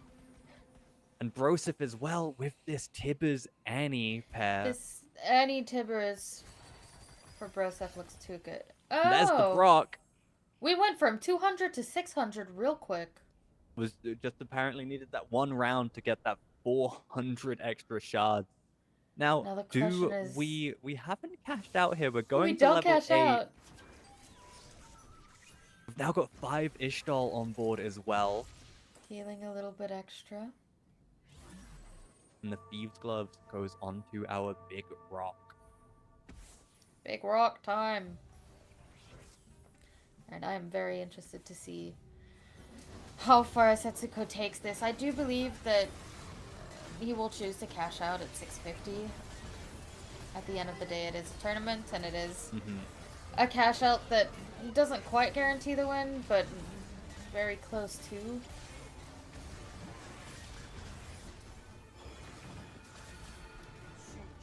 Oh, that nearly almost did Oh. enough. They're not able to get through the Wukong clone though. It is a good loss, though. We get We the do get a Nasus Nasus unlock at the unlock as same well. time. The Nasus pair here walking into the PvE round, so we will get enough money likely to level up. We do choose to cash out. We've got a Radiant item and 2 Tactician's crowns there as well. Yes, yes, yes.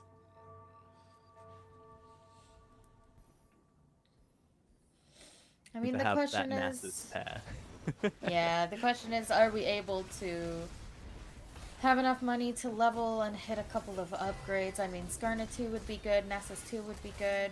We do hit a Nasus here, just off the PvE. Yeah, so Make that is our 30. Nasus 2.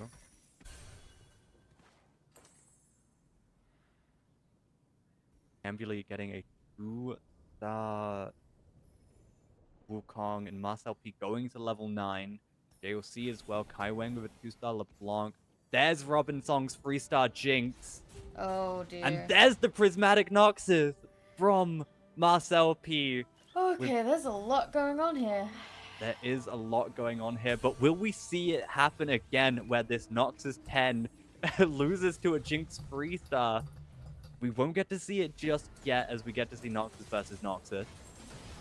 Oh my goodness. There's too many things happening. And the countdown for Kaiwang Ford begins. Are they able to get through it? It doesn't look like they will. The barcode of HP. But to Wait, but the Atacon survived it? yeah, I Immediately guess. died, but Atacon survived it. It's just Otacon things. Just Atacon thing. You right. Oh, and Setsuko takes a pretty Setsuko hefty loss there. loses right after cashing out. That is not good. And Reddy gets a Rise unlock here. I mean, Setsuko can't really do much more in this position, to be perfectly honest with you. I mean, But sure, that is you a can- Nidalee. There's our There's a 2-star Nidalee. Nidalee There is a too. Skana in the shop as well.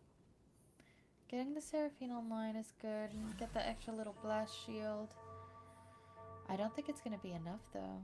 It's a good TG for the big rock, but Oh, but this Darius from Kai Wang, we've seen just refuse to die from so many of these Noxus boards.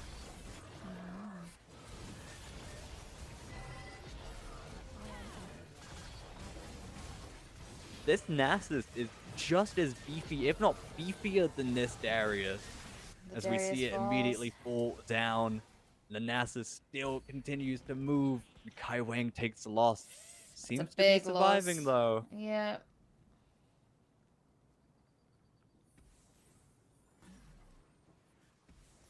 And Setsuko does get a win there. I did get the look.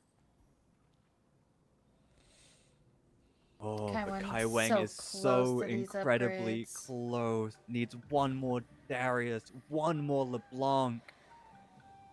And Cambuli with a bit of Freljord mixed in. JOC goes to 10. Kai Wang did get that 3-star Darius. Robin Song's with the 2-star. Sorry, not Wukong. That is Warwick. I really thought you said 3-star for a second. Nope, 2-star, 2-star. I got very afraid and excited. Oh, Juggernaut Warwick as well. That's very good. You love to see that. The survivability on Juggernaut is really just exceptional. But this Jinx is just melting boards Oh yeah, there's so no incredibly pity. quickly. Oh, we get to see a bear fight with bare fists, and Rosa takes the win against JOC. Tibber's proving to be the better bear. That's unbearable. Oh god. I could keep going. I know. You would not believe how many bear puns I could make. Believe. Setsuko gets an 8 again. Oh no way. Well, Kai Wang and Reddy seem to be pretty close behind too. I do believe. Does look like the game is gonna end here unless they can pull something out of the hat and quickly. Yep, very quickly. But what do we do against this 10 Noxus? Play We need 3-star to hope drinks? that play a 3-star Jinx. Yeah, you're right. Do you think the This- 3-star drinks beats the Otacon? We shall see. Last time it was that there was just no additional frontline to help keep the focus off of that Otacon. But this is a much stronger Noxus board and didn't immediately go into it. But that's a Baron Nasher here Oh yeah, for it does come JOC. out.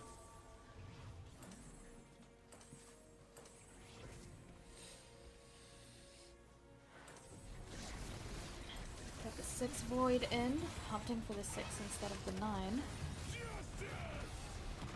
Which is usually the correct way to do it. Mm.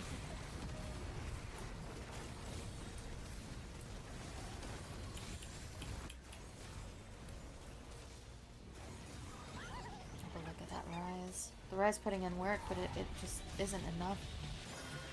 Good, and it looks like it is down for Kai Wang.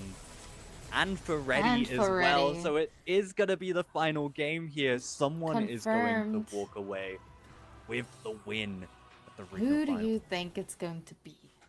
That is my question. Now, I'm seeing the Noxus, Yeah. but I'm seeing the Jinx. Yeah. It all I could think the come Noxus down. walks away with it. Mm.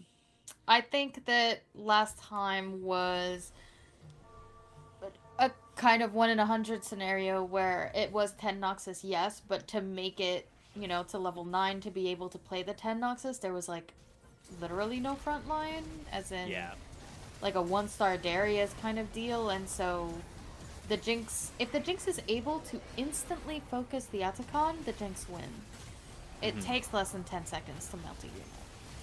But, you know, if the 10 Noxus player can put enough units up in the front line. JLC is down. Robinsons takes a loss. Noxus is Noxusing. We're down to our top 4. We are down to our top 4. No matter what, one of these is going to come out with the win. I mean, and what can Robinsons do against this, really? Or Campuli even? I mean... It is just hoping to hit one of those 3-star forecasts or opting or trying to get a really, really strong 5 cost on the board. And even then, I'm not convinced that, you know, good soup is good enough for 10 Noxus. It needs to be great soup, if not Yeah. perfect soup.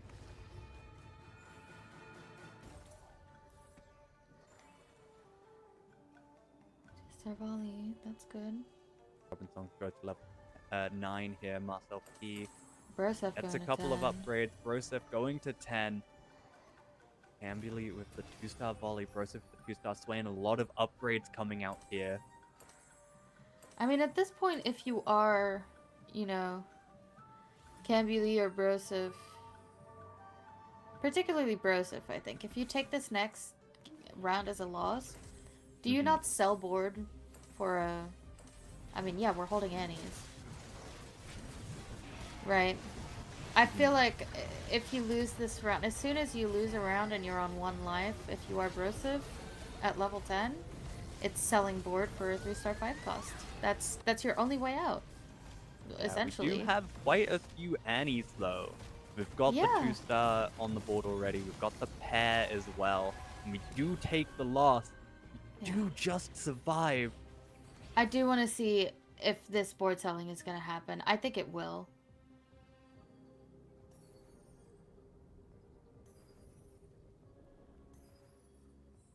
I know, it looks like we're testing the waters a little bit, see what we can get for Broseph, Ambuli. We did sell the Annies. Cambuli is nothing really that they can do either. I don't think we're getting through the... 10 Noxus. Doesn't seem it. But Cambuli versus Robinson here. Certainly going to be an interesting one. You can see the Jinx already gets the cast off and is beginning to go insane, but the Follow Bear is on the backline, is on the Jinx is down! And the Rise is healing for so much. And Robinsons takes a loss and goes And is down, down. actually! Cambuli may be the last chance against the 10 Noxus. And Broseph also goes down. It comes down to Cambuli versus Marcel P. but And looking Cambuli- at the cams there for a second, I Yeah. do believe that someone forgot. But Marcel P does get a 2-star Mel on the board with Cambuli getting that. Tarek, and it's going to be insanely close. Do we have the backline damage? We can see the rerolls happening here. We get it. We add some Yordles. There is that Cambuli 2-star unable cannon, but to we're hit opting not to go anything. for it. Just unable to get anything, and Marcel was just able to find another 2-star in that Swain. Yep. That's actually a shockingly low amount of upgrades for 70 gold on both sides. Mm-hmm. Well, Marcel P does still have 36, and the timer has already begun. Marcel P is laughing his way to the bank. Are you seeing this? He is Yeah. so incredibly happy, and he takes it, getting into checkmate and winning the regional finals. Insane. 2 prismatic Noxus back to back. We got to see what can happen if it's not perfect, and what Yeah. can happen If it is. if it is.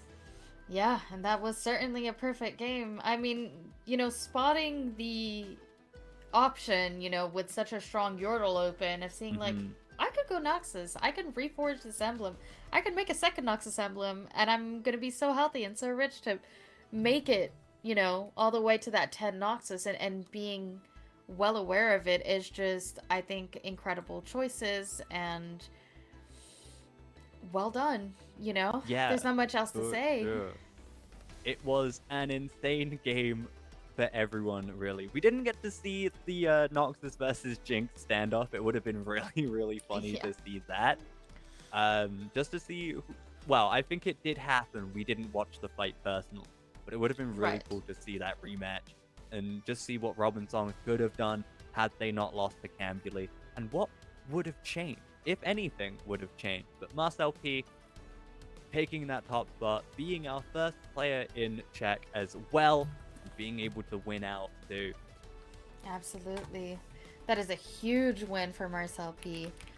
And honestly, it was a great performance too. And I think that, all of the games that we've seen from Marcel P today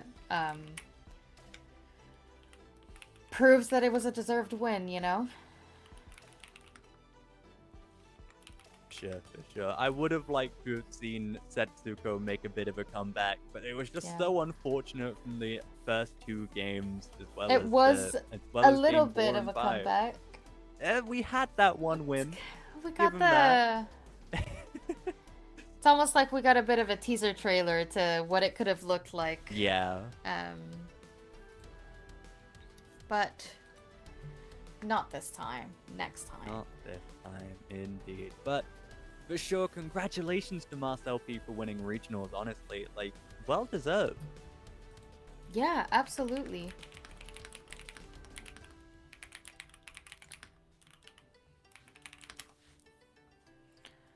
Other than that, I am looking at this list right now. And this entire lobby is of the NA region, and the top 5 in this list right here is qualified for the Tactician's Crown. Ooh. So this is gonna Now- be a first crown qualifier for Marcel P as well. Yeah, absolutely. And I'm curious to hear what you think, but also what chat thinks about what our NA showing is going to be like at the TAC Crown. Everybody's very excited, but what is it going to look like with all of these players here at the event? Yeah, that is a really, really good question, actually. Obviously, we've been following these players throughout the week, not just with regionals, but also with the TPCs before, with Bilgewater, Demacia, and Sharima. Like, we had the chance to see everyone. It's just, I have no words. Genuinely, I have no words. And I do hope that NA wins, but obviously I feel like that's also portraying where I come from, which would be the EU. So I'm sort of a mixed bag here. I'm fine with NA winning. I'm fine with EU winning. I'm the same as you. Certainly a mixed bag on my end as well. But I do think that looking at this list of players, and more obviously, it's going to be absolutely incredible. And I've taken a peek as well at the qualified players in different regions, and it's going to be a tough match for anybody who tries to be a part of it and anybody who tries to go for that crown. But I really strongly believe that NA has a strong chance here this year. We're totally going to see. But no matter what, it's going to be an incredibly exciting weekend when it does come around. Yeah, it will be a strong showing from everyone, but we did get to see just who we have going into the crown from here with us on the NA side. I'm super excited to see what they can cook up when the stakes are at their highest. Yes, absolutely. I mean, that is the moment in which you have to pull every single trick you have out of the bag. There is no other choice. Mm-hmm. We'll see what they got. But in the meantime, I do believe that that was an incredible weekend tournament this time. I'm super excited for the tack round, and I mean, obviously, regionals weekends was on two separate weekends, so we really did get a lot of games overall to really get to know our players at the end, Yeah. right? We've seen so much gameplay at this point, and through co-streaming all of these events, like we've had the chance to get a better insight on all of the players that we see coming through the stream, and it's been very, very exciting.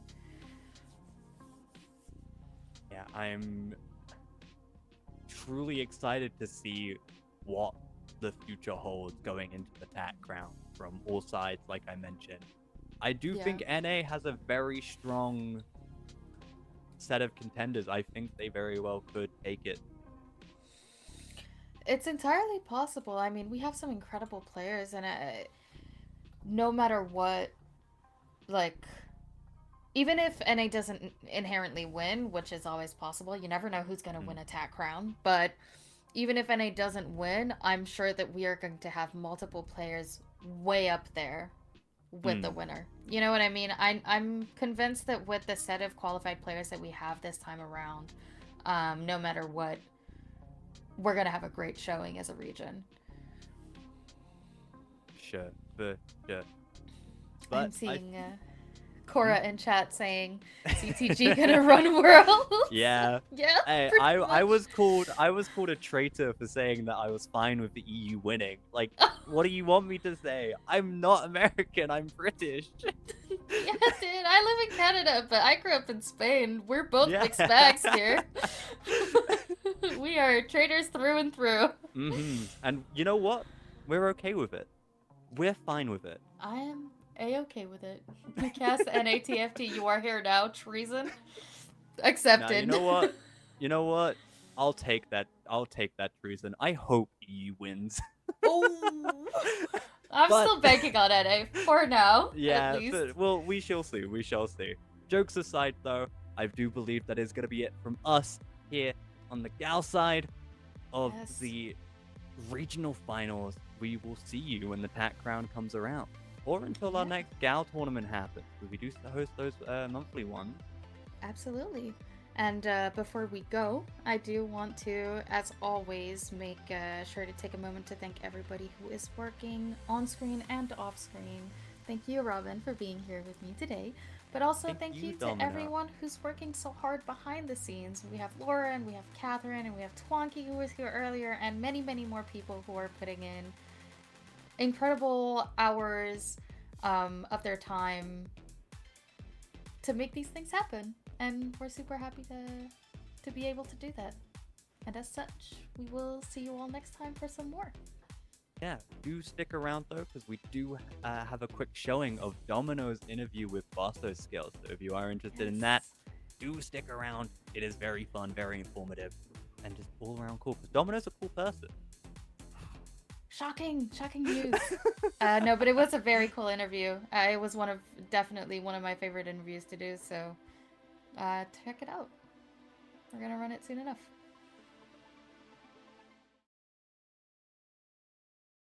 Hi, I'm Domino with Guardian Angel League, and I am here today with Bustle Skills, who is giving us a little bit of his time. Yeah, thanks for having me. I'm Basso. I've been playing TFT for around 5 years now, and I'm 24 and I live in New York. I am curious to know a little bit what your gaming background is, what gaming was for you before TFT, before becoming a pro player, and how you kind of got into TFT in the first place. Yeah, so I have a pretty common background, I would say, for TFT. I played a lot of strategy games growing up, so games like I played Pokemon, I played chess, I played a lot of board games with my family, things like Catan, Dominion, which I guess is more of a card game. I played poker, I played bridge, and then like the really easy connection that a lot of people have is like I played League of Legends. Yeah. which I think is probably where most TFT pros came from. So yeah, pretty common standard, I guess, gaming before TFT. Yeah, super fair. I mean, the transition to from League to TFT is certainly a common one. What kind of pushed you over the edge to becoming a pro player, and if you've been full time since then? Yeah, for me, it wasn't really like a specific incident. There was no real like eureka moment where I decided like, oh, I can do this. It was kind of something I started when I was in school during COVID, so I just had a lot of time on my hands. I kind of just wanted to do something, right? Like I didn't really Yeah. have that much to do. I was just playing a bunch of TFT, and then I got pretty good at it pretty fast. So I decided to just keep playing and see where that went. But there was no real like light bulb moment for me where I decided, oh, I want to do this. I want to commit myself to a lot of this. It was sort of a convenience thing. Yeah, that's super cool. I mean, and I think a lot of the timelines for pro players kind of go around COVID as well, where everybody suddenly had a lot of time on their hands to get so much better at this game. And I mean, you said earlier you've been playing for about 5 years at this point, and we've seen you in countless tournaments and events. In your opinion, what do you think separates, a high-ranking ladder player and a pro player that's actively in the circuit? A lot of stuff just kind of comes down to experience, and then a lot of it also, as kind of cliche as it sounds, just is like how good you are. Generally, like to be high ladder, especially now, doesn't mean as much as it used to. Before, if you were high ladder, you were pretty much guaranteed to be like a top 10, top 20 player on the server, just because like everyone cared about ladder a lot. But after the release of Pro Circuit, it's a lot harder to kind of get a grasp of where you actually are based on how good you are at ladder. Because a lot of the pros don't really take ladder as seriously anymore, and really are just focused on tournaments. And then the other thing is, a lot of people who are specifically good at ladder, the skills don't completely transition. I think a lot of people actually that were very good at ladder had struggles, or some people had struggles in tournaments because like it was kind of just wired into their brain a different reward system essentially. Yeah, that makes sense. I think there's a big difference at the end of the day, like what kind of play style you want to adopt, whether you're playing on ladder or you're playing in a tournament. I'm curious to see what on your side kind of like prep looks like when you're coming into these big tournaments like this weekend. It's like both study group and then both personal things, right? Like I'll trust my study group on info and like general sort of understanding of like what comps are good and what comps are bad, right? And generally, I think it's very hard to prep as a solo player now, especially for like the bigger tournaments. I do think in tier 2 that like if you are just above I think there's a lot more room for like a skill gap in tier 2. So if you are at like the upper end of that skill gap, I do think it's not actually necessary to prep with a study group.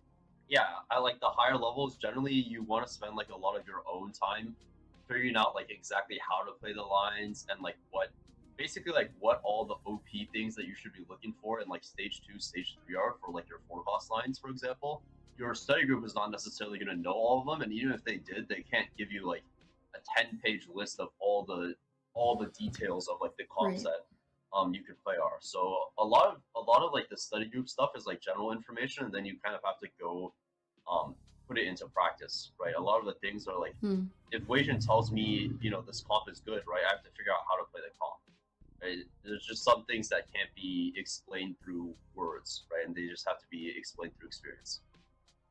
Yeah, that makes a lot of sense, really. One of the big aspects of TFT is that this prep is never ending with not only how often the sets change, but also how often the patches kind of flip the game upside down. A lot of people really like that patch, myself included. Like a lot of people are saying, if this was the first patch, it would be the best set of all time, stuff like that. I would say like I'm a little lower on it, not because it's necessarily a bad patch, but it's the classic like if you feel like something wasn't going very well, then like the improvement relative to whatever you were experiencing before feels a lot better. And I quite frankly haven't played I haven't played any ladder this patch. I've only played scrims pretty much. I wonder how my experience and like other people's experience would be different if they, they went through like the full 2 weeks and were just playing on ladder like people normally do, right? It's just a very different environment. As for me personally, I do really like the patch. I think it's more interesting. Like I think we basically went too far in the other direction where before like 3 cost reroll was not really a thing and like fast 9 wasn't really a thing versus now I think they're both pretty dominant on the patch. So I'm not necessarily sure that it's better. It's just kind of like the opposite of what we had before. Yeah, to some extent, the patch is kind of just meant to refresh and play what you couldn't play, earlier on in the set. You were saying that you've played mainly scrims for this last patch and not actually played on ladder. And I think this is something interesting because when a lot of spectators, when we watch these tournaments, we see boards or strategies necessarily that we're not seeing all that much on ladder. It's going to be interesting, I think, to see the second weekend of the tournament. Do you have any strategy planned? How are you feeling about it going into the weekend? I feel all right. It's definitely, I think this is probably the hardest patch to gauge exactly where you are compared to other people and compared to your prep, just because everything is so different. So I think it's very hard for anyone to actually feel like they have a large edge going into this tournament. Like I think if they do, they probably are just like misunderstanding like how confident they are in themselves. Although I wish I could be confident and say like I'm sure I have a huge edge. I just think too many things have changed for that to necessarily be true. I do. Sorry, what was the second part of the question? It's kind of just how are you feeling about it, and if you have any if you had any strategy going into it, because some people will like go into tournament and be like, I'm playing multi-hard reroll, forcing it every game or almost. You know what I mean? Like, Yeah. Generally, I feel the least comfortable playing Fast 9 and feel like it's most volatile during tournaments. So I probably won't be playing any Fast 9 except from like the top 5% spots to do so. Right. Other than that, I don't really have any sort of plan along the lines of forcing Malzahar reroll or forcing anything else. I don't think anything is that strong. Yeah, absolutely. And speaking of everybody else who's also considering their plans for the weekend, who do you think we should be keeping an eye on? There's been a lot of interesting discourse, I guess, on like tier lists and like how good people are going into regionals. I do think people that I would look out for just in terms of like narrative, I'm not really sure on. Again, I think it's really hard to know exactly the strength of the field because again, like so much stuff has changed and it's just like a very different patch than it's been in the past.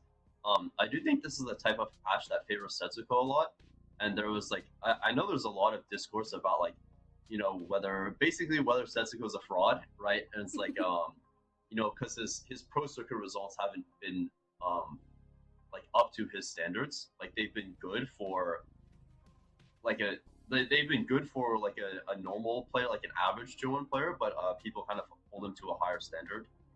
So I think the patch favors him a lot, and it's very interesting because I think a lot of people in the community are very divided about where he should be. And then I think the other person would probably be Chunnington, who's had like an amazing set so far.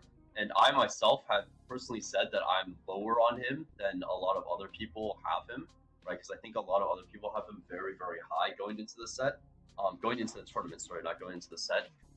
But yeah, he's had a great set so far, but in the past hasn't really been like much of a threat. I'm kind of interested to see how he does.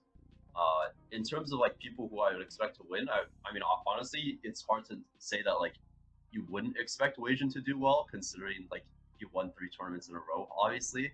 And Michael, who had like the second highest, I think if you go through all of the regions, he had the second highest pro points after Weijin, like considering all the other regions. So in any other region, he would have gone to Worlds off of the pro point spot. And he has spoken a little bit about Twitter and being a bit unhappy that it just ended up like Weijin Iverson dropped a super nuke this set.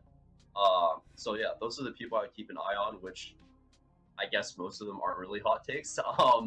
I think it's always interesting for us, going into tournament, trying to go through our pick'ems, and there's not really a better advice to get them from another pro player. What has your experience been personally being in a very competitive context with people that you consider friends? I used to be a lot more of a competitive person. I still am very competitive. You kind of get support from them, and then you kind of have to play against them. So a lot of that is like really helpful motivation wise, because I mean, nobody wants to be like the friend who loses any competition in the group, right? Because eventually it's gonna get brought up at some point, Sure. even if it's like probably in a playful way, but there's Yeah. definitely that competitive fire to want to win more because you're playing against your friends. I think in terms of like actually forming study groups, when I started playing, it was actually just me and Malala in a call, and we were both able to actually play in, I guess, what would have been tier 2 back then. Yeah. And he made it to regionals when it was just us in call. We never really got to like the next level of pro play before adding more people, but I do think that like people nowadays, especially in like tier 2 or people who are trying to break in, kind of over index on like having a lot of people helping them and like a lot of voices, where a lot of it just comes from the individual as well, and you just need Yeah. one guy to look at, or one guy or gal to look at, look over the VODs with you and want to improve Right. with you. Yeah, and I mean that definitely touches on, kind of my last question for today, which was, for anyone who doesn't know, Guardian Angel League is an organization that supports people of marginalized genders and women in the TFT scene, and we have a particular interest in everything competitive. What would be your piece of advice for everyone else who's kind of just, knocking at the door and trying to break through? Like a lot of it is just going to be like play a lot of games, make sure you have someone to look at your, at least one person Look to at your look at games stuff with. with and bounce ideas off of. And then I guess for like marginalized genders, I do actually think TFT is probably like the best chance right now. Like if you're trying Yeah. to go pro in any of the games, a lot of it is just like social stuff. I do think generally like we are the most accepting. I hope we are, at least in the spaces I've been in. Like quite a few female challenger players. I think Panchi competed in tier 2. Harmony is also trying to get into. Yeah, there's definitely people on the cusp. The great thing is it's an individual game. So like at the end of the day, if you want opportunities and you're able to be good enough to get them, right? There's no like team dynamics or politics or anything that can really stop you for the most part, right? Yeah. I'm not really sure what the tier 2 scene is like, but it is just like, as far as I'm concerned, it's merit based, and I don't think there's been like any ladder scandals or anything on NA in a while. Yeah, like if you can get there, you can get there, sort of thing. Yeah, absolutely. It's really nice for us to be able to do these interviews with players. Yeah, thanks again for hosting. I had a great time. Great, thank you so much.